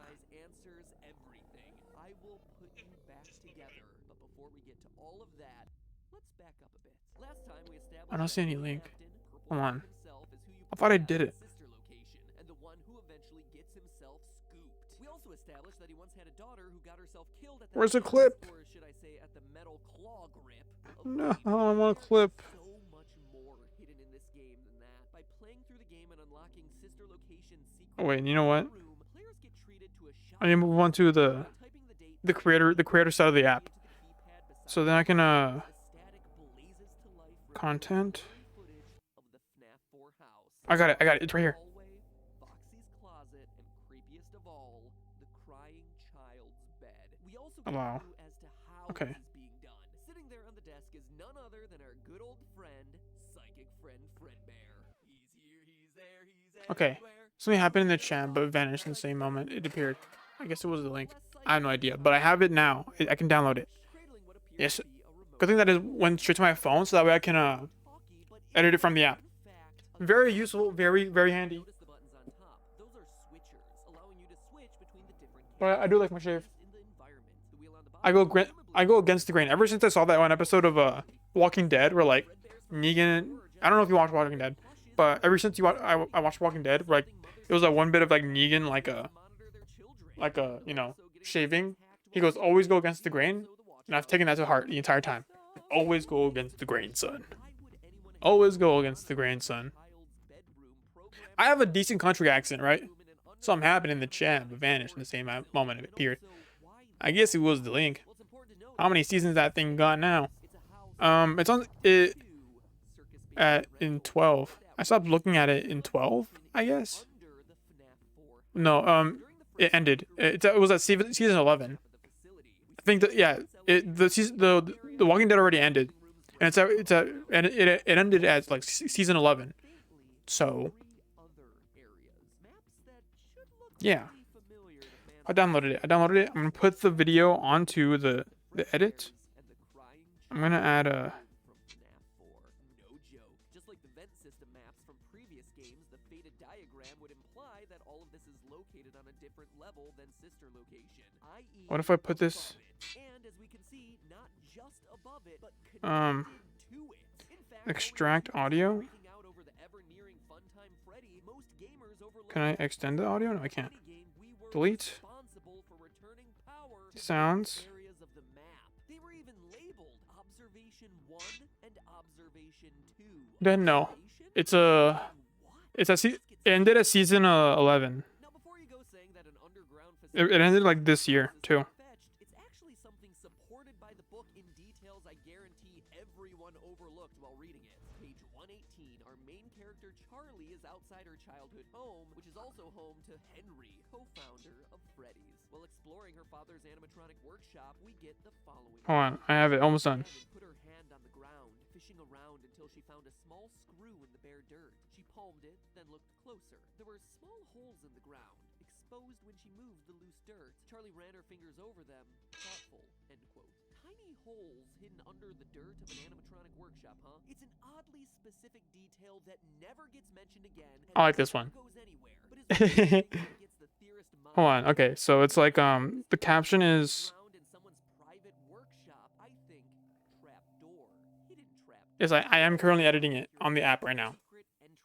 It's very good. I'm gonna post it soon. Watch. What's the caption gonna be? What's the caption gonna be?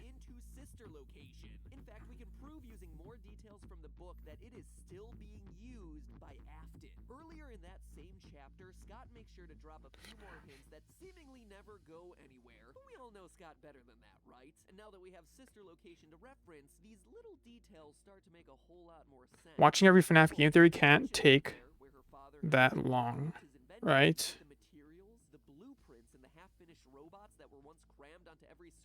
Style. The font is weird, so I'm gonna have to change it to classic. Charlie, John said from across the workshop, he was in the dark corner. If the skeleton had been there, it could have reached out to touch him, but it's not there. Notice the italics here. This isn't something that we're doing for effect in the video. This is actually straight from the book. Time and time again, Scott and the team working on this book are emphasizing these lines, as though they're pointing to a greater mystery here, that someone has stolen these materials Hold on, okay. Needs more potassium, bruh. I think you're in there too, actually. Because I had like, it was a clip of stream. No, you're not actually. I get wrecked. Okay, let me make this font bigger, because the thing is, it's not that big.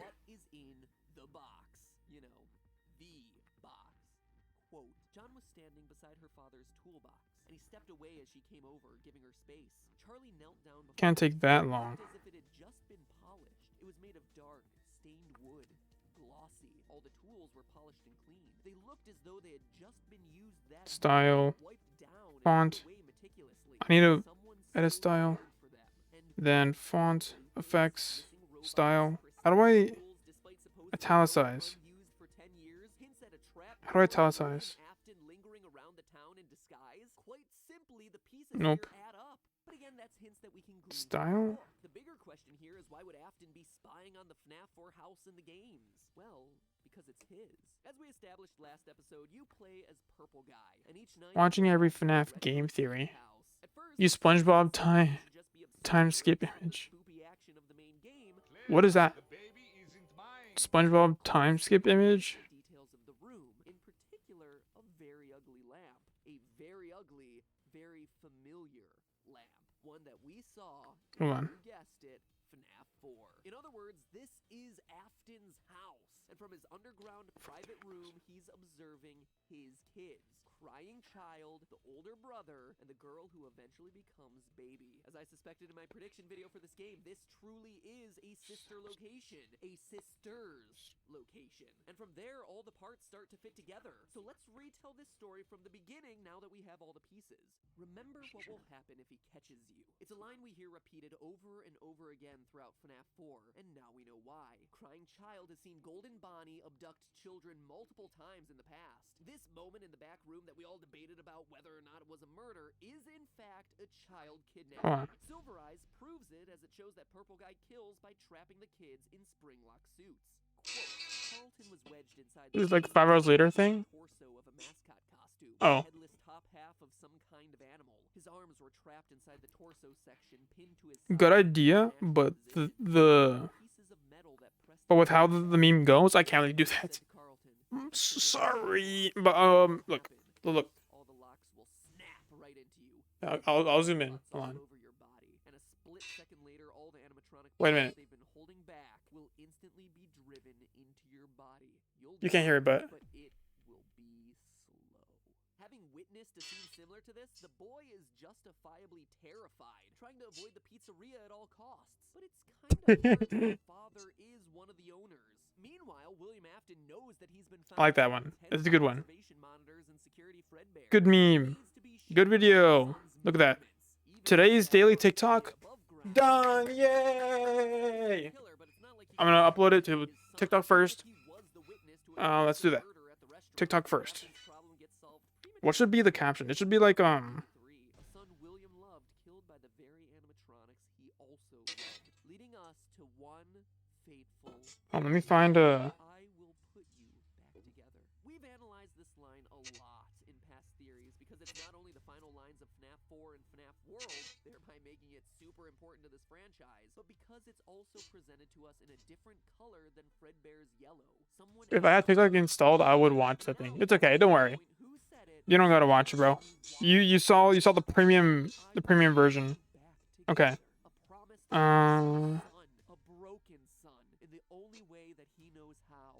I need to review it, I guess, in beta. Where?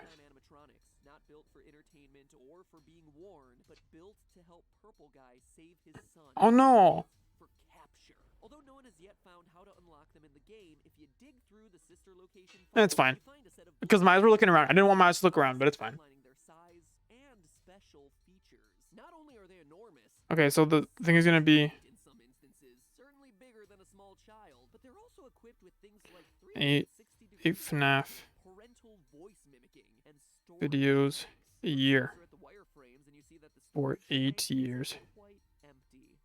Yeah, that's a child in there, curled up, hidden in Fredbear's stomach. For 8 years. So is Adrian? Because Purple Guy is no If you keep watching that, you will start to see things like polygons. I don't know the word in English. Polygons. Let me see. You heard me. Afton wants to unlock the mystery of giving gifts, giving life. Copy. And if that seems like a stretch, just look at the number of sentient, independent, and fully aware robots in Sister Location. You not only have the core set, but there's also the baby babies and the mini Renas. Tens of sentient animatronics moving against their programming. And unlike past games where we received explanations Polygonos. anti-criminal systems, I got it. Don't worry, I got you. Is a figure made up of line segments connected from clothes. What language? What language is it from? I'm guessing Spanish. Google Translate. Google Translate. I'm gonna go detect language. Portuguese. Oh, okay. Portuguese. Polygonos. Polygonos. It's polygon. It's the same thing. It's the same thing. Polygons. Polygonus. Oh, wait. Yeah, polygons. I know what polygons are. I know. Hold on. Okay, so game theory. Game theory? Yeah. And then game theory, is it MatPat? Does MatPat have more than MatPat? No. MatPat. FNAF. 65.7 billion views for FNAF on TikTok. That is crazy. Okay, I'm gonna put, yeah, these are good tags. Copy. Post. There we go. Yay! So I have to go to school sometime tomorrow. I kind of want to leave my stream on for the rest of the night. Whole FNAF 4 in a single TikTok video. That'd be so funny. What I'll do is I'll download the entire stream and I'll just shorten it to like within 30 seconds. Whole FNAF 4 in a single TikTok. I just came back from school. Bro just came back from school, dog. What are you talking about? But over here, it's like 8 at night. Speedrun. Like, I'll download the entire VOD of me, like, watching all the MatPat videos, and I'll shorten it down into, just like 30 seconds. All FNAF lore for entering the stream. Speedrun. For entering the stream, bruh. The big people school? High school? College? Oh, so it's posted. Nice. Now we go to YouTube Shorts. Wait, what's going on here?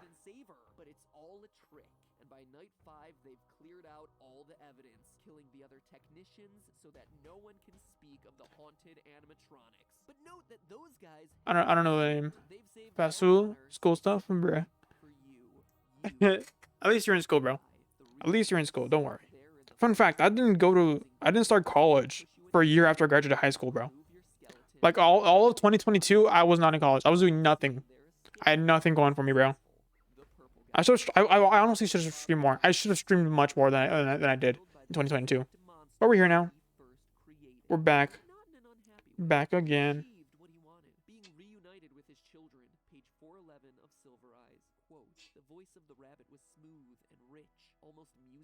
Dave cocked his head to the side so that only one of his bulbous eyes could peer through the sockets. We both wanted to love, he said. Okay, I'm gonna upload it to YouTube Shorts. Paste. And then upload. Just a theory. A game theory. Thanks for watching. Welcome back to the Super Amazing End Card Tournament.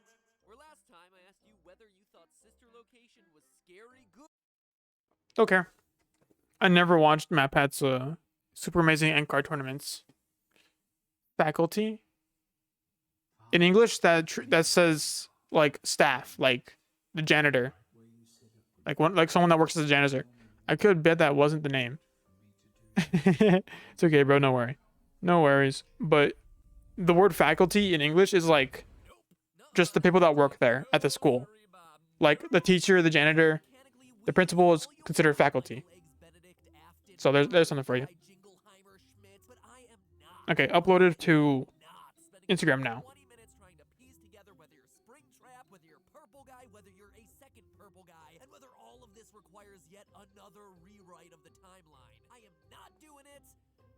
Not until the next book comes out in June. Nope, no siree doggo. Today, the series that prompted lore-based theories to flood this channel is getting the old school game theory treatment. That's right. Today, I'm tackling the science of Five Nights at Freddy's. FNAF!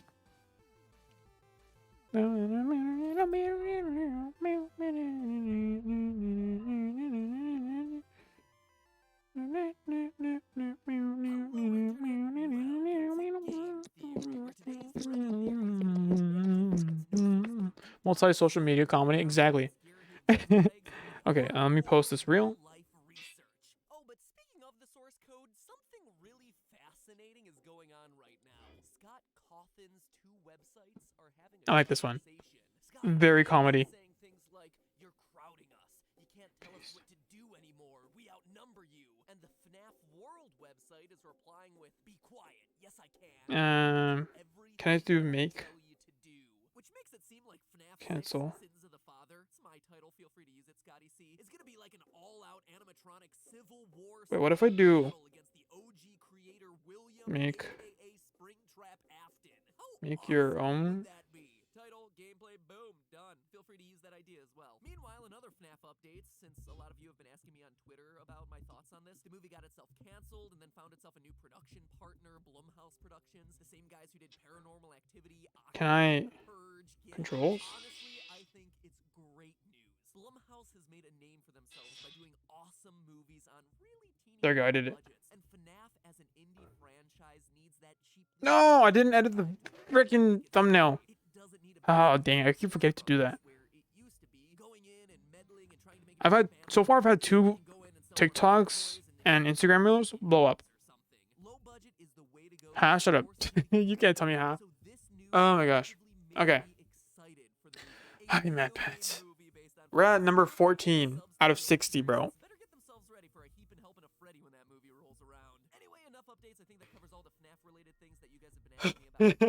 Okay, so what I'm gonna do is, you know what?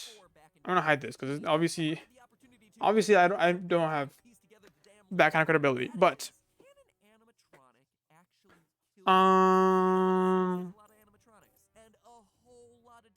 so I'm gonna probably end stream at around what 5? No, not 5. What am I talking about? I have to get up at. At the very least, I have to end at 12. I have to end at least midnight. I'm not gonna end stream right now. Don't worry. I'm gonna go for a little bit longer. At the very least, I'm gonna go like maybe to like 11, maybe. We'll see how we go. How it is. Yeah. We'll go to 11.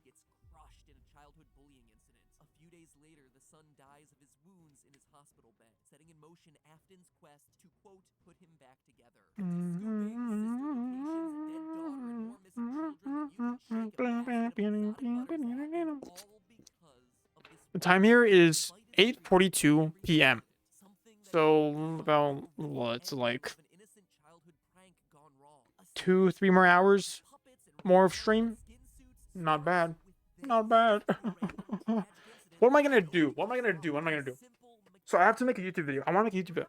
My YouTube has been kind of popping off a little bit. Not really. Well, it's like, you know, like, but I've gotten like a couple hundred views on some of my newer posts. I posted one video that kind of flopped. It's okay. I'm gonna keep it up. I don't know if I should keep it up or not. Keep it up. I'm not sure, but I want to post on YouTube. I want to post another YouTube video. I don't know what to post. I'm guessing this will be my next YouTube video. Just me like sitting here for like the next few days and then like, you know, streaming. We'll see. Yeah. Very fun. So what is going on in the world of MatPat? Enter and turn firmly in handcrank provided by the manufacturer. Turning the crank heel will control the compress and the animatronic parts and the sides suits, providing room to climb inside. Please make sure the spring locks are fastened tight to ensure the animatronic devices remain fixed. Time. It's almost midnight here. What time is it there? Oh, where is? Just entering Twitch 1 time per month. Nice. Well, thank you for coming to my stream, Dan. Notice that. I probably stream once a month. I just ripped a ton out of my finger.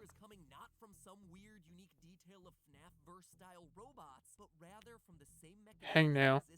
Actually, my sister made cookies. So I kind of want to go grab some cookies. Self-damage. I know, bruh.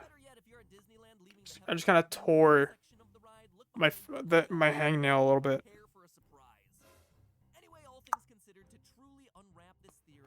Taxidermy heads. Oh. Okay.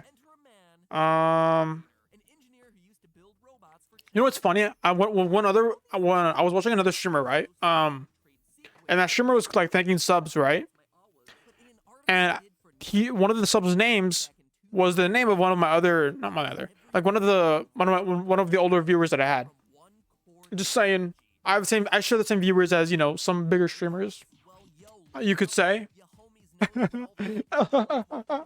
Okay. But yeah, okay, I'm gonna be right back. I'm gonna grab some cookies and then we're gonna keep streaming.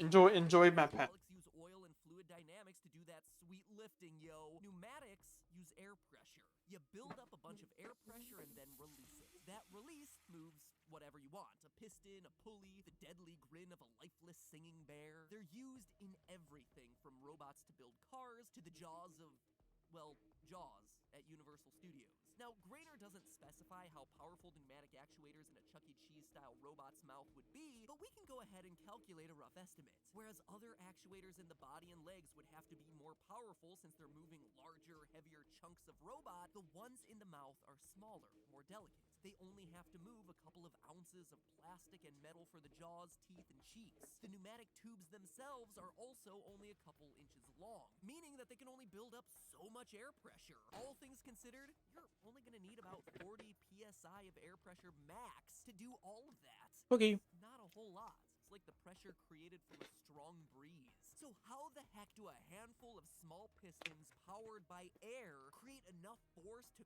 crack a child's skull wide open? They can't. You see, crushing a human skull ain't easy. The 22 bones of the human skull are there to protect the most important organ in our body from damage. And the whole thing has got a rounded structure Good cookie. to disperse any forces. What if I look this way? The strongest boxer in the world could punch you in the head at full So I'm looking at my screen right here. But this perfectly normal Chuck E. Cheese wannabe not only cracks the crying child's head, but breaks through hard enough to cause severe trauma to the brain? How much force is needed to do that? Well, it's actually a tricky question. Delicious cookie though. How old is the victim? When you're first born, the skull is softer, moldable, since, you know, it has to pass I'll go over here. narrow lady bits. Once it's made that journey, it has to be able to accommodate for your growth. This is better. So it has these soft spots called I think it's better. to give the skull flexibility. What if I just, like, you know, like, shove my finger there into the soft spot of the child's baby? Oh, BRB. Nice. Thank you for letting me know. Here you go. Take him with you. No, I killed him. I killed BRB. Second, to answer the question I had to ask, what parts of the skull are What if I because different sections have different thicknesses and as a result different strengths. According to research done by Tobias Matei, who studied children's bike helmets and how they protect the skull, the thinnest region of the skull bone is about where you're the man behind the slaughter. That's funny.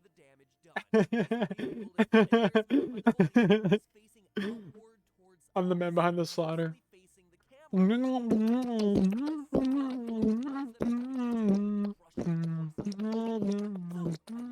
Okay. Very funny. That was a good one.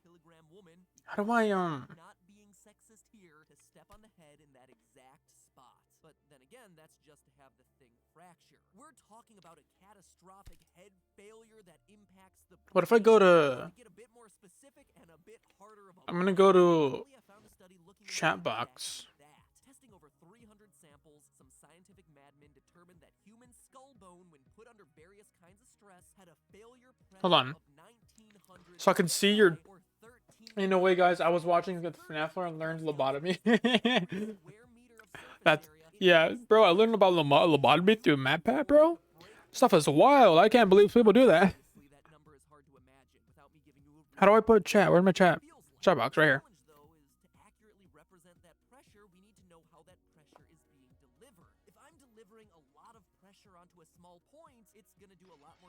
Text color.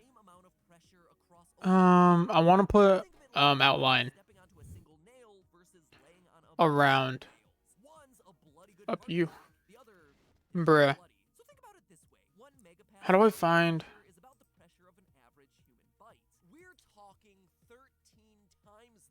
I don't like that. Twitch.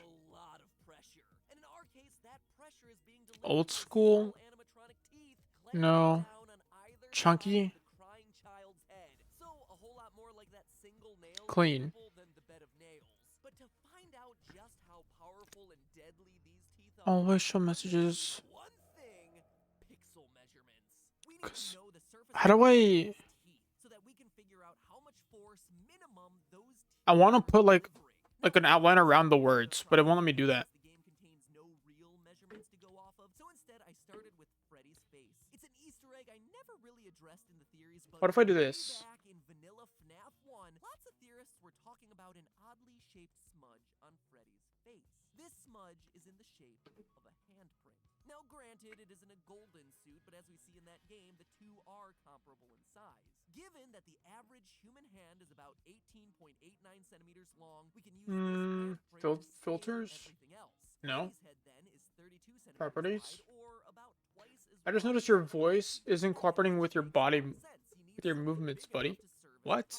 Now, using a Hold combination on. of images from different angles, we can use this to determine the dimensions of one tooth, which comes to 1.4 square centimeters. It looks like he was bitten with Hold on. 8 teeth, 4 on the top and 4 on the bottom. This I'm gonna look at it right now. Hold on. area of 11.26 square centimeters. So, using the power of math, we can use this figure to determine how much force Hold on. each tooth Hold on. is biting down with. What did And I? that number is bone-chilling. 14,758 Okay, good. newtons. Let me check my stream real quick. Is that a bone-chilling number? Because that's the strength that a full This is leaving first in the screen shows. Okay. It's almost the strength of a great white shark bite. In order to deliver that amount of force, you would need 2 How do I fix it? industrial strength Oh wait, what if I do? These things are as long as your arm, and they need their own dedicated compressors pumping out 100 Face pounds cam. per square inch. I mean, your own teeth would crack if you bit down with that kind of force, and it is most certainly way. I'm gonna check my audio real quick. Hold on. Mouth of some cheap mascot at a sad sack themed restaurant. It's Hold on. I'm checking my audio.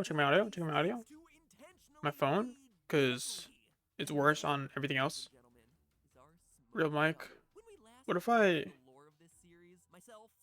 Hello.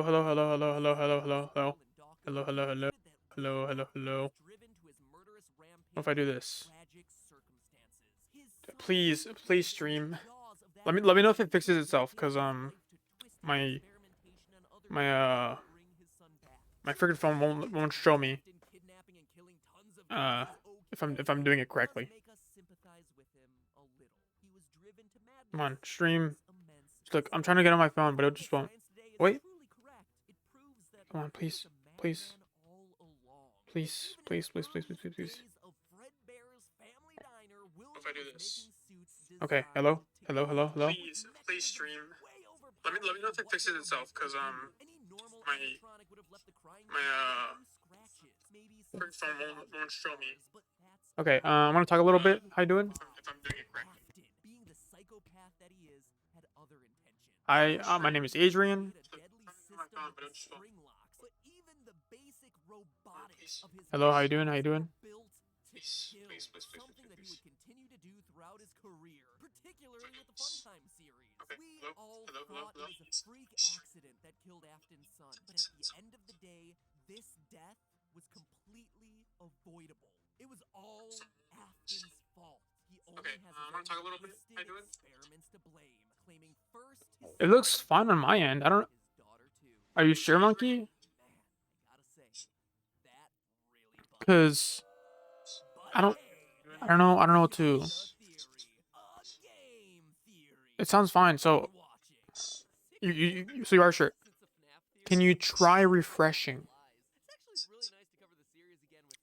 Because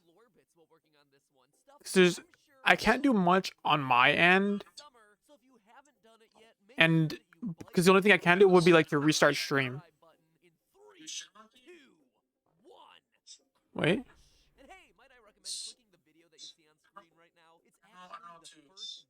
Yeah, so like it is. For me, it is. I'm gonna pause it so it doesn't. Okay, I'm gonna pause it so I don't start an infinite loop. I completely missed this entire episode. At a moment, wait a minute. There's ads still, bro. I thought I disabled ads. Oh, how do we fix ads again? I thought I disabled ads. What the frick? What is it? How do I do it? How do I check ads again? It's in here, right? Affiliate? Yeah, it's an affiliate. Let me check. Should have. Okay, well, okay. Since we're here now. Ads. Horde of the balloon boys emerged from the cave, shaking back and forth on unsteady feet, their pointed teeth chattering loudly as they walked. Disable pre ads whenever an ads. Not again. I hate these. I have ads turned off, so I think this is normal now. Okay, cool. I guess. Up top because you're a fictional character. Hello, internet. Welcome to Game. Hold on. Where? So. Yes, that's right, ladies and gentlemen. FNAF 6 is canceled. Looks like I had more staying power than. Ad length 30 seconds a minute. Let's be honest though, it's gonna be more delayed than canceled, really. And there's How would I get? So I don't want to run ads. I just want to like. a third book coming soon and a fourth one on the way. So just like the animatronics, the series itself keeps Spacing. Start delay. with increasingly absurd names. Withered Freddy, Nightmare Chica, Not So Okay. Fun Time Franchise. Speaking of It's just kind of cringe how it just forces you to fast animals, let's talk about the latest use ads. roster, the Twisted Animatronics. Stars of the new FNAF book Whatever. came out at the end of June. Every 10 seconds, more content. This book was definitely a Do step ads every up 10 from seconds. I'm not gonna do the most I can do. I'm not actually gonna do that, but I'm gonna see how much I can do it. calendar, man. I mean, I can do the most I can do is you still had a college robotics major to the scene of a 25 minutes an ad per hour. victim. Like that's like the most. Up on her hands and no The least I can do is like batting an eye over the blatant 30 seconds an hour, scene tampering which is cool. Then there's the But then like if I do 30 seconds an hour, then and whatever other ridiculous combination like for most of the hour, or canon like when you enter the stream, it'll be play an ad for you. like page 183. So you know there's that, which I don't like. May wander out of the shadows wearing I don't know why it plays ads. Like I said no, I don't want ads. aware of their own absurdity at this point. But Scott has made it clear whatever. the books and the games are separate canons. And while that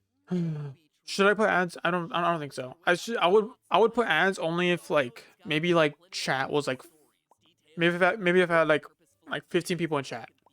15 people in chat would would be like where I would want ads. tandem, those holes start to fill themselves in with events from the sister series. The sister What if I put location.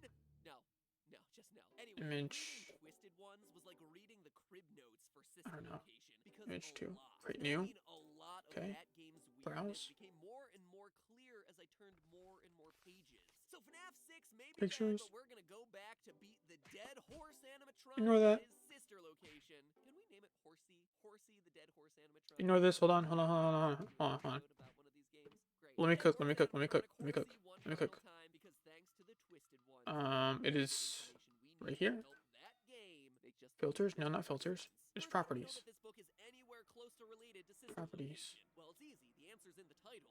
The Twisted. Okay. Why can't The I? recurring threat in the book are these so-called twisted animatronics. But even though we're supposed to think that this is a new breed of killer Blending robot, method? they're No. not. Is it? Not at all, in fact. We've seen them before in sister location. Check out this description and let me know if it sounds familiar.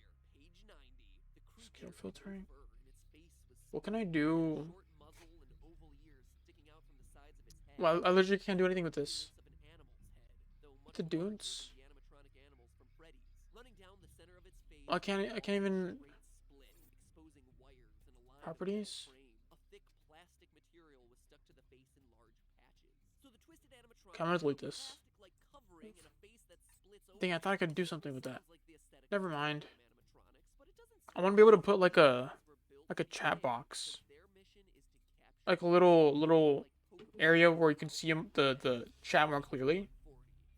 But alas, I cannot find it. the python. His head lost its shape as it folded outward, taking hold of her feet and beginning to swallow. Moving slowly upward, she Filters? fought not to scream or fight. His cheeks and chin dislocated. Properties. It no longer Properties. Oh, you can barely hear me. Sorry. she could struggle further, her arms Sorry. were pinned to her side, trapped inside Whatever. the thing. Only Okay. her Let's see what's going on with gasped for a last Furby Fazbear.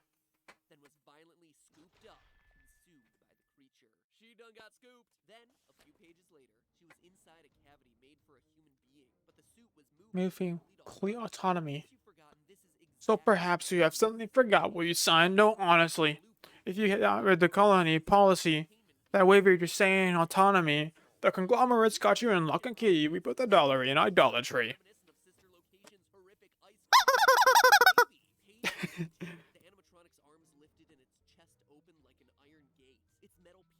What if I...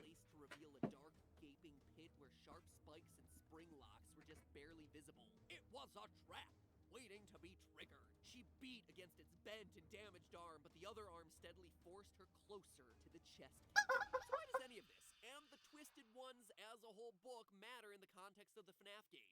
Well, in the opening sequence of Sister Location, we hear that the Funtime animatronics were built by William Afton.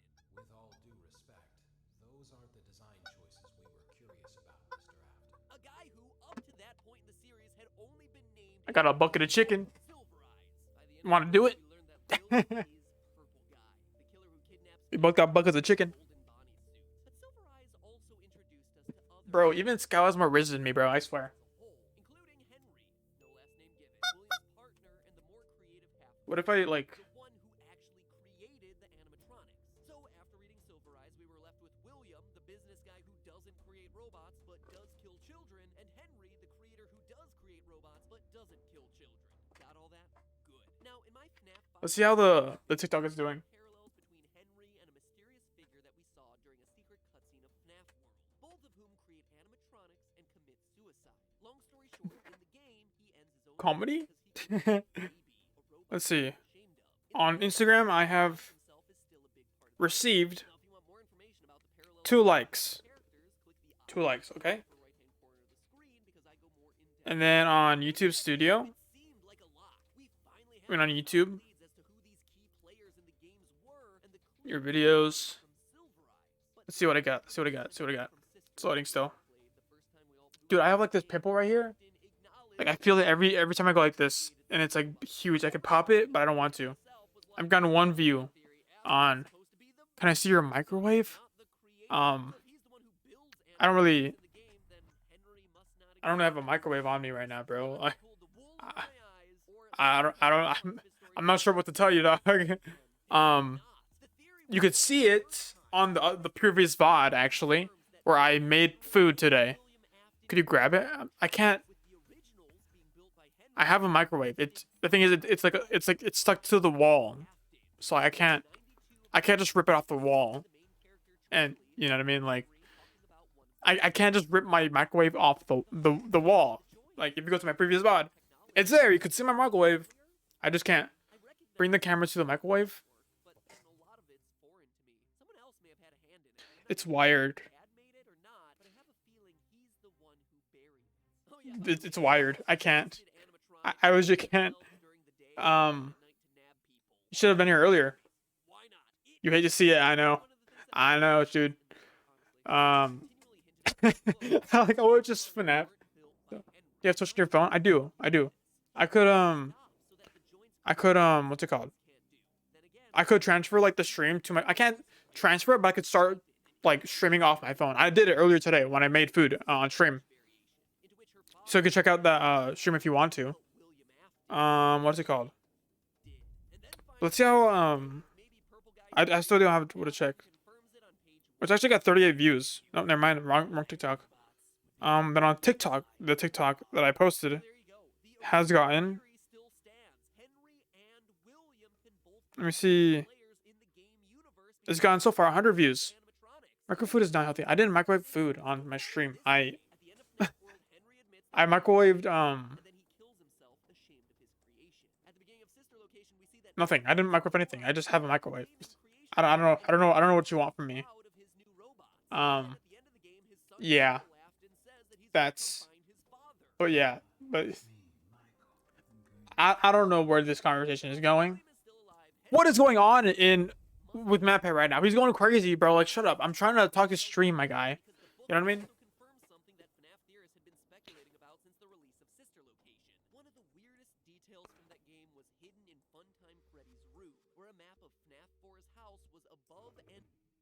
What did I pause it for? I didn't pause it.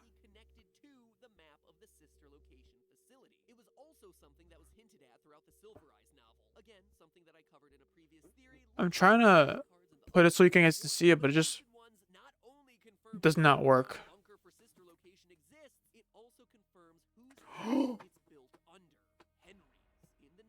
Henry's. Charlie. Moist Critical. Actually, my TikTok, the TikTok that I posted has gotten 25 likes and 3 saves on TikTok. Not bad. I think that's pretty good for like a TikTok. Let me check out Under the Sea. Oh wow. Let me see. Ain't no way. Furry? Bruh.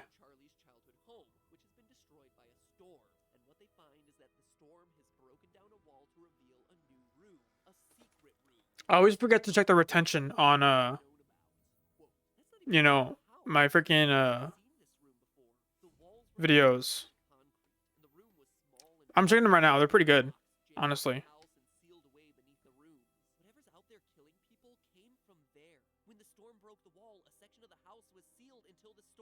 I tapped the wrong button.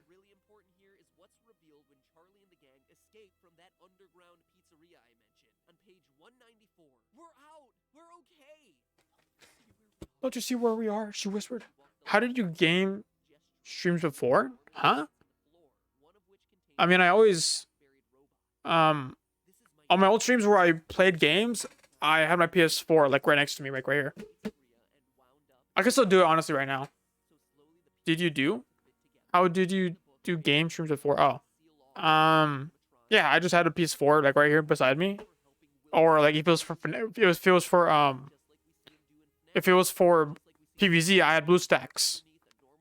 I could put the PS4 back here, but I doubt I'll be able to. I doubt I'll do any PS4 stream in a while, because now I have to watch all of the FNAF game theories from MatPat. So there's that for me right now.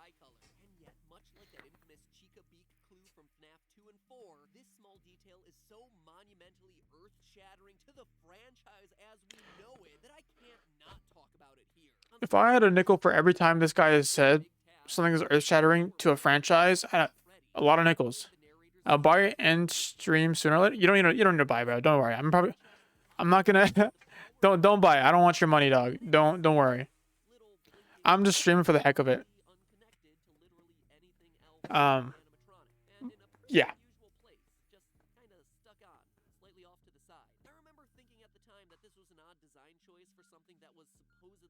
Oh, you're talking about you're talking about the point system, huh? You can try. I don't know how many points I don't know how long it'll take for you to do it though. Let me see how much did I put it for? 1 million.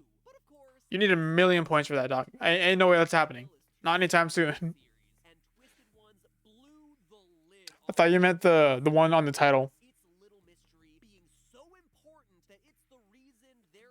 The twisted ones in the first place.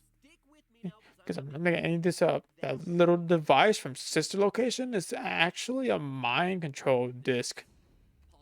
Just the base and requisite ice rolls. Reactions. Explain. Throughout the book, any animatronics show up to deal the side effects. Page 91 and 92, as her hand touched the creature and wave nausea hit her. I should have bought before talking about it. Bruh. Same time, its skin took on luminescence. Moves were fluid and sure. Its casting suddenly disappeared to have fin and fur, though were blurry, flickering. Right. The animatronics, Charlie and Toy on a weird object embedded in the machine. It was a flat disc about the size of a $50 coin. She held it up to her ear. Oh, that's really high pitched. I can barely hear it, but inside you feels sick. It emits a time to spend points on something more productive. Bruh. Of what they look like. The image flickered like the static of a television screen. The color flickered from his fur. Then everything that made Freddy winked out, leaving only a smooth plastic figure in its place. Yay, monkey! You got the emotes, nice. Characteristics. These aren't made out of fur. Fabric. They're made by us. By twisting our minds. You shot the chip. You killed the illusion. Twisting our minds, you say? Roll credits! Bruce Willis. Wait. Go back. Hold on. In Havoc, they're made it for us. By twisting our minds, you shot the chip. You killed the illusion. Twisting our minds, you say? Roll credits! Okay, wait. That's funny. You see that on the bottom? Sans Ness. Pink Eye, non-existent. Samuel L. Jackson. Benedict Cumberbatch. David Tennant. Kit Harington. Charles Peckham. James McCoy. Who is the actor of Who is Shaggy played by? Matthew Lillard? Oh, that would have been so insane if Matt Pat predicted like Matthew Willard to be like in the FNAF movie. That would have been so funny. But anyway, let's go. Now, for as ridiculous as a small disc that emits sounds that gets your brain to change the way it perceives the world around you sounds, it's actually kind of based in scientific fact. The brain is constantly having to process Tons of information, so it's always looking for shortcuts. If you sort of use this text, you're probably not gonna be able to read it right quickly, right?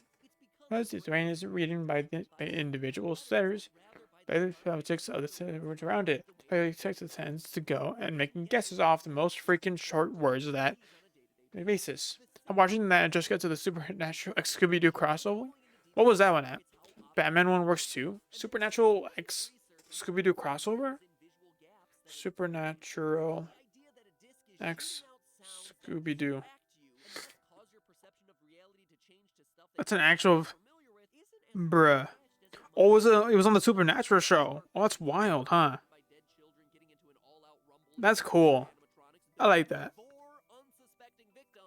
I have not seen like an actual. That was in 2018. Oh wow, that's interesting. That's really cool how they just did that. I have not seen a good Scooby-Doo bit in a long time. Oh, have you seen Velma? The new Scooby-Doo TV show? It is horrid. I've not seen it myself, but I know it's bad because, you know, everyone's been talking about it. Yeah, Velma is going crazy. Velma goes crazy, but it's not Scooby-Doo, which sucks. Why is it playing?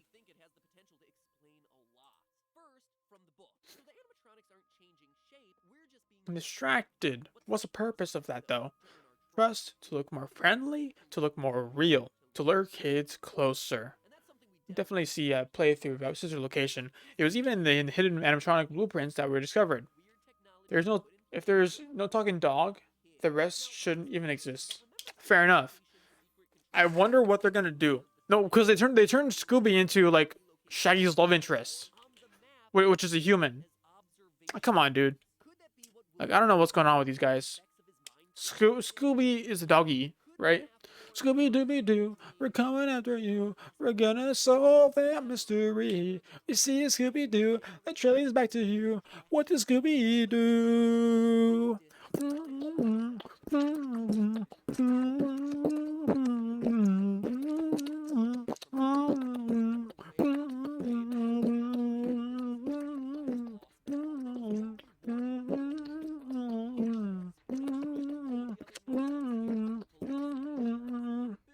Well, the Bummer show is terrible, but because of that, it appears everywhere.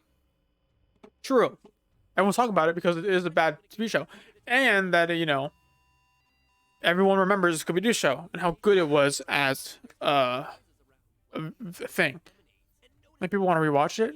True. How was my beatboxing? Was it good? Am I a decent beatboxer? I think my beatboxing is pretty good. I actually want to rewatch.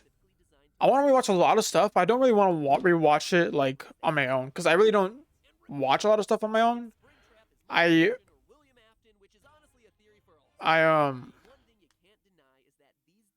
do watch stuff, right? I watch YouTube, occasionally a TV show that interests me, but whenever I'm not like working on school, like actually making money, I'm like working on content creation and stuff like that. So like all I do is this.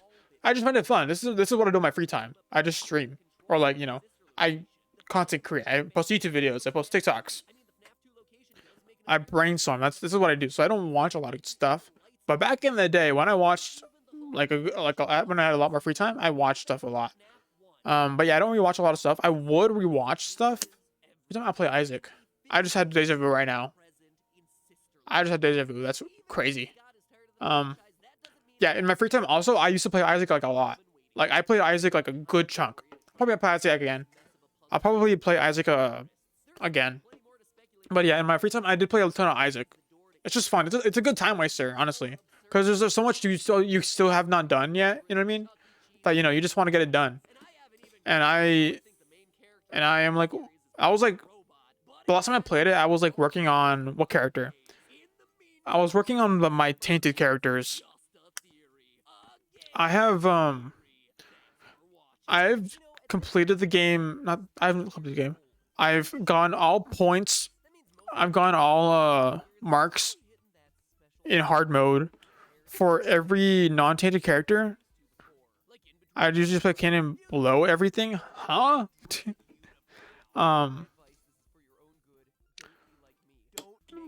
I mean, what are you doing, bro? But can get insane energy runs. Yeah, true. But Kane, what am I talking about? Switch my words. Oh no, but so I've gotten every mark for every non-tainted character. I've gotten every mark for Tainted Isaac, Magdalene. I've gotten the marks for every character except Tainted Jacob and Isu. Tainted Eden and Tainted Lazarus. I think there's one more, but I think that's all of them. Yeah, Tainted Eden, Lazarus, and Jacob and Isu, I think are the only ones that I have not gotten on the tainted marks for. But everyone else I did. But I don't have potential. Play Jacob and Isu. Patience. I don't have patience to play Jacob and Isu. I just unlocked 2020. Bruh. Jacob and Isu are fun. The non-tainted version, the strat for that character is always go down the alt path, unless like for specific runs where you need the other mark.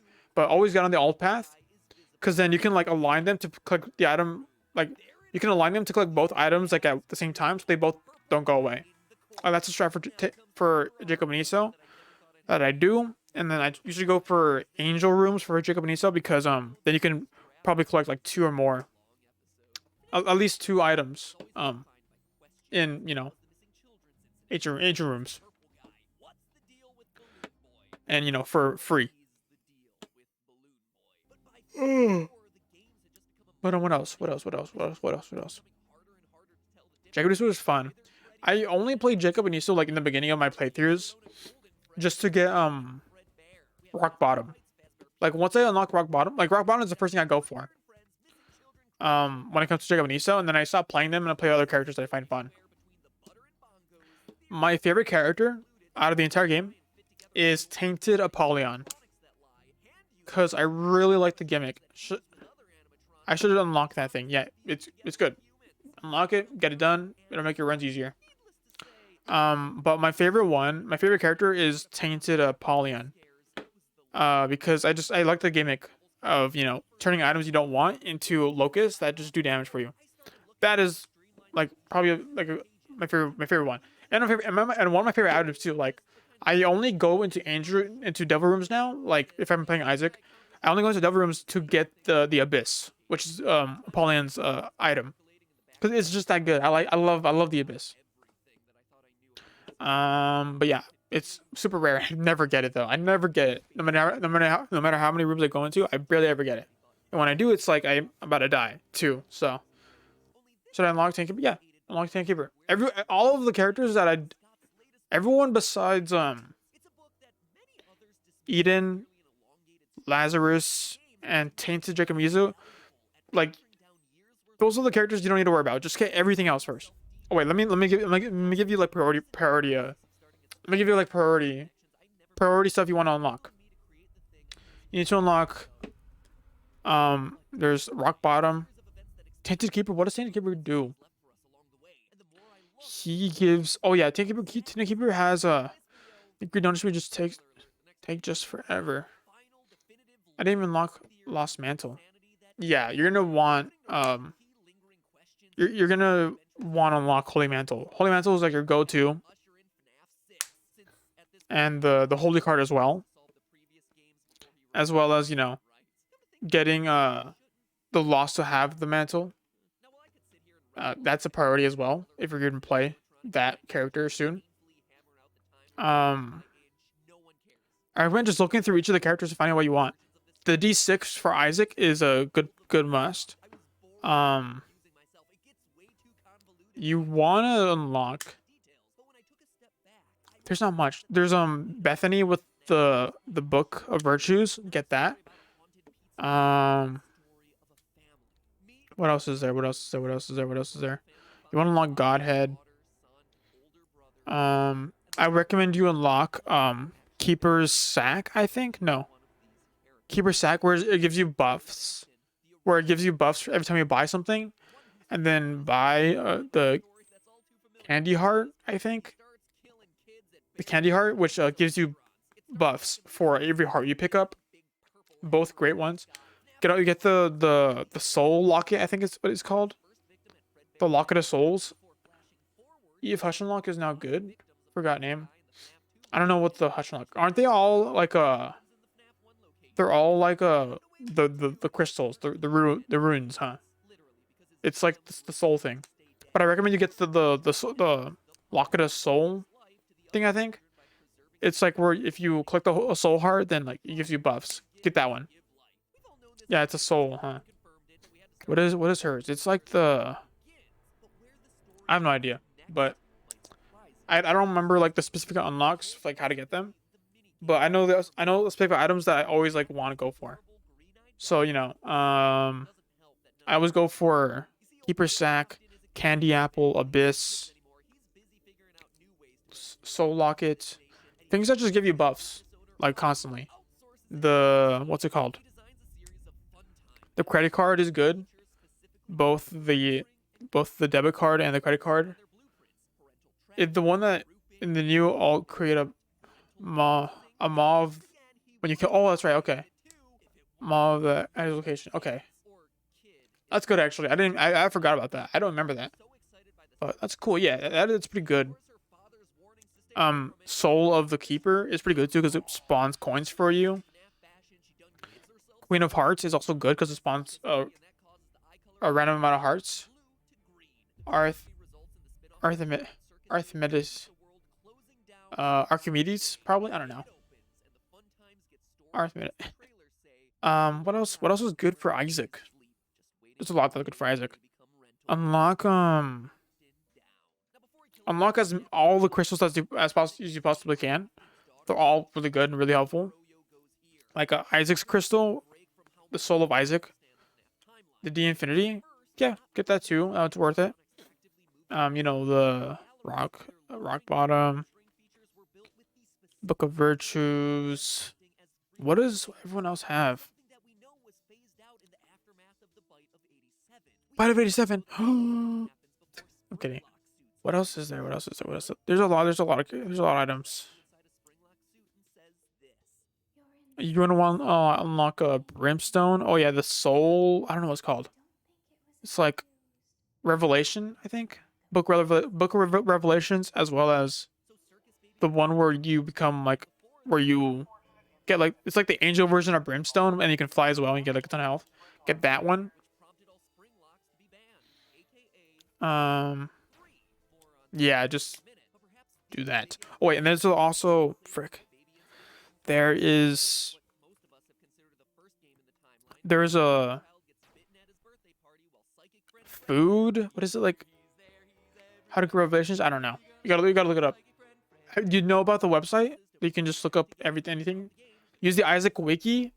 which tells you everything that you need to everything that you need to know about Isaac, as well as use a website called Platinum God, which has every item on there. You could just look up the item, and like it has it in order as well, so you can just scroll through it and find where the item is.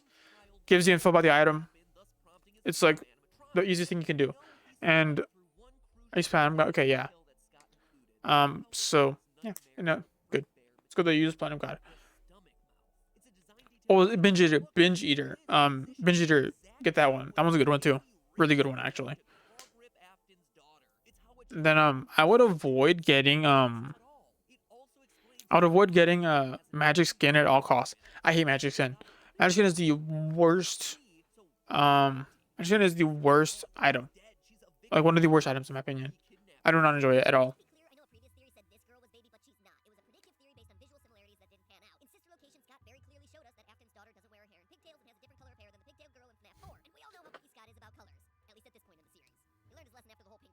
That's not all. Ballora also gives us an interesting perspective as we move on to the next member of the Afton clan. Here's a big question that no one's thought to ask about this series yet. The mother. Why is it all the Gmod models for FNAF? I mean, don't get me wrong, adoption is a great thing, but something tells me that Slick Willy over here isn't the single father of 3 type. It was a question that I had never considered until the answer practically slapped me in the face while I was reading the Freddy files. On page 127, Scott draws a very clear contrast between Funtime Freddy's voice system and the one belonging to Baby and Ballora. Quote, Funtime Freddy's audio. Well, I would also unlock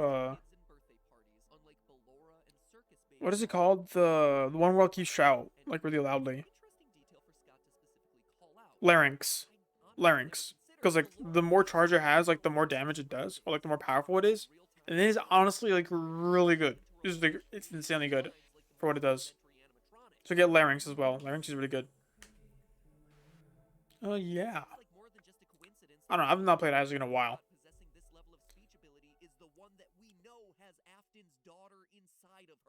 Now we've all been quick to write off Ballora as just this weird Rule 34 bizarre new Huh? Bro. But is it possible that she has a bigger part in this story than we all realized? This is far from speculation. Ballora's died off. Ballora's part just died off, like along with a lot of other characters in the series too. The lyrics go, why do you hide inside your walls when there is music in my halls? All I see is an empty room. No more joy, an empty tomb. It's 12:30. Hey, you know what? Hey, no worries, bro. I'm gonna leave soon too, so I'm gonna be chilling here. Appreciate you stopping by, bro. Hope I can see you next time. Whenever that would be. Peace out. Good night. Go to sleep. Have fun. Bye-bye.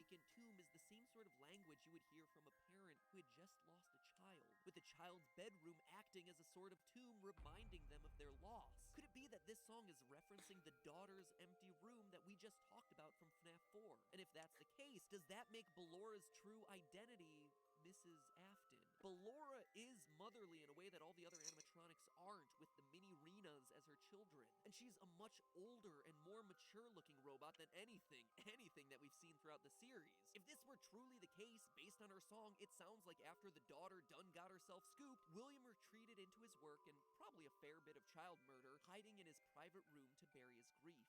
That's what Ballora's line, hiding inside your walls, is referencing. It would also explain why William has abandoned his other 2 sons by the year 1983, the time we see FNAF 4 roll around. I'm gonna have nightmares when I go to sleep, bro. It's gonna be terrible, dude. So far, we're at number 16 out of 60 videos. This is fun. I am enjoying myself. Yeah. Crying child, older brother Michael, and the fate of William. One gets bit, one gets scooped, and one gets sprung? Ugh, I don't know, that sounds kind of bad. Regardless, the debate of whether Michael or William is the true purple guy who ends up in Springtrap is part of next week's video, along with how we know that this is 19... You know what's funny? I disconnected the secondary Wi-Fi and took the LAN cable from it and put it to my computer. Just a little bit of a shenanigans. then FNAF 6 will come out and everything will You know how it is. higgledy-piggledy. And as a final treat for those of you who want to get super nerdy about the series and need more clarity on these early controversial timeline placements, well, if you look beyond just their fancier, more modern design, the evidence around the sister location animatronics points to them being earlier models. One detail of FNAF 4 that I've been kicking around in my head for a year now is the canonicity of the Halloween update. In the update, Scott included 3 new characters, Nightmare Mangle, Nightmare Balloon Boy, and Night Marionette. The appearances of Mangle and Marionette were both labeled as non-canon to the series, but things hit a wrinkle with Nightmare Balloon Boy because he got a pass. He was deemed canon, and that set off huge red flags for me because it tells us a crucial detail. That by the time of FNAF 4, Mangle doesn't exist yet, and Crying Child hasn't seen the puppet, but Balloon Boy does exist and has been seen by little Jimmy Night Terrors over here. Logically, for Scott to Little Jimmy Night Terrors. Balloon Boy is canon, he That's funny. predated the events we see in FNAF 4. Balloon Boy had to be around prior to 1983, which leads us to what we see and hear in Sister Location. Bro, why is that's funny. How do you do that? How do you do that? That restaurant, I believe, was Circus Baby's Pizza World. Now, one thing I know people are going to bring up. In Sister Location, Hand Unit says, due to the massive success and even more so the unfortunate closing of Freddy Fazbear's Pizza, it was clear that the stage was set, no pun intended, for another contender in children's entertainment. Hearing the location of Sister Location opened after Fazbear Pizza closed down would lead you to assume that the events of Sister Location are happening later in the timeline, and you wouldn't be wrong, they are. But Hand Unit is talking about Circus Baby's Mr. Beast. were built for Circus Baby's Pizza World, which, as I showed, came out long before that. This coincides with what we learned about Circus Baby's Pizza World in the pre-game teaser Scott released on Scott Games. Quote, the grand opening of Circus Baby's Pizza World has apparently been canceled due to reported gas leaks in the building. There was only a handful of people that ever got to look inside, kids from here and there, end quotes. Obviously, this is all a cover-up for them actually closing the restaurant in the wake of Afton's daughter's death. That's beside the point. What's important here is that the animatronics were built at an earlier time, clearly during a period when Rosy Cheeks got a big thumbs up in the design department and were then stored underground after opening day when Afton's girl got scooped. Some were kept in rotation, rented out for parties, which I just got distracted by an Instagram video. What is going on in this video? Look, hold on. Still here? Oh, good, because I have yet to Wait. say it. Remember, it's all just a theory. A game theory. See you next week for the finale to my final FNAF theory. Well, at least final FNAF lore theory. I suppose I could do a science one if the mood struck. And if there is eventually news for FNAF 6, I could do a prediction. 5 hours of stream moment? Nice. Did you hit that bell yet? You should to celebrate our 200th episode, give or take 1.5 or so. But whatever, this one feels like a big event. And finally, you remember my YouTube Red series Game Lab? Another episode is free for you to watch right now. No YouTube Red subscription required. Available internationally. No problems. Just click on it and watch. And it is, lo and behold, the FNAF episode. I put myself as well as 3 other YouTubers through a real-life version of the FNAF series.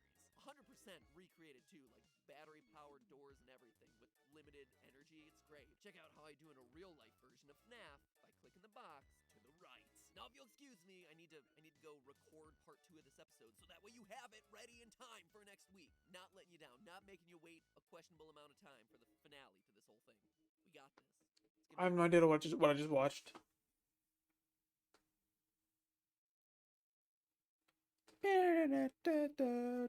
Bullying lore, bruh. Hold on, I just wanna.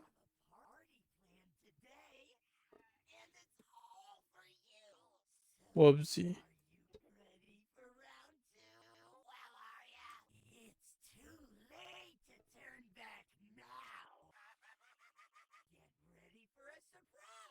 Get ready for a surprise.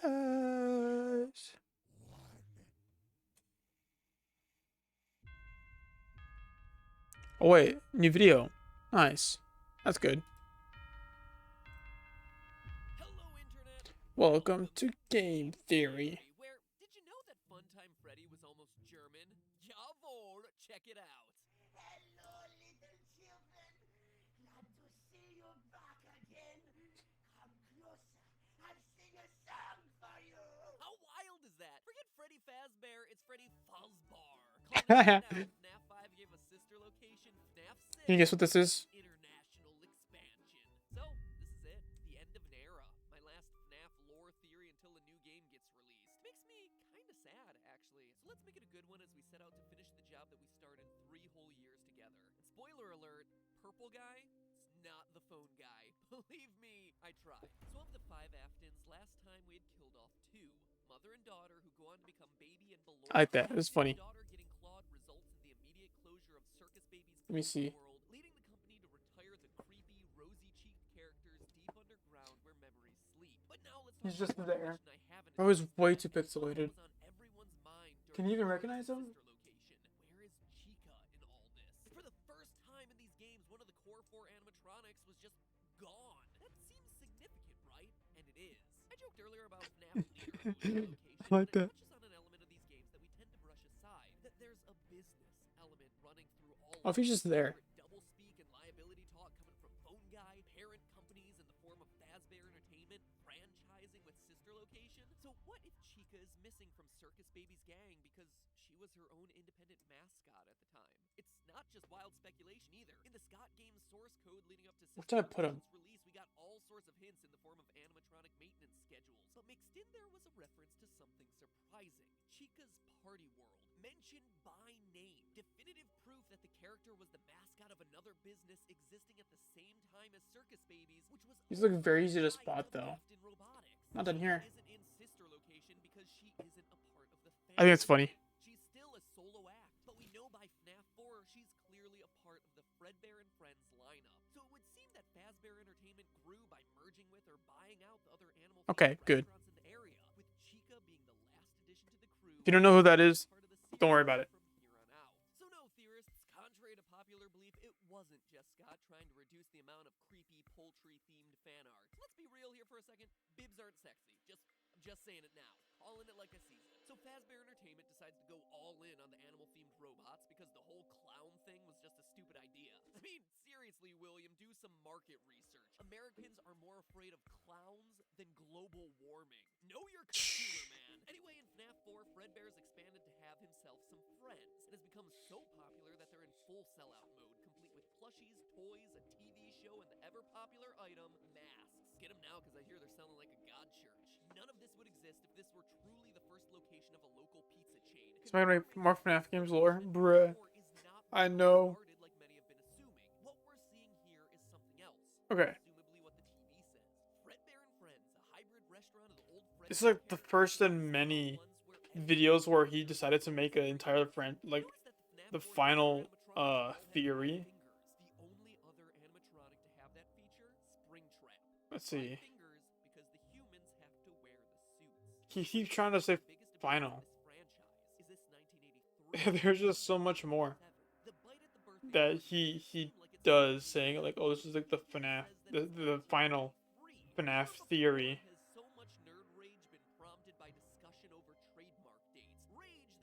I think he just gave up on trying to like.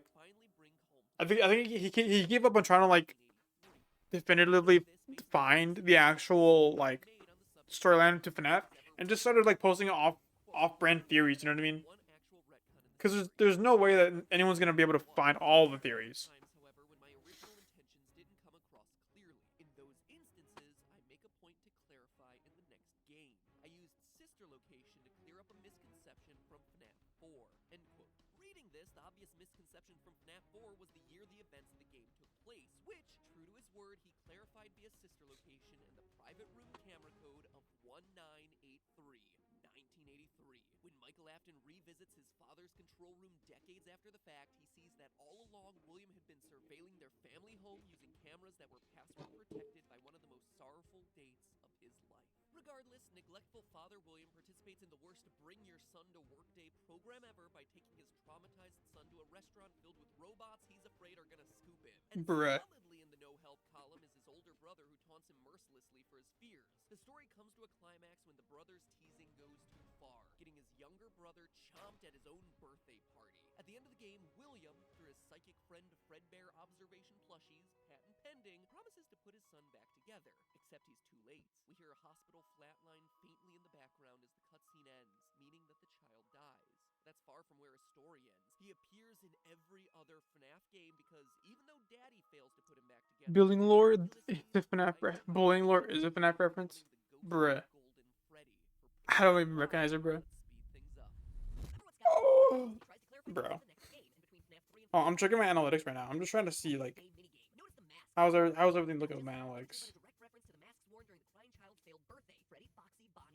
The restaurant layout is also the same, just mirror flipped, with 3 party tables decorated with green, yellow, red, purple, and blue balloons. And it's a birthday party as evidenced by the cake. The puppet is recreating the birthday that was stolen from the crying child, and the mask that the crying child is seen wearing, Golden Freddy. But that's not all. The crying child gets taken by Death, aka Nightmare, an animatronic who just so happens to have an inverted Golden Freddy color palette. Yellow hat and tie with a black body as opposed to a yellow body with black accessories. Coincidence? I think not. It's also worth noting that Nightmare is one of only 2 canon animatronics animatronics to have a jump scare that's a static image with strange noises that crashes the game. The other, Golden Freddy.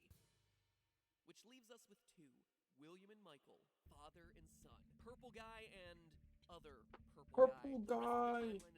There's two purple guys. Following behind, retracing William's steps to undo his father's cruel work and free the spirits of the dead children. This next bit we're all pretty familiar with since it's based on evidence from Phone Guy. The bite of 83 causes spring locks to get discontinued. William, acting as a technician across all the Fazbear restaurants, is responsible for handling the recalled suits and starts using the Golden Bonnie outfit to lure children into the secret safe rooms. I was thinking of just like laying in my chair and sleeping like this overnight.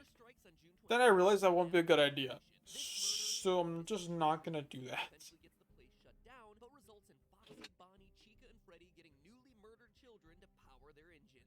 Those animatronics, along with the puppet, get shifted to the FNAF 2 location along with some new toy robots linked to a criminal database to prevent a mass murder from happening again. Even some old favorites get pulled out of retirement, specifically Balloon Boy. And with that full roster, Freddy Fazbear's Pizza has its grand... Everyone is here. Everyone is here.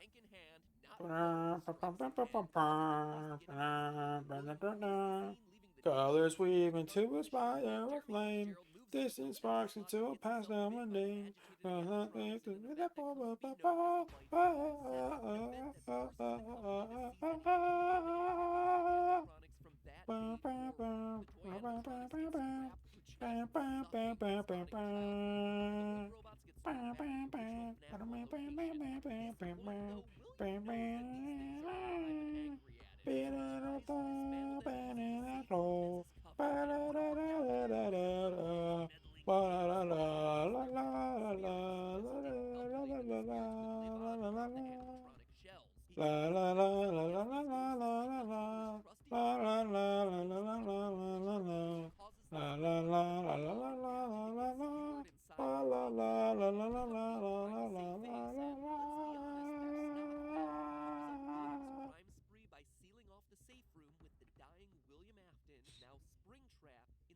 I know, but Michael might be Springtrap. We're getting it. The management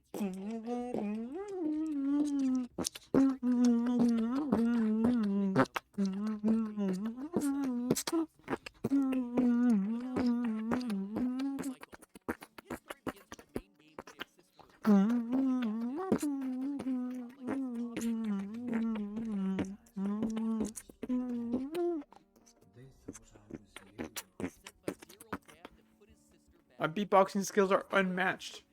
I am getting too much spit on this microphone. Mike was still a child or before Afton ran away to escape murder charges, as implied by him saying, I'm going to come find you. Mike succeeds in saving Baby, but gets himself scooped in the process, having his innards replaced with ennards. As we see throughout the canon custom night cutscenes, Innards like innards. slowly decay, turning purple, until Ennard abandons ship to look for a fresher body that'll draw less suspicion. Michael miraculously survives his Ennard enema, and here's where all sorts of puzzle pieces start to fall together. First, we know his name is Michael, but that he also goes by Mike, as shown by his name tag on hand. Mike. This immediately connects us to FNAF 1's Mike Schmidt, the original security guard, a guy who eventually gets fired for tampering with the animatronics and his odor. It was the first game in the series, so we all thought it was a funny joke, but now we know better. Scott doesn't do jokes. Not only does the name Mike match, but No way. No way, bro. This FNAF stuff is freaky, bro.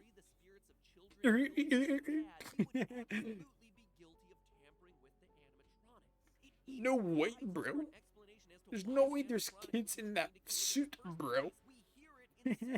Bro, that's funny. I like that. Like his father, which, man, William, if your face looks like a rotting corpse, might be time to consider getting some plastic surgery. But if all that wasn't enough, we can even tie it in with Golden Freddy's behavior in the game. Anytime Golden Freddy appears in FNAF 1, he's accompanied with the flashing text of "It's me." As we just It's saw, me. It contains the spirit of the crying child, Mike's brother. So the "It's me" is one brother speaking to another brother, making him aware that he's here, he's present, and in need of spiritual release. Now, knowing that Mike Afton and Mike Schmidt are one and the same, rewind to FNAF 2 and the character Fritz Smith, a security guard fired on his first day on the job for what? Odor? I just remembered, like, when FNAF was released, and everyone was, like, arguing if it was real or not. And that one dude posted a video where it's like, where he was like, "Yeah, I worked there before." Like, it was freaky, right? Because then Freddy would say like, "What's up?" like around the corner, and I'd be like, "Whoa, that's crazy." What if FNAF was a Mandela effect and it actually did exist, but then we shifted realities, and then like it doesn't exist no more, but it became a game? That would be interesting at the very least.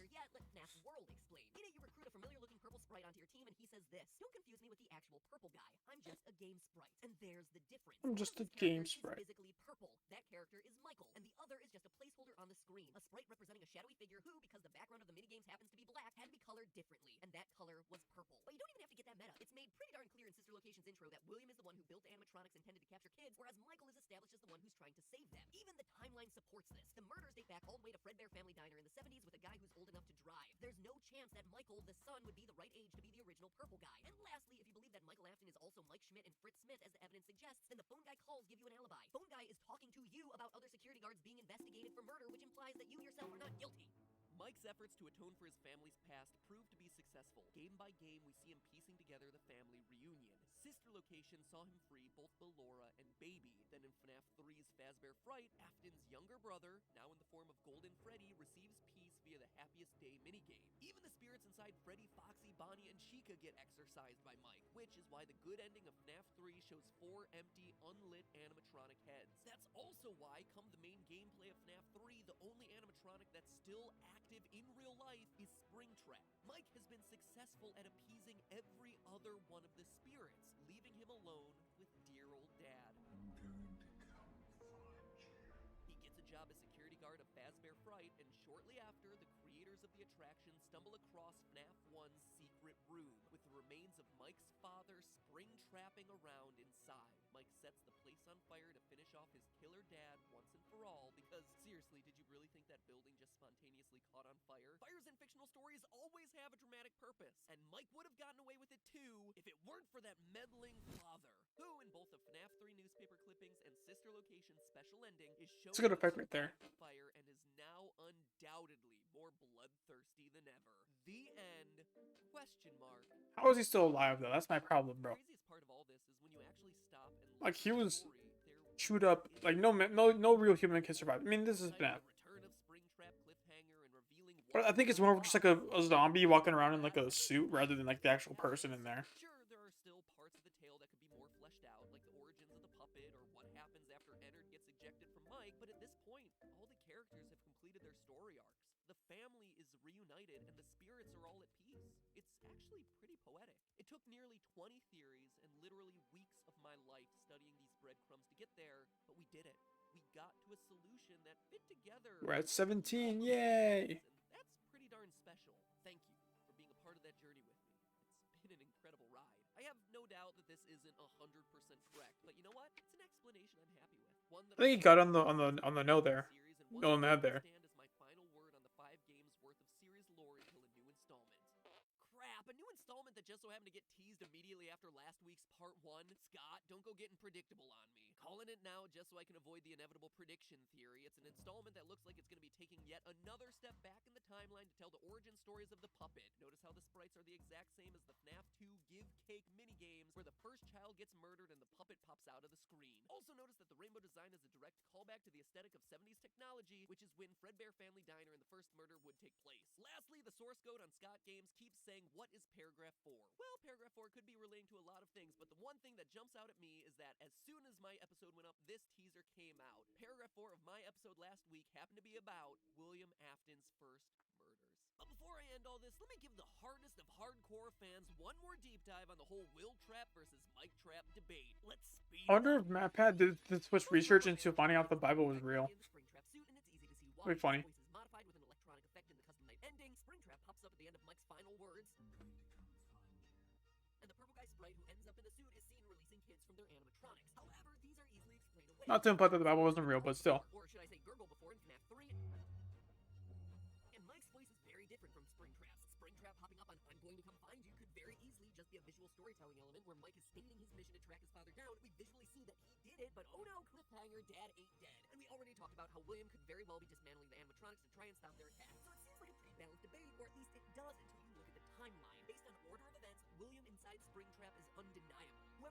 Night Guard and Fazbear Fright can't just be some random guy off the street. It's someone who has seen both the FNAF 1 and FNAF 2 animatronics, considering he's having hallucinations of Mangle, Balloon Boy, and the Puppet, as well as the first-generation version of Chica. The only person who looked at both of those places outside of William Afton himself is Michael Afton. Also, we hear that Circus Baby's rentals appeared in the wake of Freddy's Pizza being closed, but the safe rooms were sealed with Springtrap inside while Freddy's Pizza was still open. That's why there's a whole series of phone guy tapes telling employees about the safe rooms, how to use them, and then, oh wait, no, we're closing them down, pretend like they never existed. This is just to inform all employees that due to budget restrictions, previously mentioned safe rooms are being sealed at closed locations, including this. More crews will be here most of the day today, constructing a false wall over the old store base. Nothing is being taken out beforehand, so if you left anything inside, it is your own fault. Management also requests that this room not be mentioned to family, friends, or insurance representatives. If Mike were truly Springtrap, that would mean he never would have had the opportunity to get souped and turn purple since Circus Baby's rentals wouldn't have opened at that point, and he would have been trapped in the walls of the FNAF 1 location in the Springtrap suit. Lastly, if Mike were Springtrap, then who set fire to Fazbear Fright? I guarantee that fire was intentional. It was meant to finish off the last awful pieces of Freddy's legacy, and Mike's really the only one possessed. Did I speed up the video? William is the established killer who would be cocky, thinking that he got away from the spirits by hiding in his golden Bonnie. Why does it feel so fast for? Oh yeah, and let's also not forget Scott confirmed our theories on the Oh, we just speeded up, probably. years ago. If all of that doesn't convince you, well, I look forward to watching your research. All right, 12 pages later, I'm finally ready to close this thing out. But hey, that's just a theory. A game theory. Now don't get mad at me when the new game comes out. Game theory. I need to do another theory about it. Hey, and a very special thanks to Kellen Goff, the voice of Funtime Freddy, who recorded that incredible intro. Please do me a favor and follow him on Twitter at Kellen Goff for all the latest on the projects he's working on, Freddy included, but also stuff like Hearthstone, which is really awesome. Also, if you want more FNAF action, watch me and... No.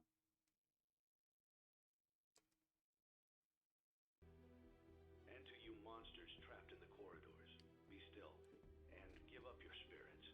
They don't belong to you. For most of you, I believe there is peace and perhaps more waiting for you after the smoke clears.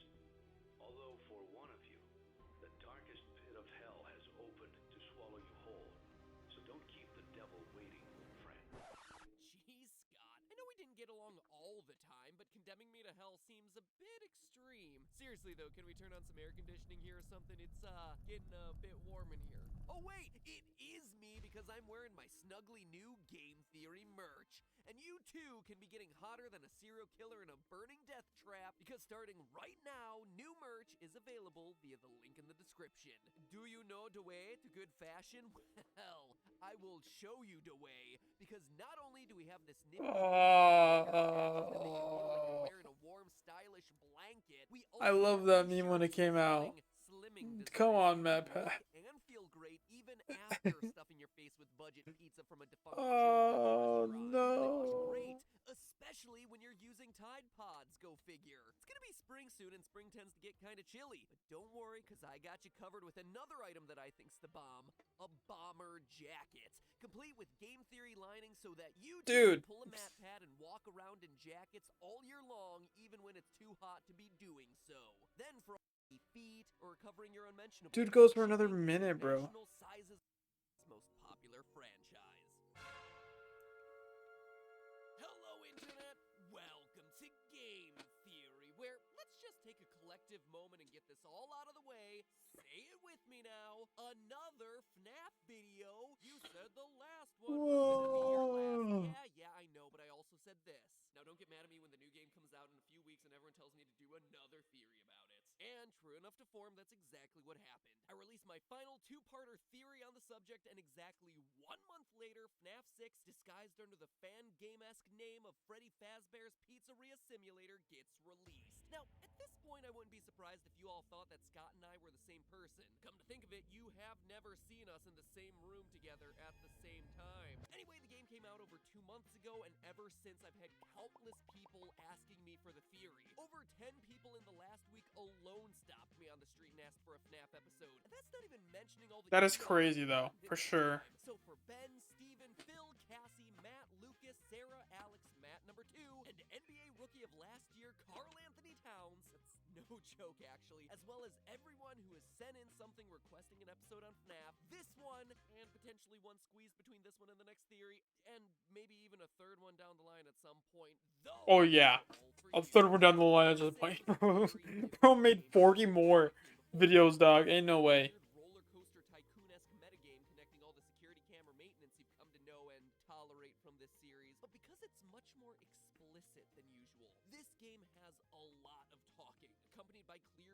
storytelling to reinforce what you're hearing, meaning that a lot of the major plot points of this game are fairly easy to understand, which has got to be like a first for the entirety of this franchise. FNAF 6 is filled with a sense of finality. It's clearly meant to tie up all the loose ends and serve as the last game of the series, or Yeah. to be clear, the last part of the series covering what I'm gonna call the Purple Guy Saga. It's like Dragon Ball Z up in here. A saga which begins with a series of murders that result in animatronics coming to life, continues with the Afton family meeting with a series of terrible fates, and ends with the spirits of everyone involved getting closure, one way or another.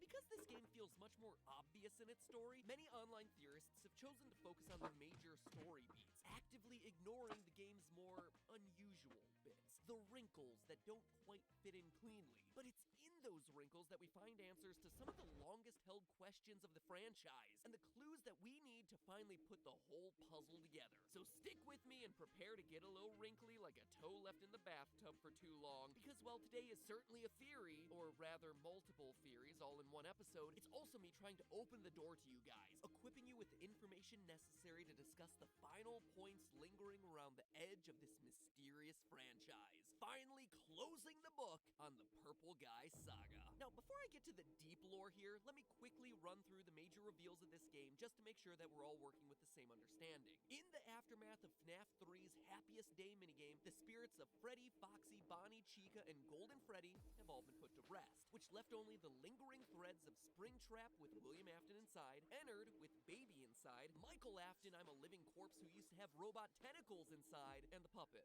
with nothing inside. Prior to the release of this game, Scott's two websites, scottgames.com and fnafworld.com, were talking to each other in their source code, a conversation which showed Baby and Ennard getting into a fight, and Baby basically getting voted out of the tribe, which is why in this new game the two are once again separate entities. Ennard in this game assumes the form of Molten Freddy, which, adding in this game's other new edition of Rockstar Freddy, brings the total number of different Freddy forms across the entire series to 12.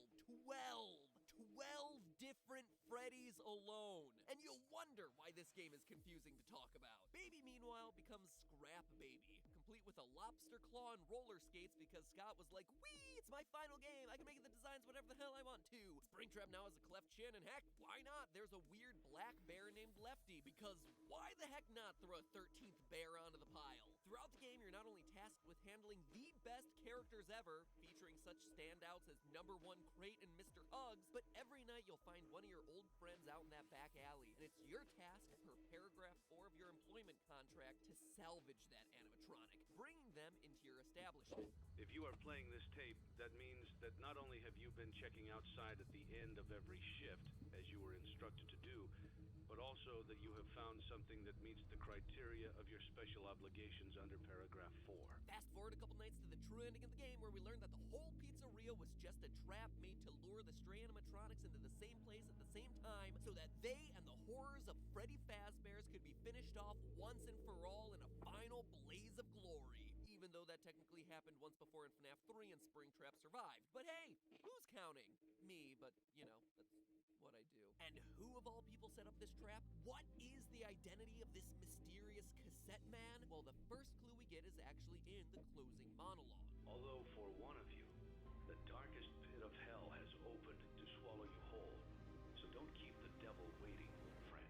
It's an old friend of William Afton's, Henry, no last name given. And if that lack of a last name sounds familiar, well, it should. I mentioned this guy a lot during that dark period where I used information from the books for my sister location theories. In the book series, he's the animatronic genius who partnered with William to create the Freddy bots. And this isn't only speculation. One of the secret endings, the insanity ending, proves that this is Henry. If during the game you buy this freak show egg creature for way too much money, it causes your computer's power button to switch from green to blue. If you then hold the power button like you're starting the computer in safe mode, it causes a hidden recording to play. An audio tape that happens to be labeled HRY, Henry. But the insanity ending shows us even more than just a light connection back to the novels. As Henry talks about his regret over ever helping William create the animatronics and his plan to lure everyone together to finish this off once and for all, we're shown a series of secret blueprints. Most of them provide a bit more detail into how this wacky world works. We're shown that Afton's Scooper from Sister Location functions by infusing things with, for lack of a better term, soul energy, what Afton calls remnant. how Michael was able to survive as a purple corpse post his Ennard enema. We also see that Molten Freddy, formerly Ennard, still contains the souls of Ballora, Funtime Freddy, and Funtime Foxy, and that our mission under paragraph 4 is to specifically collect and destroy the Remnant once and for all. Remnant is destroyed by overheating, hence the fire at the end. We even learn the detail that literally no one was asking for: how to simulate children. The RASC, or Remote Activated Simulated C, I'm assuming stands for child, simulates body temperatures of 98.6 degrees and then runs around making child noises. Hence how you're able to lure all the murderous animatronics around in this game, and also probably FNAF 3. But what's most surprising is the final blueprint. Lefty, that oddball black bear that just showed up in this game. A bear that, according to its acronym, is programmed to lure something by emitting a bracelet code and then encapsulate it with a combination of lullabies and controlled shocks. A bear suit that was made by Henry that has the sole purpose of capturing none other than the puppet. You can even tell it's already accomplished its goal if you look closely at this rare screen you sometimes get when you boot up the game. The signature striped arm of the puppet showing through the Lefty animatronic. But it Oh, doesn't wow. stop there. If you buy and then play the security puppet minigame 3 times over the course of your week in the restaurant, you see a child trapped outside the pizzeria wearing a bracelet. The puppet, a security device of all things, is trained to respond to her specific bracelet code, green, and so it chases her outside only to find her dying in the alley. Short-circuiting from the rain that's pouring down around it, it lies down next to her, and the two fuse into one. And this lines up with exactly what we hear in the game's true ending. My daughter, if you can hear me, I knew you would return as well.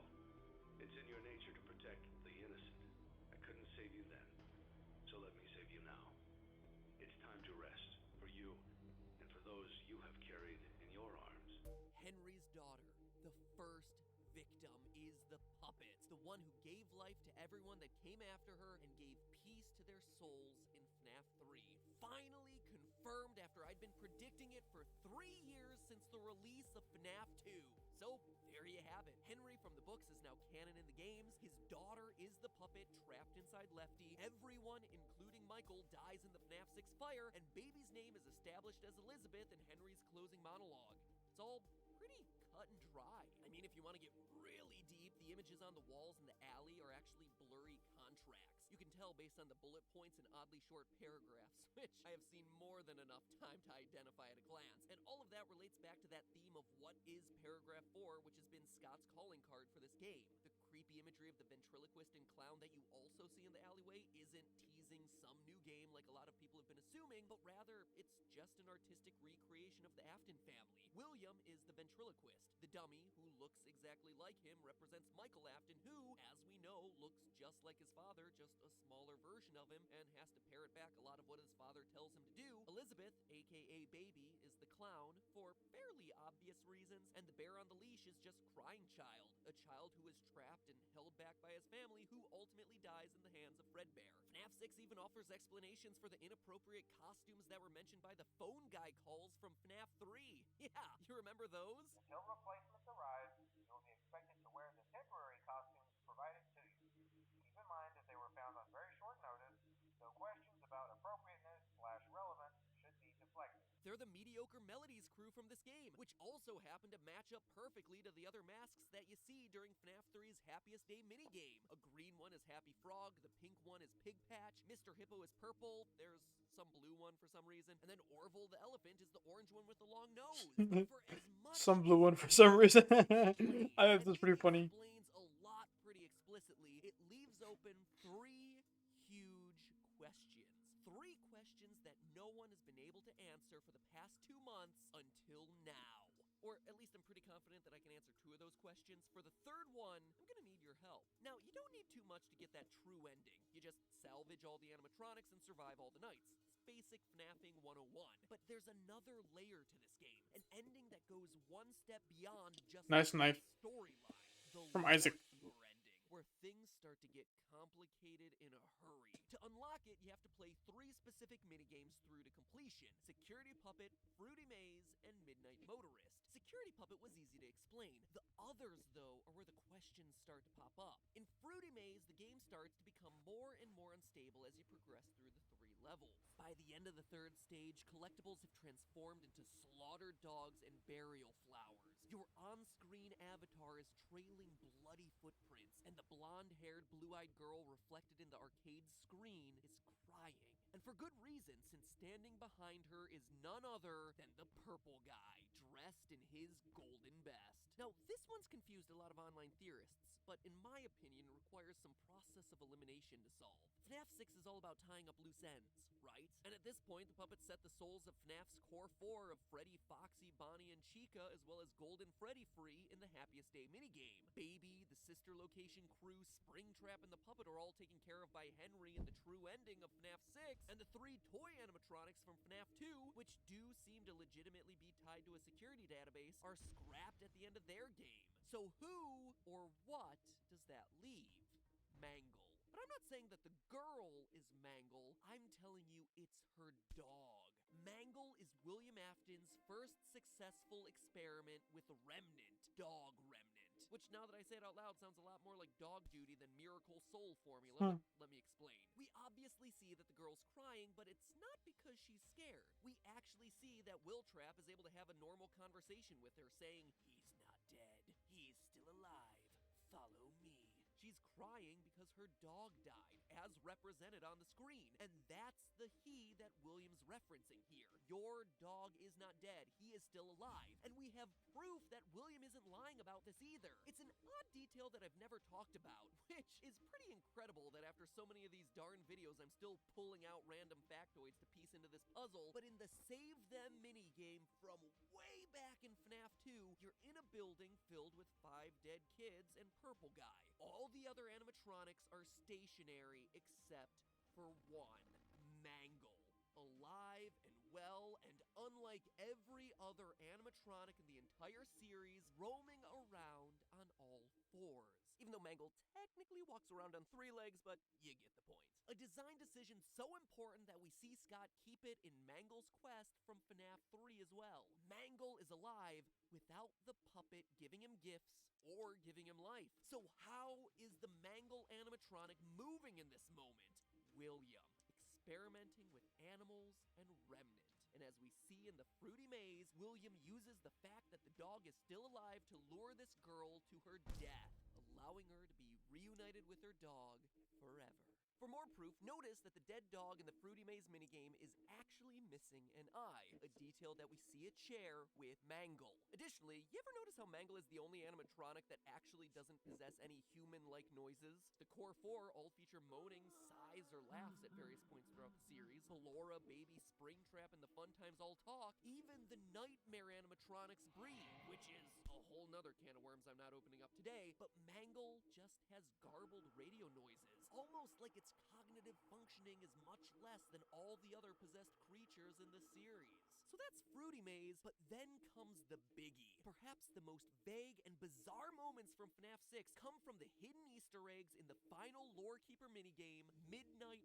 Motorist. It starts simple enough, a top-down racer game, but glitch through an opening in the bottom of the track, and suddenly you're on a rainy drive through a rural tree-filled landscape, visiting a bar named Junior's, and eventually making your way to a lonely house hidden deep in the woods. Out pops the driver, and he's orange? Thanks, Scott. We finally solved the identity of Purple Guy, and you just had to throw in one final monochromatic mystery man. Orange Guy? I like to call him Mustard Man. He charges into the house and rages at the fact that someone, presumably his son, has locked himself in his room. He goes around the back to find a way in, only to discover that the window is broken with a set of footprints and some bear tracks, leading to, quote, that place again. And that's it. The minigame abruptly ends there. No matter how many times you replay this game, it's always the same. It's weird, it's disturbing, and most of all, it's frustrating, since it seems to introduce all new characters in a game that's mostly about bringing every other character's story to a close. But are these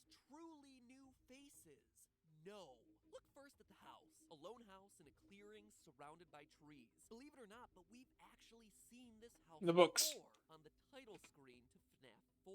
A lone house in a clearing surrounded by trees. Not Never mind. only that, but both houses have 2 stories. Even the roofs look roughly the same. But now think back to a quote that I mentioned last episode about how Scott writes these stories.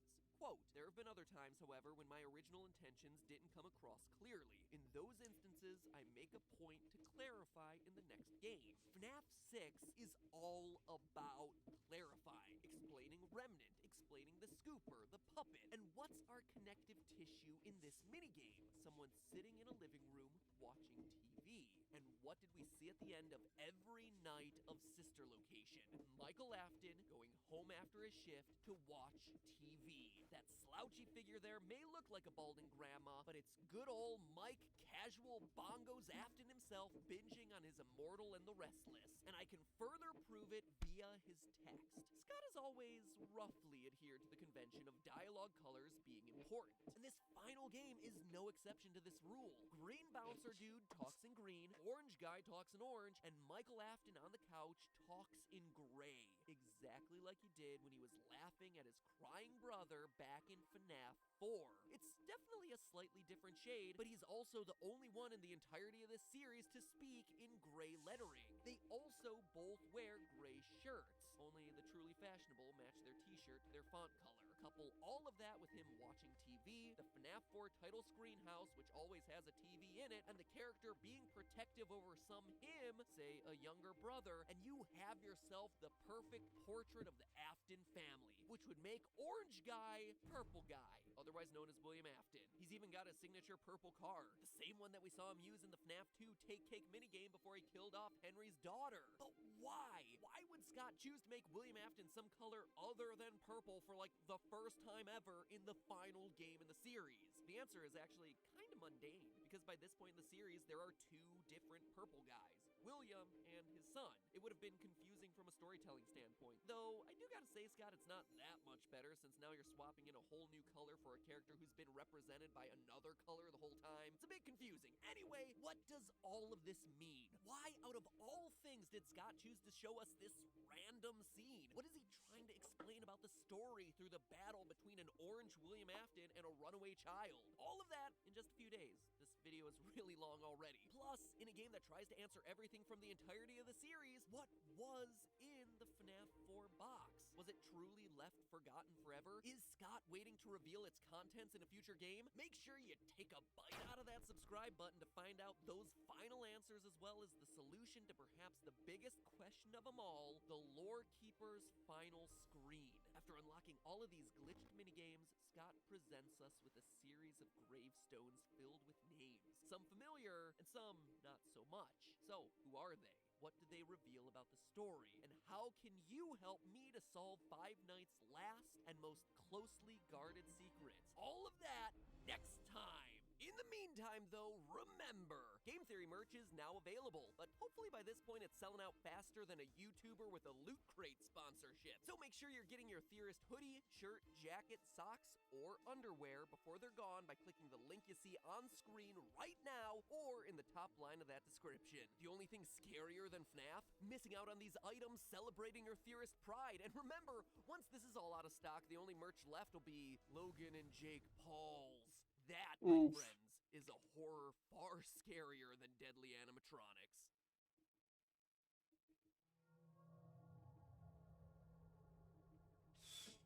Scary. Next video.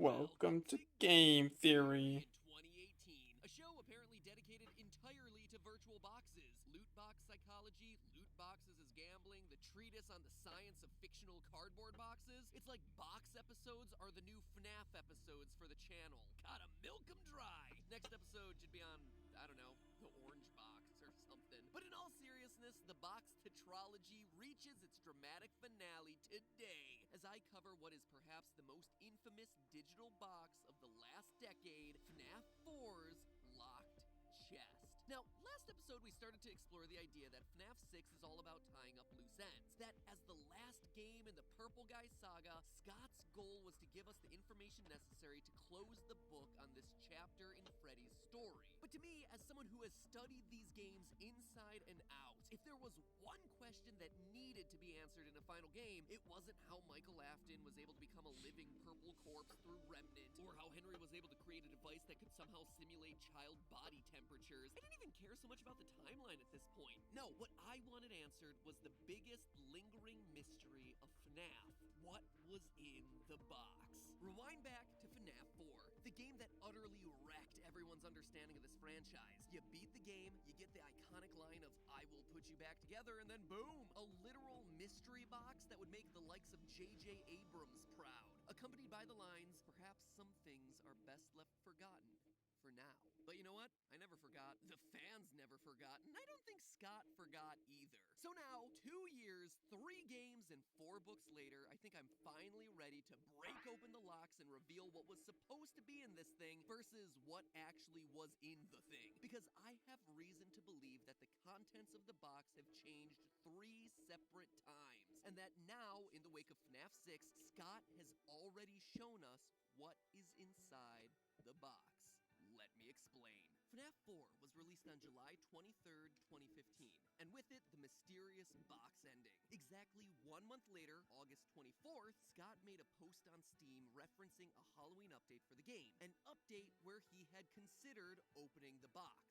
Quote, "I wanted to post some information about the upcoming Halloween update. I started off a few months ago with several ideas in mind for what I wanted to release, ranging from DLC to a new game to opening the box, more on that later, but now I've been working steadily and have a pretty clear vision going forward." End quote. So, why wasn't the box included as a part of that update? Well, he explains it later in the post.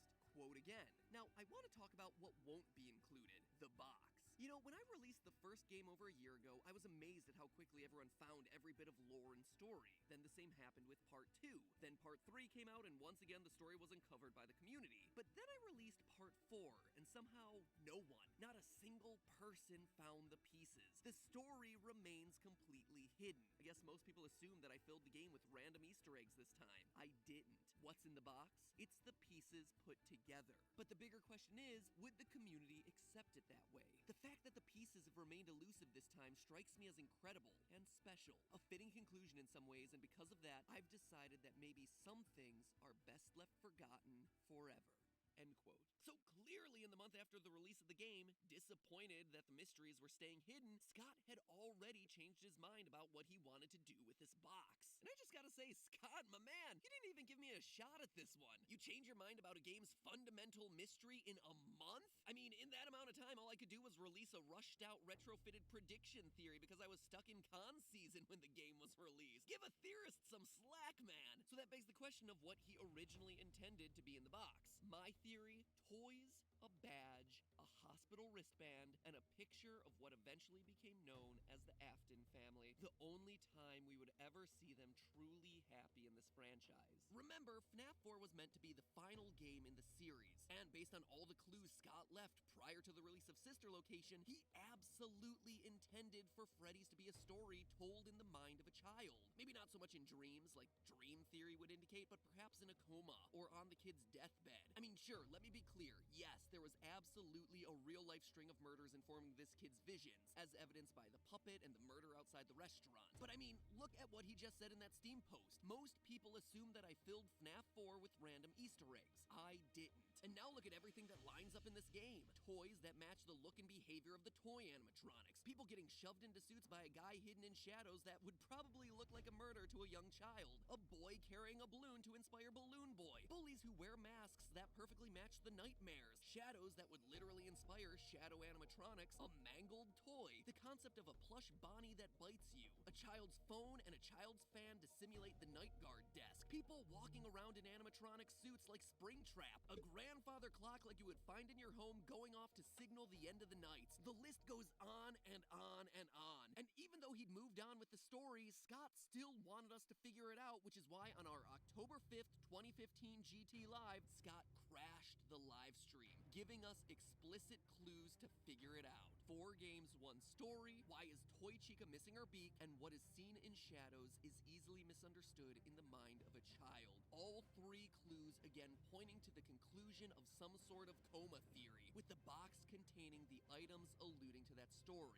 Toys and plushies to show where all the ideas for the animatronics came from. A badge to show that this kid's father worked at the restaurant as a security guard. A hospital band to make it clear that the child was rushed to the hospital in the aftermath of the Fredbear bite, and a happy family that we see shattered in the aftermath of a stupid prank. This box is locked and hidden away in an attic or a basement when the child dies. The memories it contains are too tough to bear. But the line of, would the community accept it that way, is the key phrase in all of this. Scott knew that the story, as he envisioned it, would be controversial for a fan base that was literally comparing shades of purple across the series. He had a solution to the story that he wanted to tell, but was now trapped by his own success. People were too interested in his mystery box, which is why Sister Location and everything afterward emphasized more real-life events. Scoopers and Remnant and literal purple people walking around outside. But before he got to that point, there was one other course correction. FNAF World, the pimply-faced puberty of the franchise. The game that, also like puberty, everyone wants to forget, including Scott himself. And it was here that Scott tried to unveil the mystery of the box a second time. If you played through the game normally, you would never see any connections to the box. You would just play through this bizarre fever dream of an RPG, and then finally kill Scott Cawthon himself as the final boss of the game.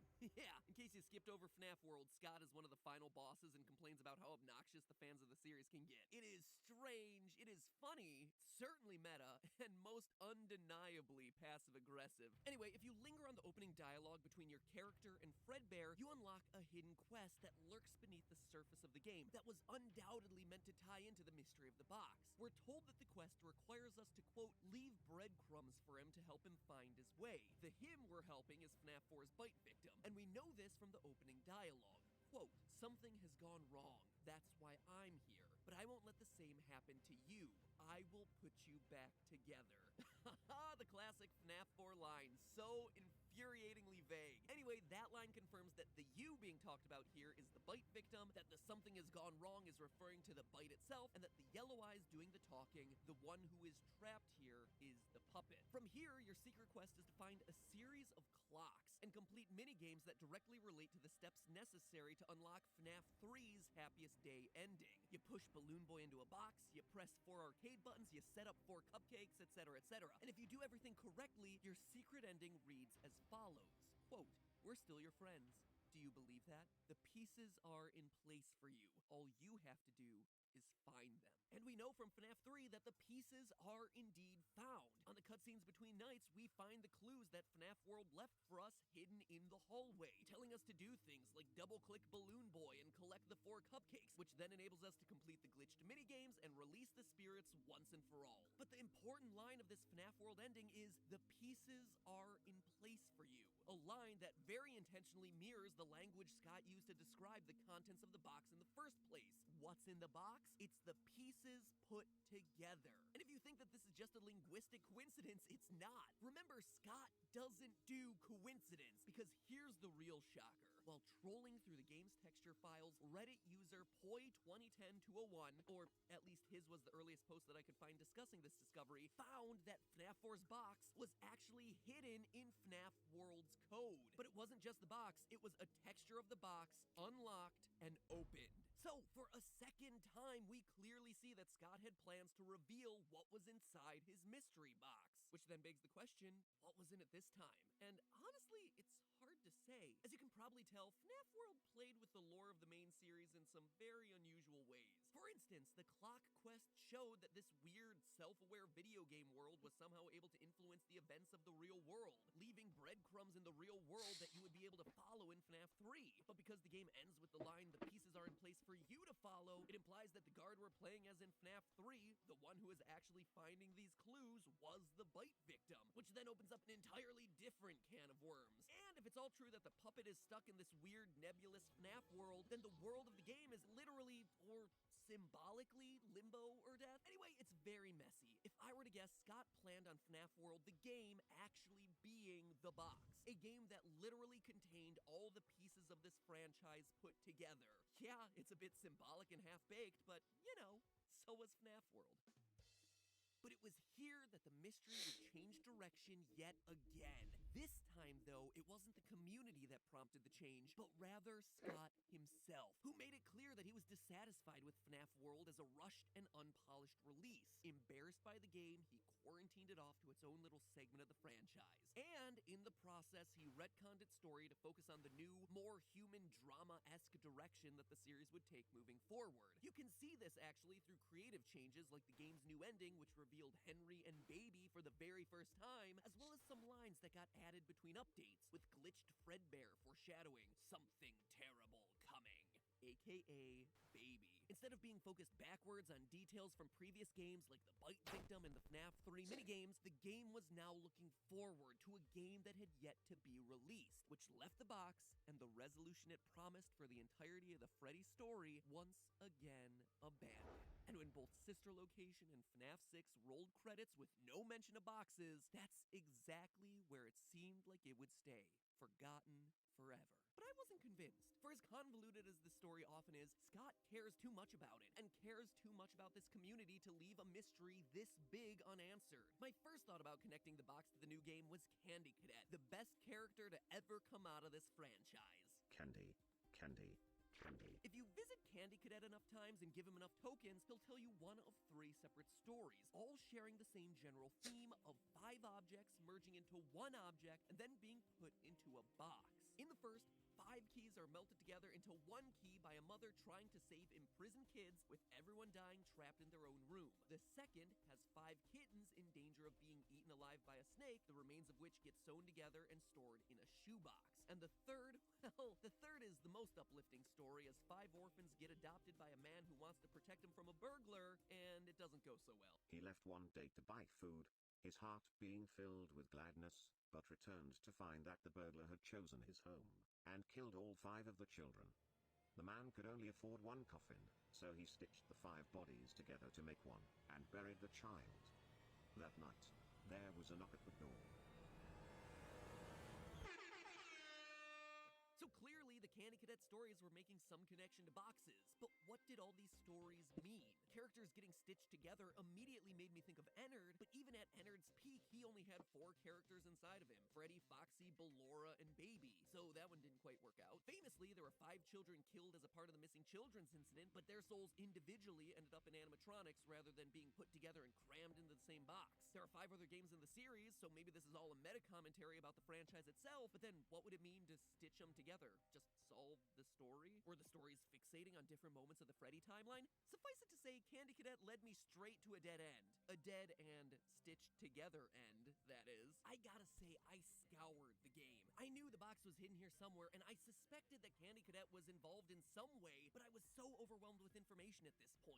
Clues whirling past me, vague minigames and stories that had no concrete answers, details of games upon games, cut, unused content. The box needed to be some solution that brought together all of these separate pieces. And then finally, the storm cleared and it all clicked. The final image of the game. During the true ending, Henry calls in to unveil his trap. You have all been called here, into a labyrinth of sounds and smells, misdirection, and misfortune. A labyrinth with no exit, a maze with no prize. We then see the schematics of the ventilation system we've been working with throughout the entire game. We see it for a long time as the center square, the actual pizzeria filled with kids, fades away. And what we're left with is a familiar shape. A box. A rectangular box. A locked box. A box with no exit. A box where, according to our responsibilities in paragraph 4, we put all the pieces together by salvaging the remaining animatronics, playtesting the minigames for all of the hidden lore, and finally bring the FNAF storyline to its end once and for all. As we bring this story to a close, what did Scott finally decide to do with the box? He made it Henry's trap in FNAF 6 to lure the final pieces together and finish him off once and for all. Like Candy Cadet told us over and over again in its 3 stories, the box is filled with 5 dead things becoming one. 5 children killed, sewn together, and buried in one coffin. 5 dead kittens, sewn together and kept in one shoebox. 5 keys melted together and torched in one room. And in our case in FNAF 6, 5 animatronics trapped in one pizzeria simulator and burned. And this works any way that you count it. Baby, Springtrap, and Molten Freddy, who we know according to his blueprint has 3 animatronics in him, thus making 5, or you can count it Baby, Springtrap, Molten Freddy, Puppet, and our character who we play as, Michael. 5 characters, all essential to the FNAF story, brought into one box to die. Even Henry himself has a role here in the Candy Cadet stories. He's the innocent of those stories, the one who started with good intentions who ultimately fails to protect those under his care. He's the mom who lets the kids burn. He's the kid who leaves the snake's cage open. It's Henry's negligence that allows the snake, the burglar William Afton, to claim so many lives. We hear him lament this in the Insanity ending. It's only now that I understand the depth of the depravity of this creature, this monster that I unwillingly helped to create. This was Scott's subtle nod to the box in FNAF's final game. The way to work it in after all the twists and turns his story had to take over the years. Was it what he originally intended for it? Absolutely not. Is it the most obvious explanation? Not by a long shot. But when you consider that this animatronic empire started as one big unexpected twist in Scott's life and was then fueled by a story full of not so obvious narrative moments, having the box end up being a symbol for the franchise's final climactic moment, it feels right. If I can borrow from Scott's original description, it feels special, a fitting conclusion. And with that, there's only one theory left to go.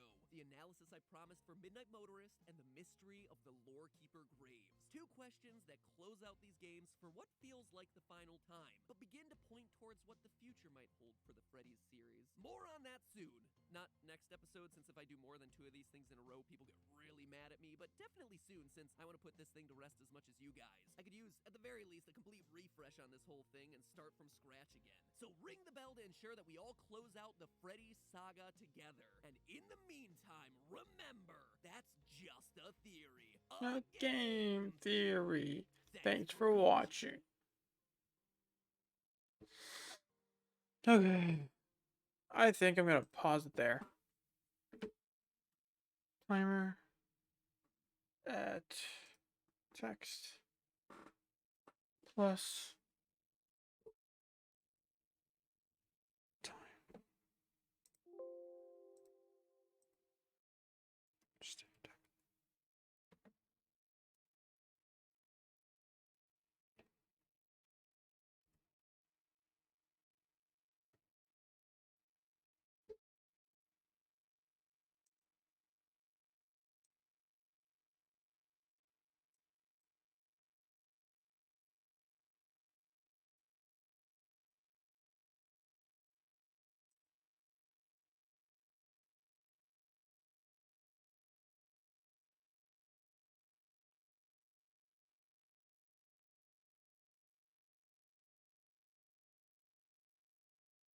okay. I'm gonna end it there. Thank you guys for everything. See you guys probably tomorrow. I don't know. Bye bye.